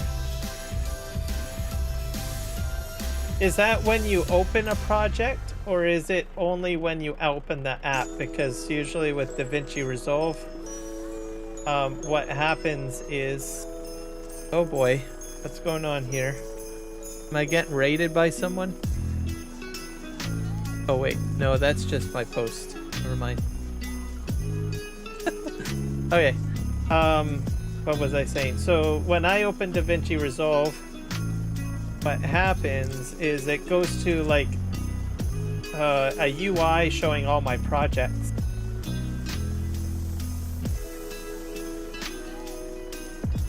And I open the, oh boy, okay, that's a real, yeah, that's a doozy. That's a whole other scenario there.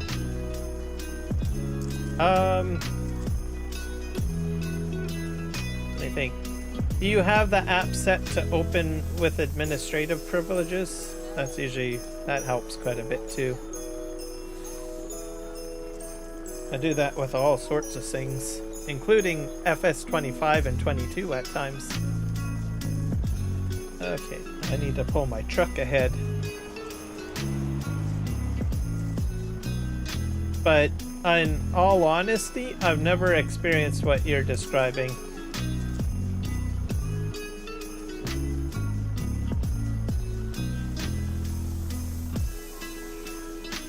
I tried admin too. Oh.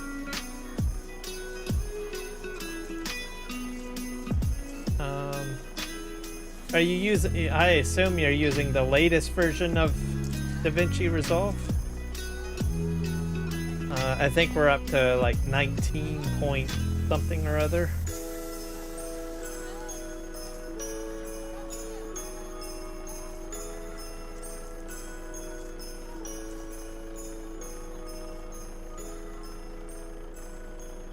Also, I'll just ask this one question too. Did you download the installation file of it over Wi-Fi or hardwire?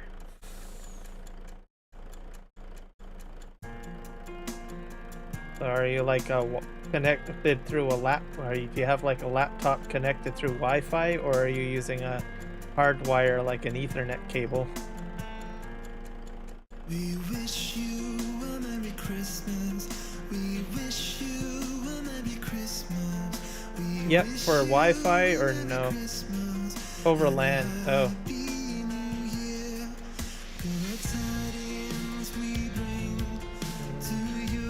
One thing that I noticed too, my PC always connected to LAN. Okay, I'm proud of you. That's the way to be, LAN connection. I'm just gonna say that for everyone. Wi-Fi is just horrible for downloading stuff. Even if you download a file, you can actually get a corrupted download. So that's why I'm not a big fan of Wi-Fi. I like wired connections. All right.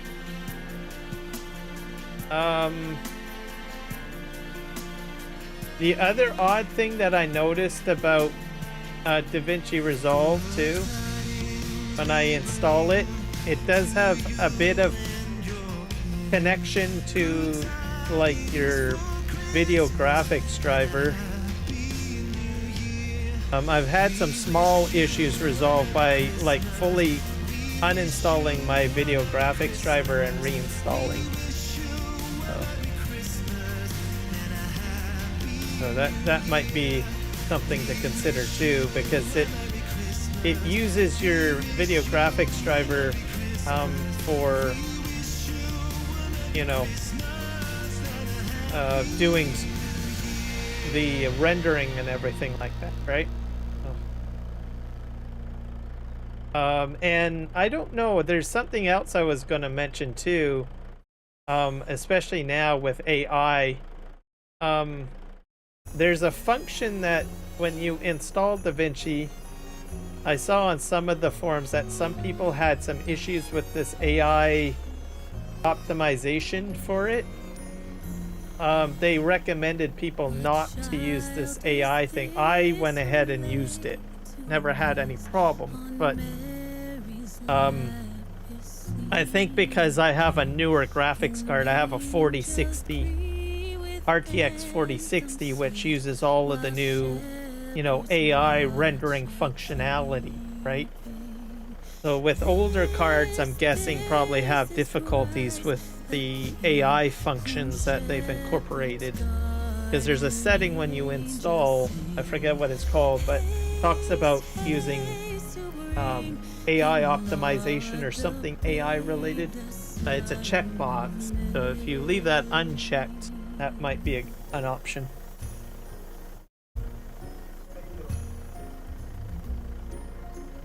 Game driver and pro driver, either helped.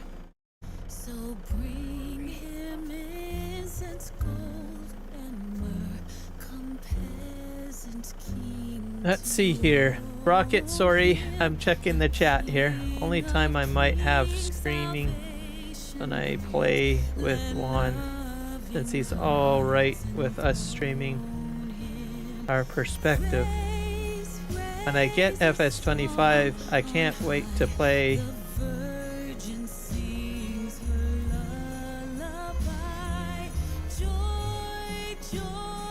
Oh, well, my server is always live all the time, so if you ever do join me and by chance you and I are not on at the same time, I leave my server up and running all the time, so you're more than welcome to jump in. I don't shut the server off. I just leave it running. So that might help for you, Rocket. I posted the access information at the top of your chat, by the way, Rocket. So you just write that down.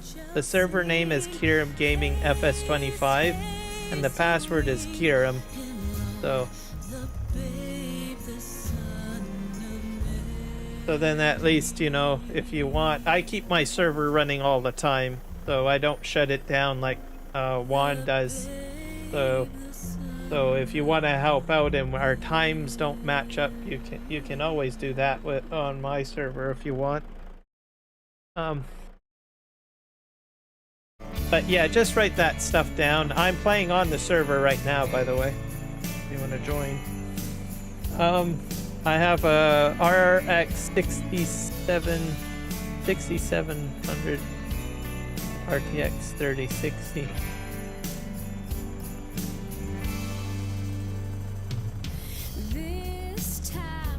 I'm not sure if that has the AI functionality in that one. It might. But I don't know. Try the uninstall and reinstall, like I said, Simulation SA, and just pay attention to the installation prompts. If it talks about AI at all, just uncheck the box and see if that helps. Because I read on the Facebook forums for DaVinci Resolve that there was some people recommending not using the AI functions. So it might work, I don't know. Oh, it doesn't for you? Okay.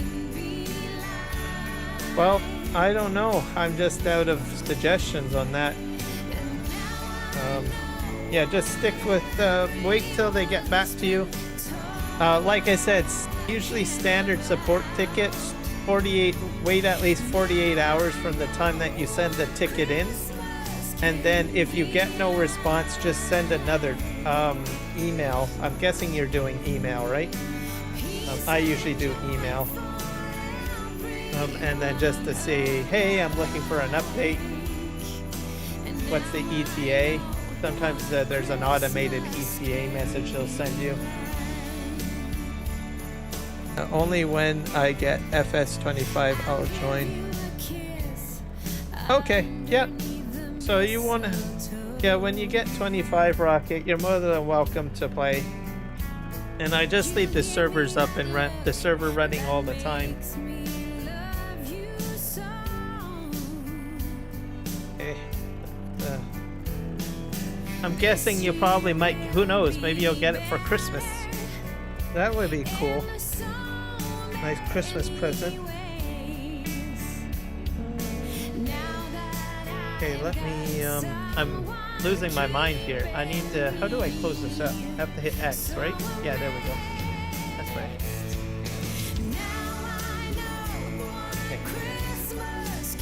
Okay, now we gotta figure out how to get to where we're going. Okay, I mean, I'm not going up this hill. I went up this on a contract, and then I got the tree stuck, and it was a mess. We're gonna just back up.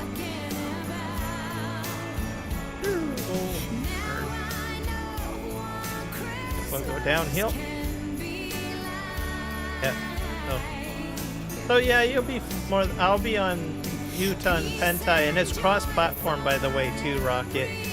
Like, there's like no mods on this thing, so.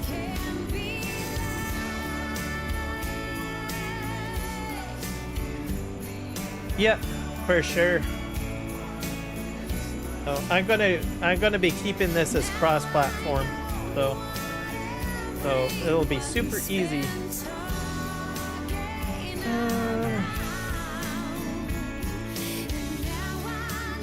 Okay, we are going into town, so I gotta go down this road, I think.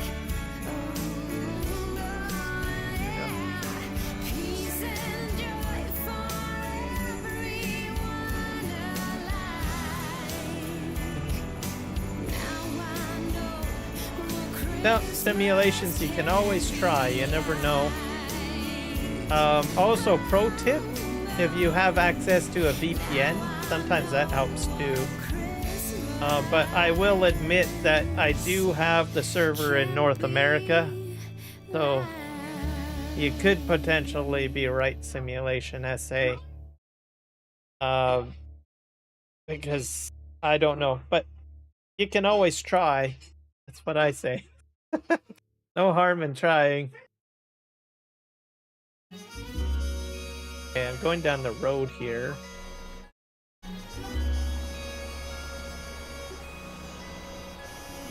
Oh, okay. You're on PC? Excellent.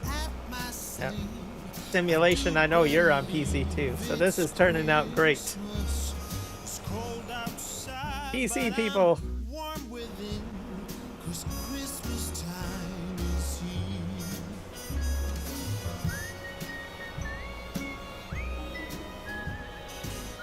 Alright. Okay, where am I going? I gotta go straight down this road, I think. Oh no! Dude! I almost ran him over. I'm going the wrong way, I think, right now.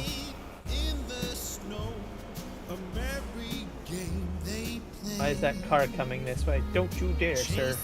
Oh, he disappeared. That's right. A little game of chicken here.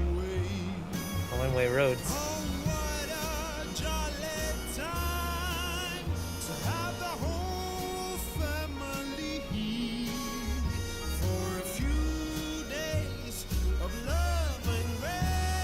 Yeah, I'm gonna be very careful with that. I'm gonna make sure that I add like giant mods in, and then I'm going to make sure that if I do add mods that are not what's the word, not giants, that it's cross-platform. So this is the first time I've actually ever tried to do a cross-platform server.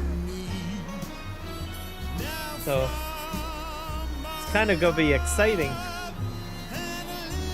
Okay, let's see here.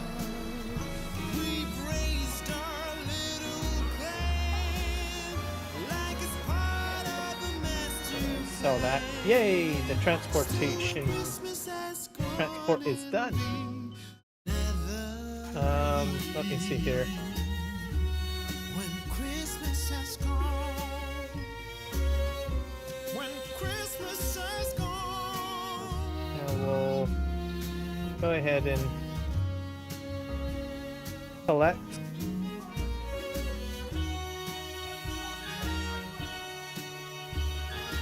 Okay, that's a. Hey, I'm getting some good money, guys. This is going really good.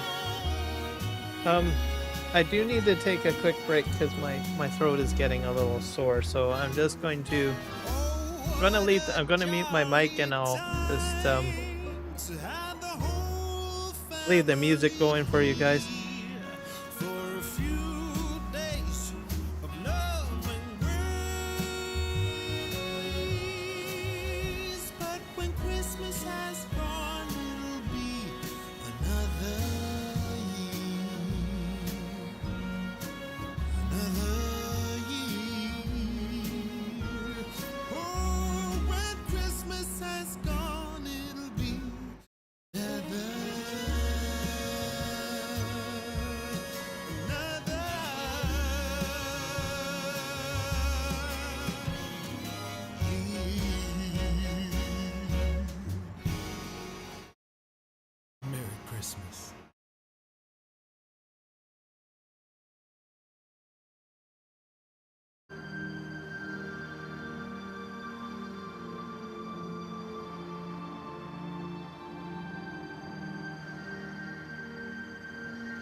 Alright, I'm back, guys.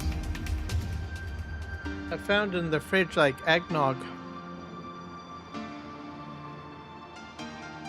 It's good. Eggnog is good. Oh, and I got a muffin too. Grabbed a little muffin. It's a cranberry muffin.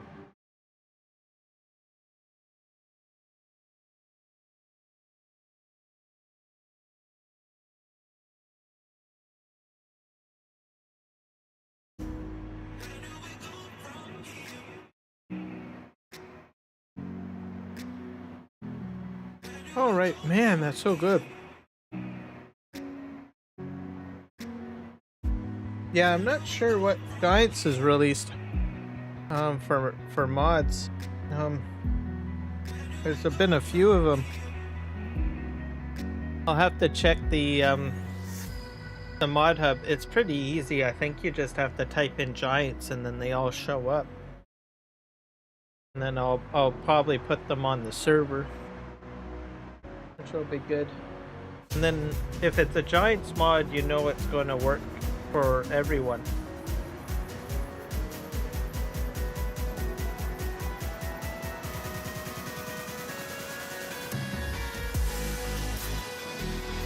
Alright. Did I cash in that thing? I think I did.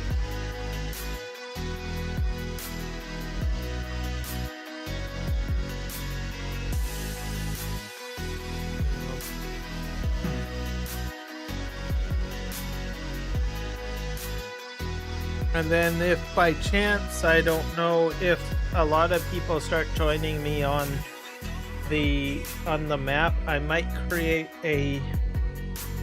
maybe a mini Kiram Gaming Discord channel. Because I joined Whiskey Creek Farms Discord channel recently, and I noticed that he has a very small channel, and I thought, well, I could probably have something like that, maybe. Because one of the things that I didn't want is like a huge giant channel full of like I don't know, all sorts of channels and stuff, sub channels and things like that. I thought, well, I don't really want anything like that. I just need like a channel where people can go in, and then if they need to get into voice chat, they can join the voice chat. So I don't know, I'm thinking on that one. Oh, I have Discord, the app, but I don't have my own channel. Mainly because I didn't really want like most of the channels out there have like all these sub channels. But then I joined recently Whiskey Creek Farms Discord channel. I'm not sure if you're in there, but anyways, I noticed he's got a really small Discord channel with just small, like just, what is it, 1, 2, 3, 4, 5, 6, 7 sub channels. And I thought, well, I could probably have something like that. That way, if I've got like a multiplayer server or whatnot, you kind of need like a voice chat thing to stay in communication with people, right? Yeah, Whiskey. So I might build something like copy his in a way or whatever. That way I can at least have people converse with me through voice chat. Because you kind of need something like voice chat related to make it all work. Oh.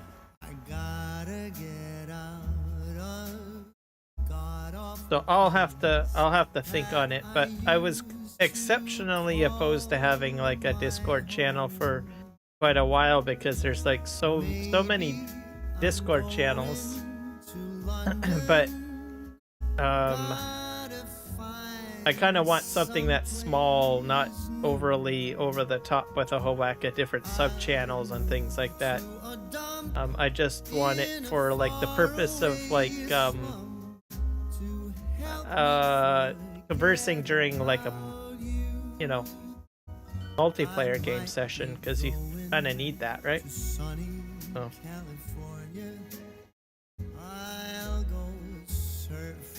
Anyways, I'll have to think on how to do that. So, but it's probably going to be about the similar to like, I guess, Whiskies, I guess. Because when I joined Whiskies, it's like, oh, well, that's kind of interesting. Very small. It's probably more my style.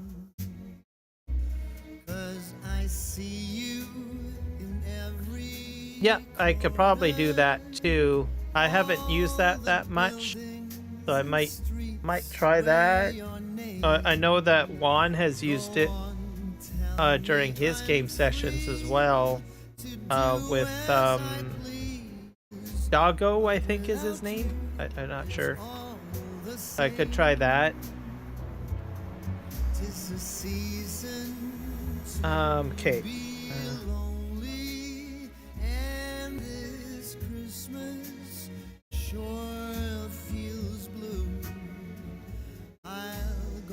Guess you could say I'm an exceptionally casual content creator. I don't have a Facebook page. I don't have a Discord. I don't have a TikTok. I don't. So I bet you there's some people that wonder how the heck do you get anyone to watch you if you don't have all that stuff. I don't know. I just manage. But I do me. I do what I feel is comfortable. Like I don't have a face cam, right?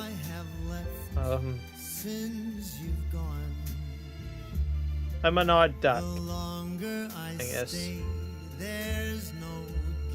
But I'm kind of seeing the like I only add something in that I feel that is exceptionally necessary. So I guess I'm probably leaning a little bit to the consideration of a Discord channel. But you're right, I could use voice chat, so I might even just do that instead. Alright, what kind of contract do I want to do? I think I'm going to do this one.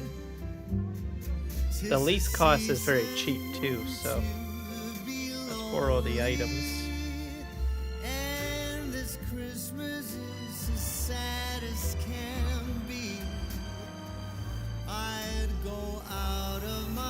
We got a Challenger tractor today, folks.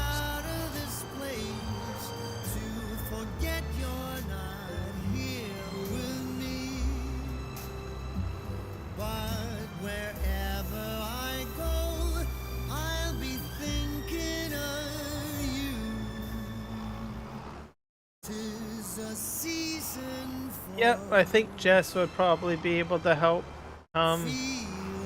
She was able to put the donation Extra Life one together.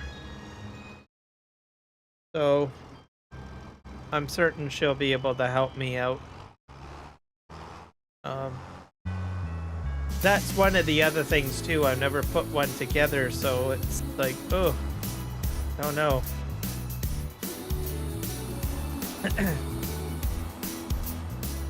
Like, I'm fairly technical myself, but you know, it does take me a bit of time to figure out how to do things. Let's see.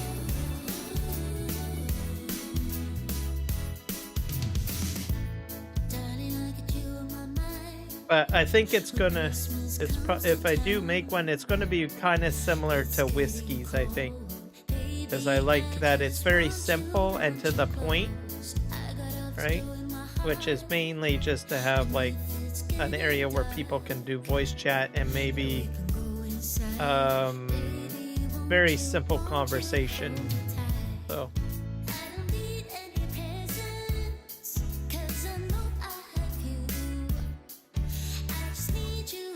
oh, it does? Okay. Yeah, I've never even bothered trying. It's just that, you know, I've been in so many Discord channels and it's like, oh my god, it must take forever to put all that together. And, like, the UI's gotta be crazy or something.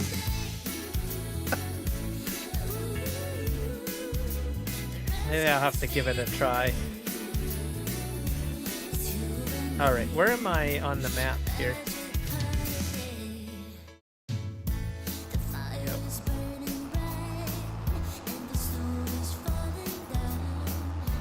still not getting very much honey. I guess you only get honey during the summer or the spring or something.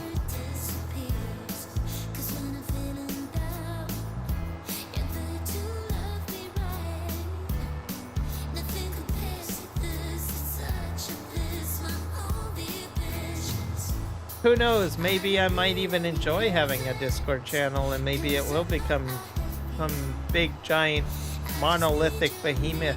I don't know.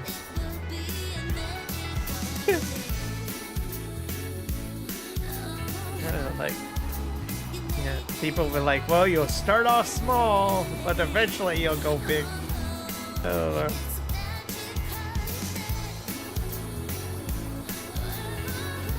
Look at that guy. He's just zooming by me.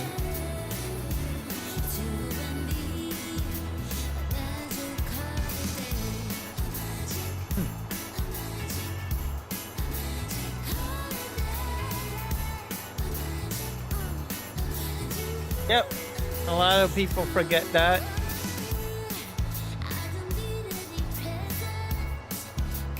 But also, I think Hanukkah is happening too. And I'm not sure if there's any other religions that celebrate something. Hanukkah for sure. Let's see. I should look it up.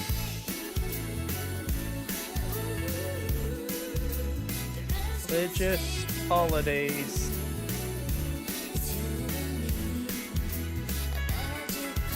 In December. I'll just say December. Let's see. There's Hanukkah. There's Yule. I'm not sure what Yule is. St. Nicholas Day. St. Nicholas Day. Oh, it's a specific day. It's on the September 6th. That's a lot of Christian ones, though.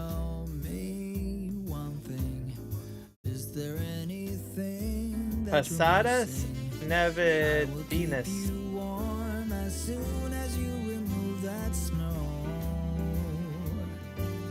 Whatever we do, we will be alright. These holiday wonders. See, there's Hanukkah, Christmas.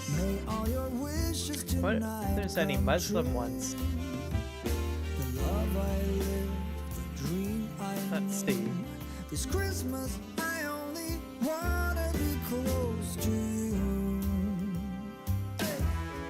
No major Muslim religious holidays in December. All right.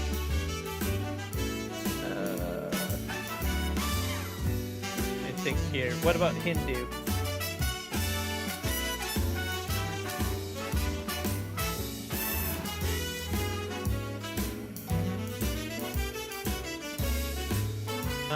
There's for Hindu. There's Kartika Deepam, which is a festival of lights that takes place on the full moon day of the Kartika month, which is usually November or December.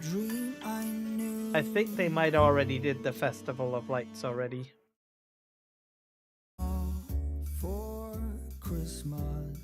And oh wait, there's Pancha Ganapi, 5-day festival that takes place December 21st to the 25th to honor Ganesh.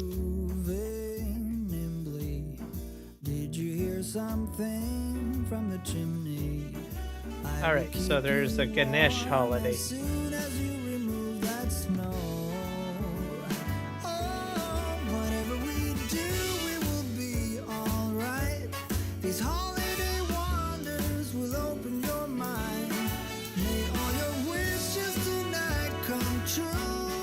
Oh, yeah, I'm Christian.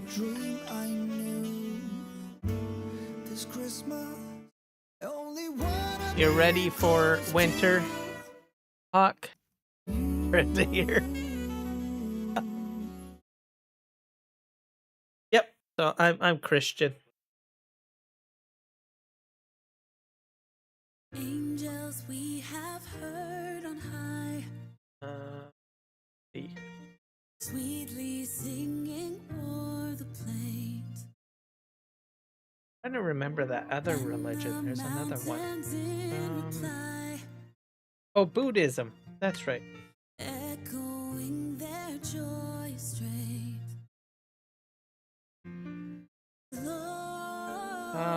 So right, so in December. In Excelsis Deo, Lord. Body Day is a Buddhist holiday celebrated on December 8th. In Excelsis Deo. Commemorates the enlightenment of Siddhartha. I don't know who that is. Body tree and attained enlightenment.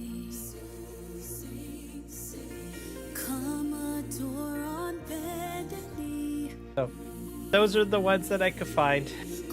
So there are others I guess religious celebrations during this December.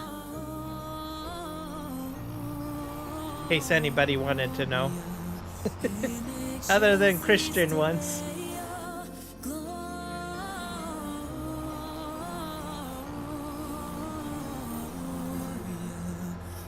It's fair enough to ask questions like that, especially to make statements like that you don't want to make people feel uncomfortable.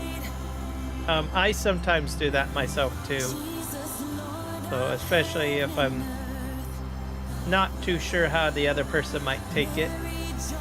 That way you're basically indicating that you're curious to know, but at the same time you're trying to be respectful, not to offend, so that your intent is not misconstrued. And I do that quite often. I will just like make a statement to say I'm just kind of curious, right? Not to be offensive or anything.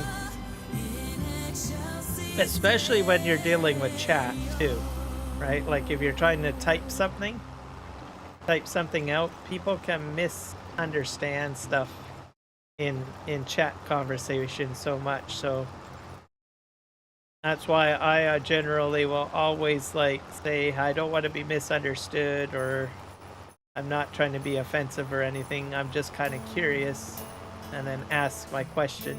So it's a respectable way to go about it. Because I find chat conversations can so easily be misunderstood. If I could give you just a little space,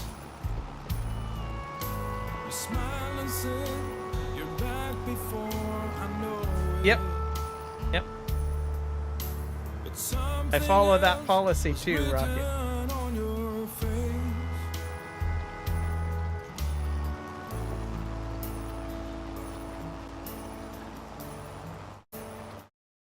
Now all is said and done and you are leaving, standing with a suitcase in your hand. I told you how it's so hard to believe it, that I will never fully understand. Now we're gonna go uphill here. I guess it's getting pretty dark.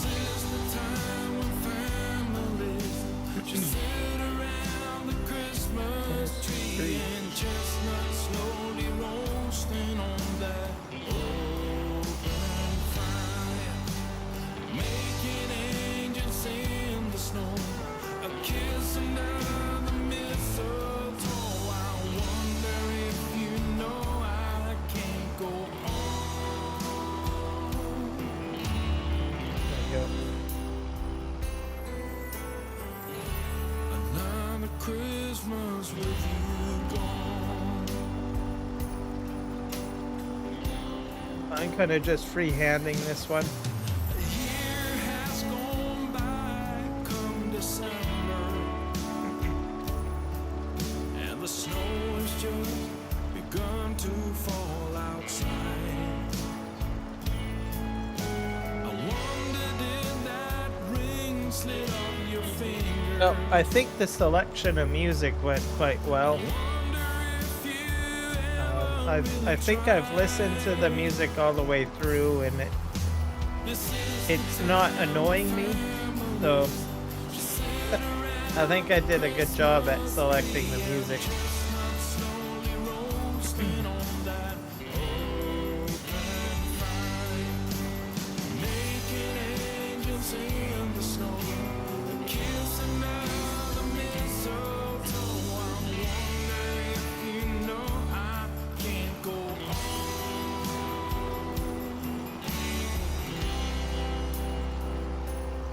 Yep. Basically, we kind of like between Jess, Swan, and myself and James, I guess we kind of have like our community is pretty much, I think, shared. I think mainly because we're both from the same country, and like I'm Canadian, they're Canadian. Well, Jess, I think, is American, but they live in Canada. That's what I'm saying. And we also live very close, too. Like, we're in the same province.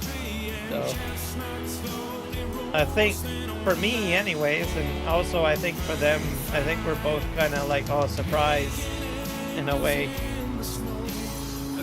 When we kind of, I don't know, met up and started our live streaming journeys, all of us, I guess. Well, mind you, they've been live streaming a lot longer than I have.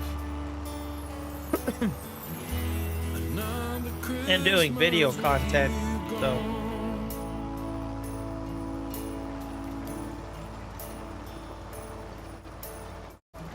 so I think it goes hand in hand. Like, some of the people from my channel has gone to their channel, and then their channel to my channel.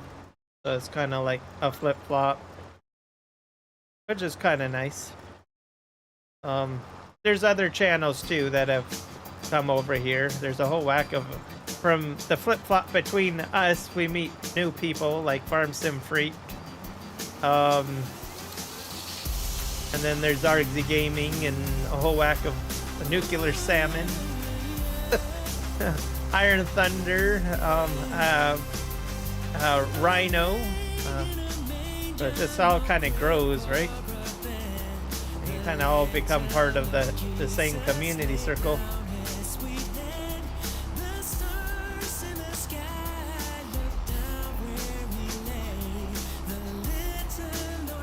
Yep, I'm doing well, still growing.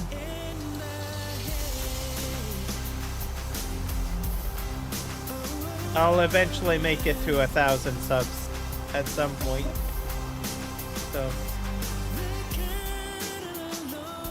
which will be great. I'll be had. That means that I'll get ad revenue, I think.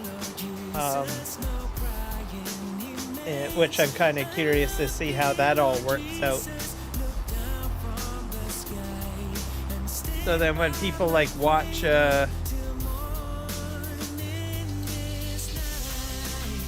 you're just trying to get to 10 subs.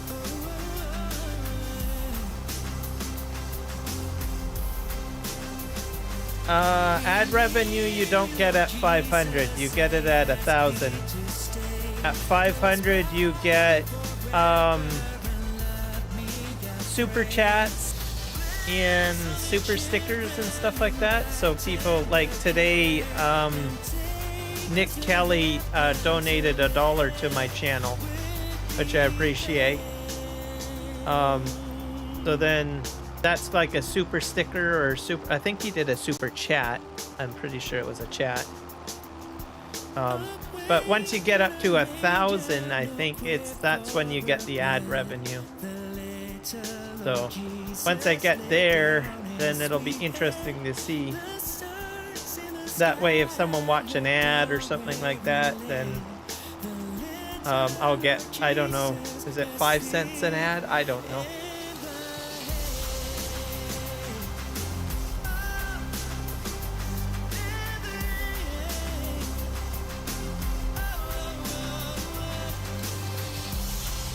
At least on YouTube. So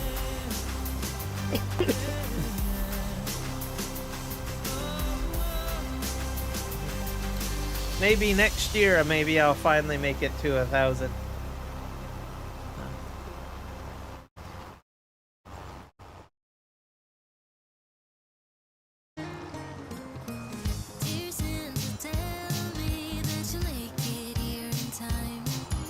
We're gonna go downhill here.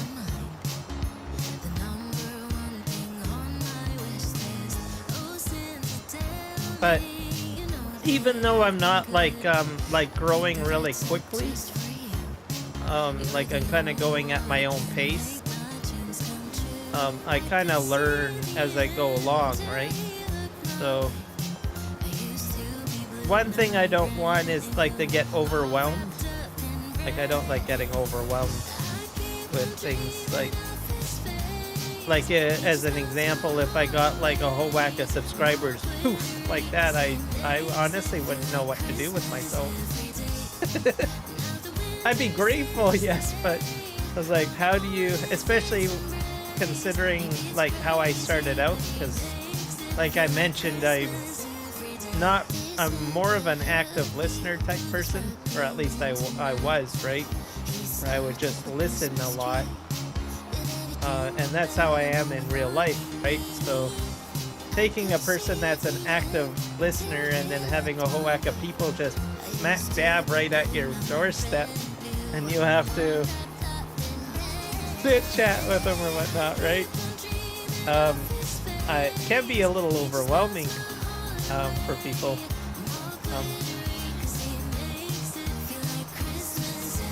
That's how I am or have been, and then I've had a lot of friends that are like that too, that are more,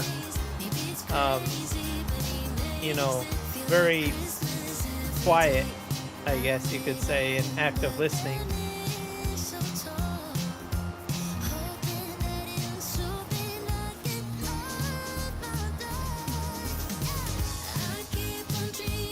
So I guess the whole live streaming process is probably a bit of a learning curve for myself. On a therapeutic level, I guess. I mean, obviously I've learned a lot technical, but I think having to, you know, especially when I first started the channel, I had not very many viewers or people popping in, so I ended up, well, how the heck am I going to talk to myself? Who talks to themselves? Because you see on TV, right? People get criticized. Oh, that guy must be crazy. He's talking to himself, right? But literally, when you're live streaming, you sometimes just have to do that, really, right? But I do have quite a few people that I think probably are a little bit like me, that are more active listeners too, I think. So I guess that also helps a little bit, right? I think people are, like, I think some of my community might be a little bit similar to me and forgiving if I'm not really talking too much. It's like, well, I understand you, because I'm the same way, kind of thing. Us quiet types understand each other.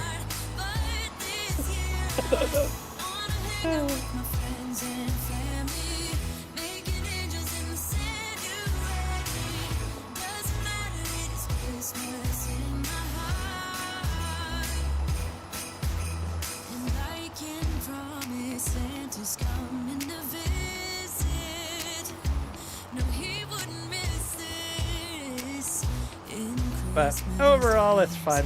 So I think I've had quite a bit of growth from live streaming, and I've learned a lot of things. So character development too.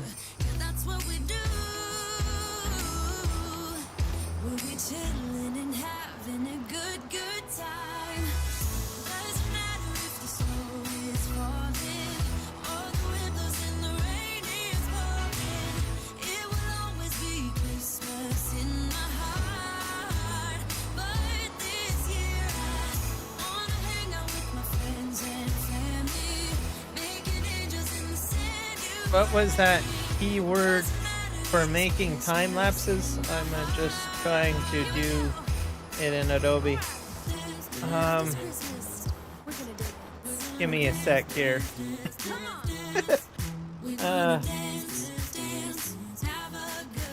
Speed ramping.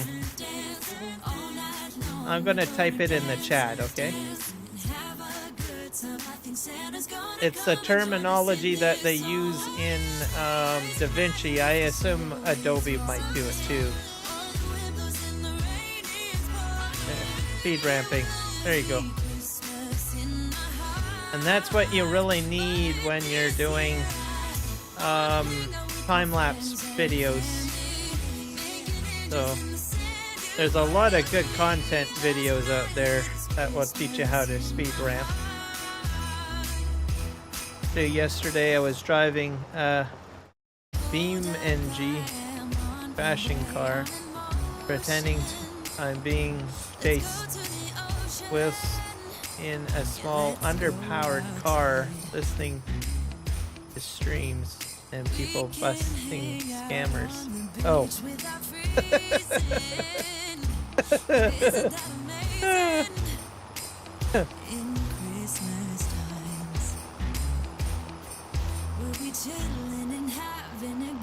I usually listen to a lot of, well, if I'm farming on my own, yes, I will be watching YouTube.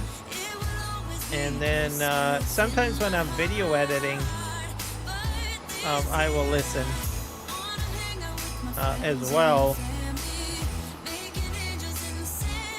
So like, especially when I'm with watching Juan or Jess when they're doing their live streams, I will usually be in the background lurking, just building something.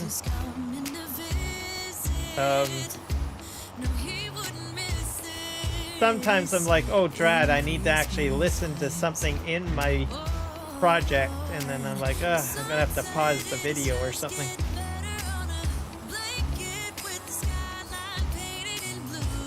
I just learned how to do it in 40 seconds. There you go.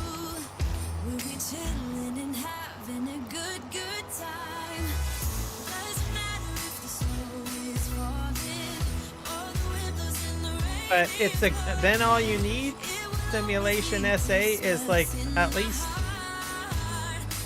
a good selection of music, you know, just, and then realistically, you can make your time-lapse videos, I think, will probably be best like about 15 minutes long, I guess. Generally that's it. No more than 20 minutes, I don't think. And then you put in, what would that be? 20 minutes is generally what, 4 songs? Sometimes a little less than that. And then you just all put it together. And then if you get really good at it, like there are, like as an example, RXZ Gaming, and I think the Farm Sim guy, there's probably others too, so if I left anyone out I apologize, but I watch their channels a lot. They do a hybrid system, so what they do is they basically start recording, and it's like a regular like live stream video where they say, okay, I'm going to go ahead and I'm going to work on the farm here on Hutan Pantai, and I'm going to do some plowing, and then they'll just discuss normally at a regular flow what the plan is, and then once they say, okay, well, let's go into a time lapse and plow this field, and then after he says that, he'll ramp into a time lapse segment where it will just speed up, and he'll have a song playing in the background. And then once he's done plowing, he'll come back and he'll say, well, that was great. We got this field plowed. Next, we're going to go do blank. And then he'll move the equipment over, and then once he's ready to use the equipment, once again, it slowly ramps into a time lapse. So That's like, I call those hybrid time lapses. So you can do that too.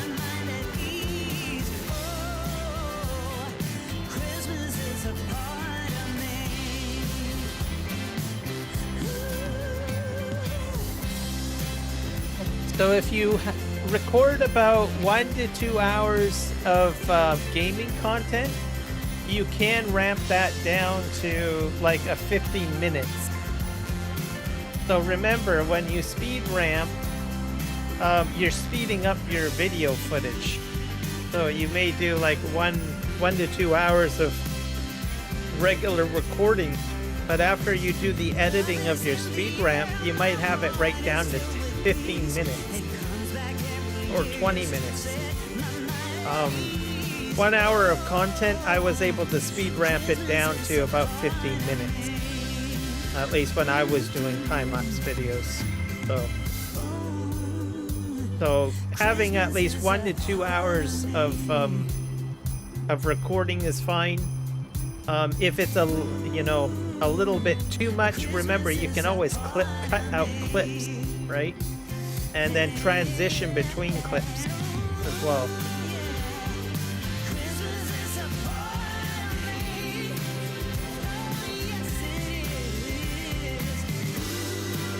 So hopefully that gives you an idea.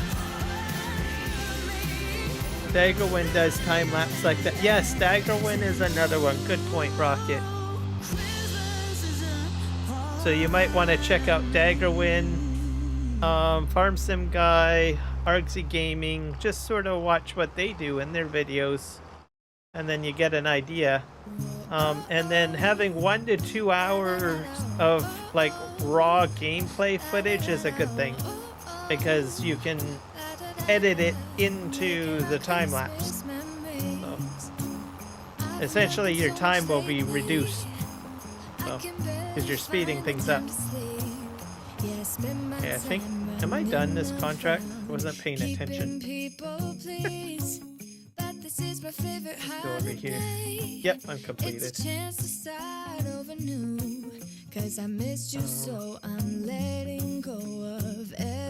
Myself, I use time lapses in my tutorial videos still. So it's a good skill to learn time lapsing.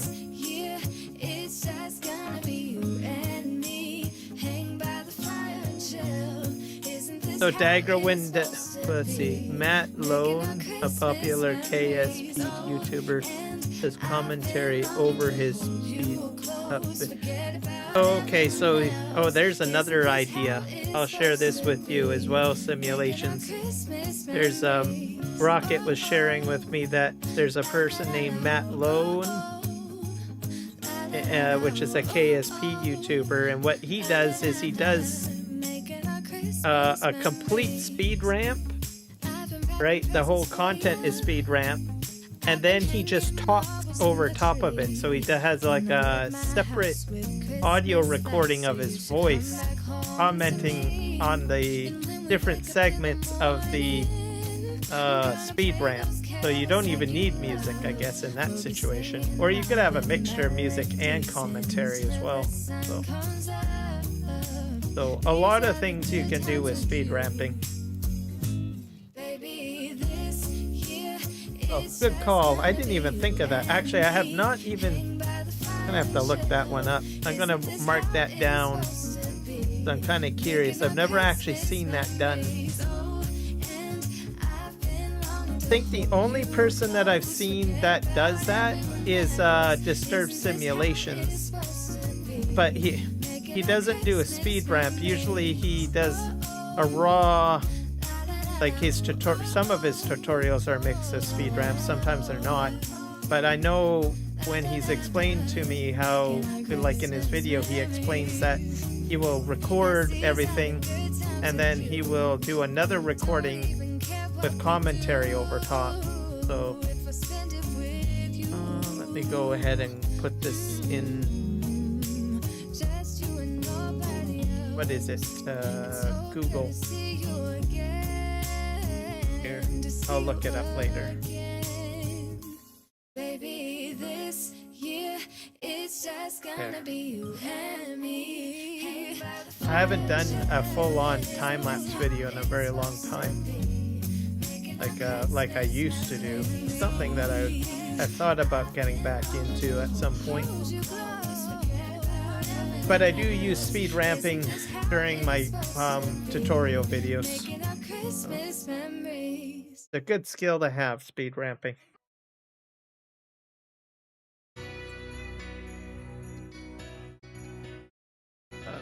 We got active. We got cultivating.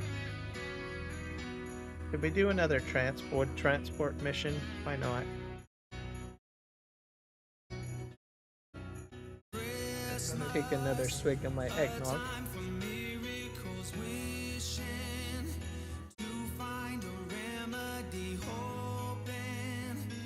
All right.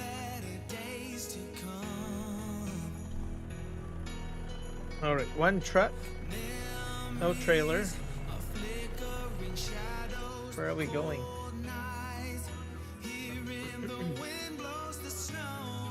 Not very far away. I just have to go into town.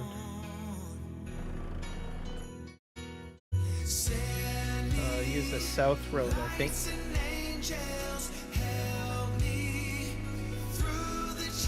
Go this way.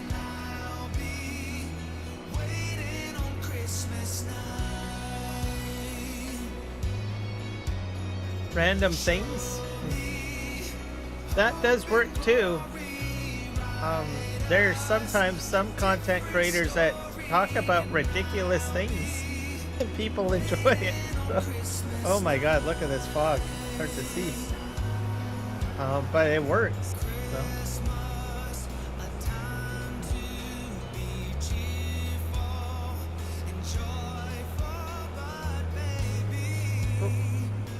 Okay, am I going this way? Or where am I going? I'm going the wrong way. Ah! Went the wrong way.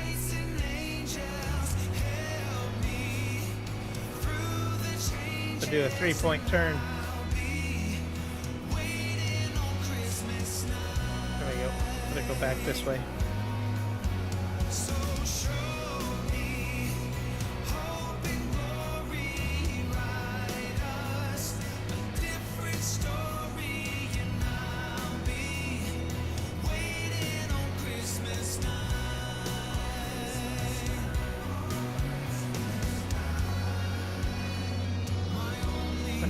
Let me figure out what road am I going. I think, yeah, I'm turning up here to the left.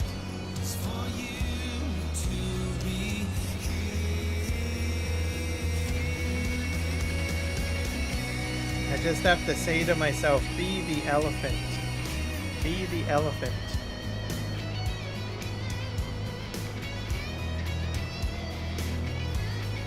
I was taught in, I think, college. One of the books talked about, like, that I was reading, that elephants know where they're going because they tread the same path always.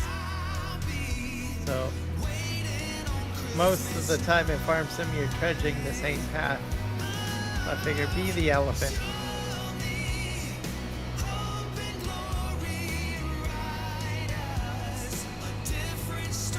Alright. Well, sounds good, Rocket. It was good to have you here. Some good stimulating conversation. Right. Let's just jump that.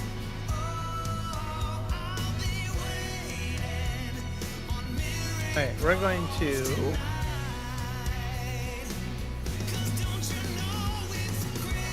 Alright.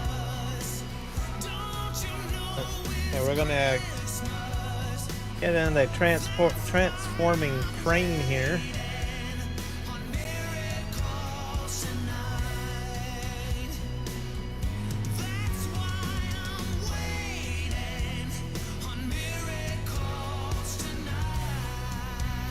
Okay, let me just grab this. That might be too many. Nope, 3 is just fine. Any more than 3, I think, is a problem. I see the Okay, let's just drop this in here. as the year gone by.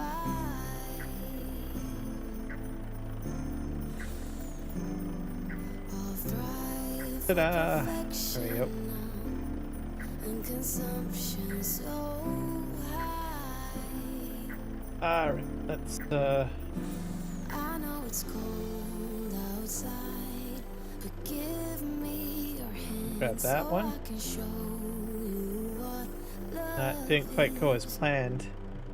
Dear Christmas, But hey, I will take the extra one just in case. I don't need the presents, just wishing for snow. So I think Hutan Pantai is growing on me. Like news that I hold close. So Christmas, Slowly but steadily. to be perfect, just don't wanna be alone. Yeah, let's just drop that down. Wanna be alone. Grab that. When I dream of Christmas, it's not always joy. Ah, that's good. That's good. It's okay with me as long as you're here. I know it's cold. All right, Simulations SA was glad to have you here. So Let me know next time when you're in how things go with your DaVinci Resolve. I've never run into that type of problem, but you never know. One day I might have the problem, because I know that there is some weird things that happen with DaVinci at times, so let me know how it goes.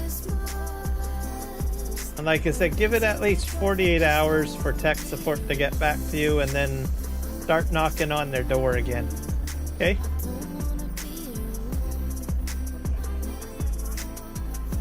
Alright, have a good one.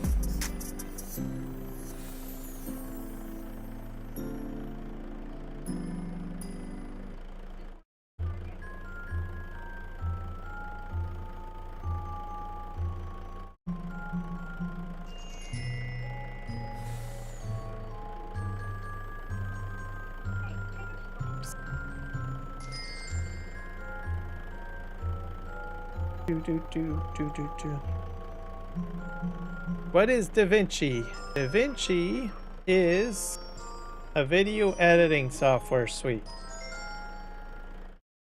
So very much like, I think it's like similar to Adobe Premiere. I think that's what the Adobe's version of it is. Or CapCut, which I think is another one.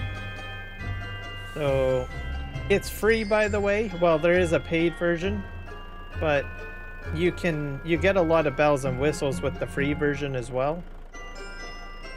So it helps you build videos.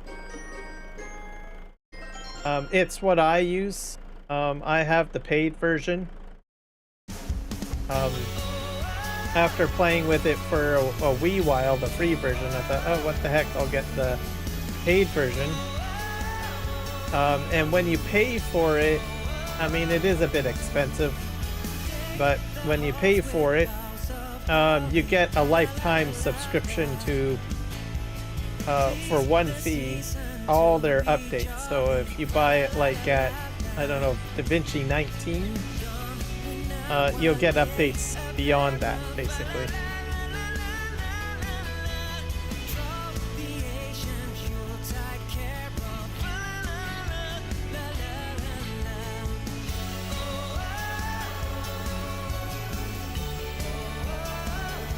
Well, DaVinci, I would say, is very much like Premiere Pro. Like I said, there's a free version of it, which has a lot of interesting tools in it.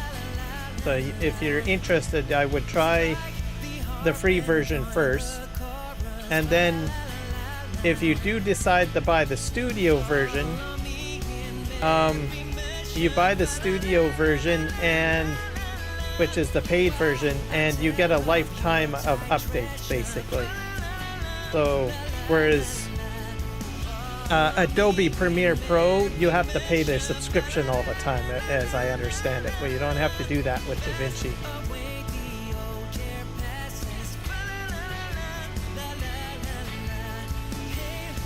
All right, we'll catch you later, Rocket.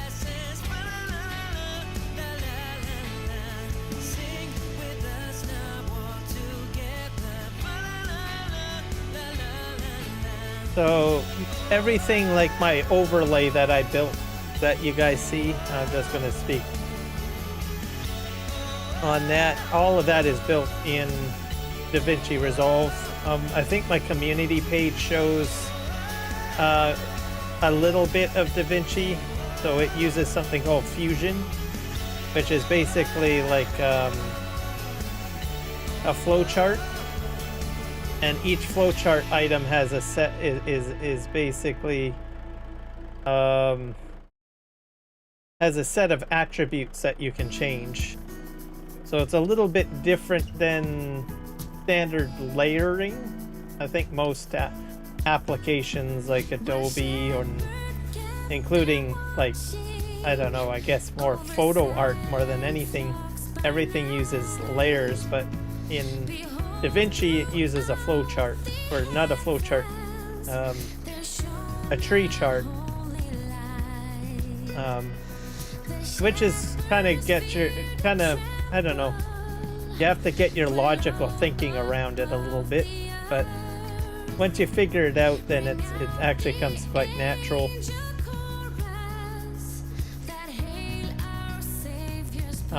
Probably a little bit easier than using a layer, because if you look at the fusion picture that I shared, I mean there's a lot of stuff. Just imagine having the scroll wheel through each layer to get to a specific attribute.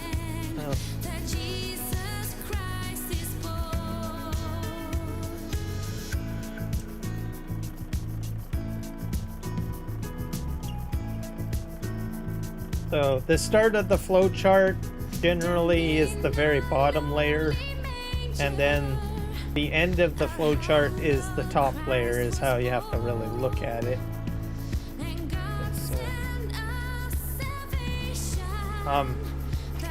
So most people are probably looking at that flowchart on my community page and said, "Holy bro, that's what it takes to make that?" It's like, yep.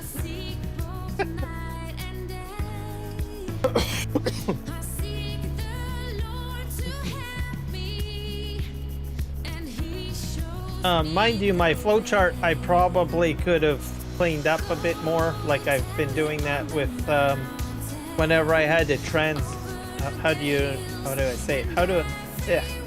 when I converted my horizontal layout to vertical, I ended up taking certain aspects of the chart and grouping it, which cleans up the flowchart a little bit. So it's possible to group, you know, sublimbs, I guess you could say, into groups.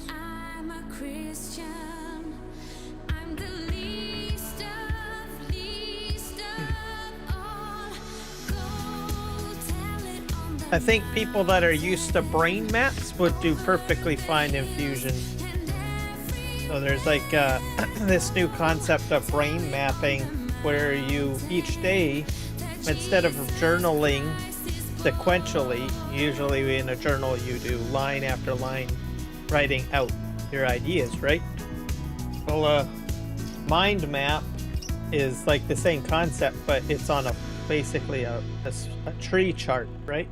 So I think people that are into, you know, mind mapping would probably do very well in Fusion, I think, considering that it's the same concept.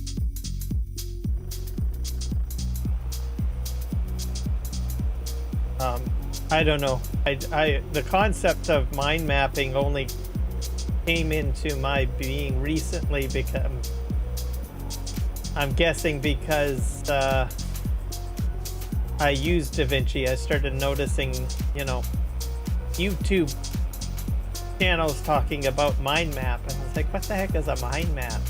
Looks like Fusion for DaVinci. And then I started to think, well, maybe YouTube is showing me mind maps, thinking that maybe I'm into mind maps because I use Fusion. I don't know. It's interesting. And then, oh, I went into the cornfield. Trying to figure out where I'm going here.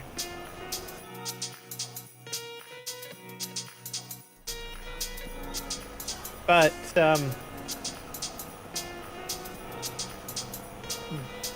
sometimes learning a new way of thinking or doing things is very healthy for the brain. Because one thing that you have to realize is that when you do something that is not natural, you are building brand new neuron paths in your brain, right? Just like motion sickness as an example. Your body's like, I don't like this. But the more that you do that over and over again, your body adapts by building new neurons to adapt for those situations and circumstances. So in reality, you're potentially building a whole brand new intelligence in yourself by trying new things. Right? So what may seem alien to you or unnatural, if you try it out, it might become very natural. It's kind of like almost a more simpler way of looking at it is training if you're left-handed or, well, I guess most people, I'm left-handed. If you're right-handed and you try doing everything in the left hand, it becomes more natural. Your brain chemistry and the way you think will change too, right?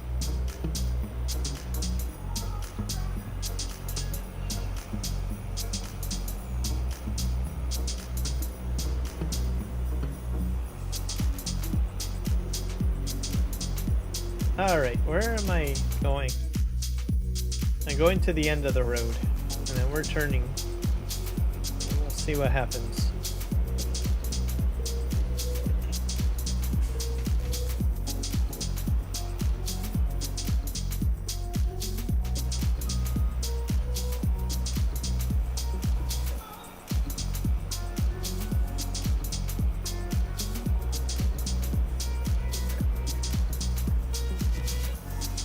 Change and turn here.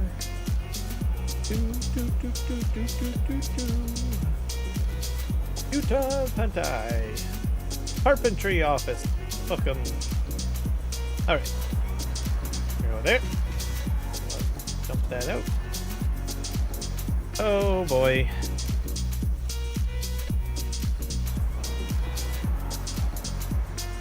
There we go.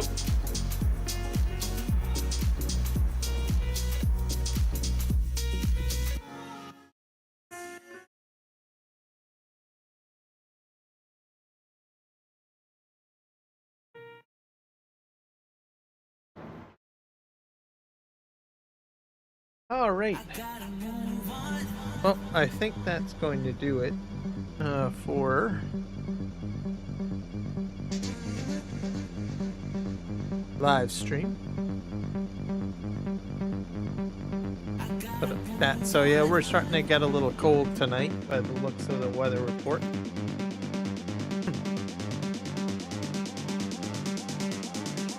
Not as windy, but we're looking for some good weather tomorrow, which is good. So, don't think it's not till Thursday when we start seeing cloud, I guess, coming our way. Where I live, generally we might see like snow closer to Christmas. We have had sometimes years where we have like snow early December. Is sort of where we're at right now. But who knows, right? Have to see how it all turns out. I might get like a white Christmas, who knows. For now, I guess having a nice, dry early month is probably a good thing, right?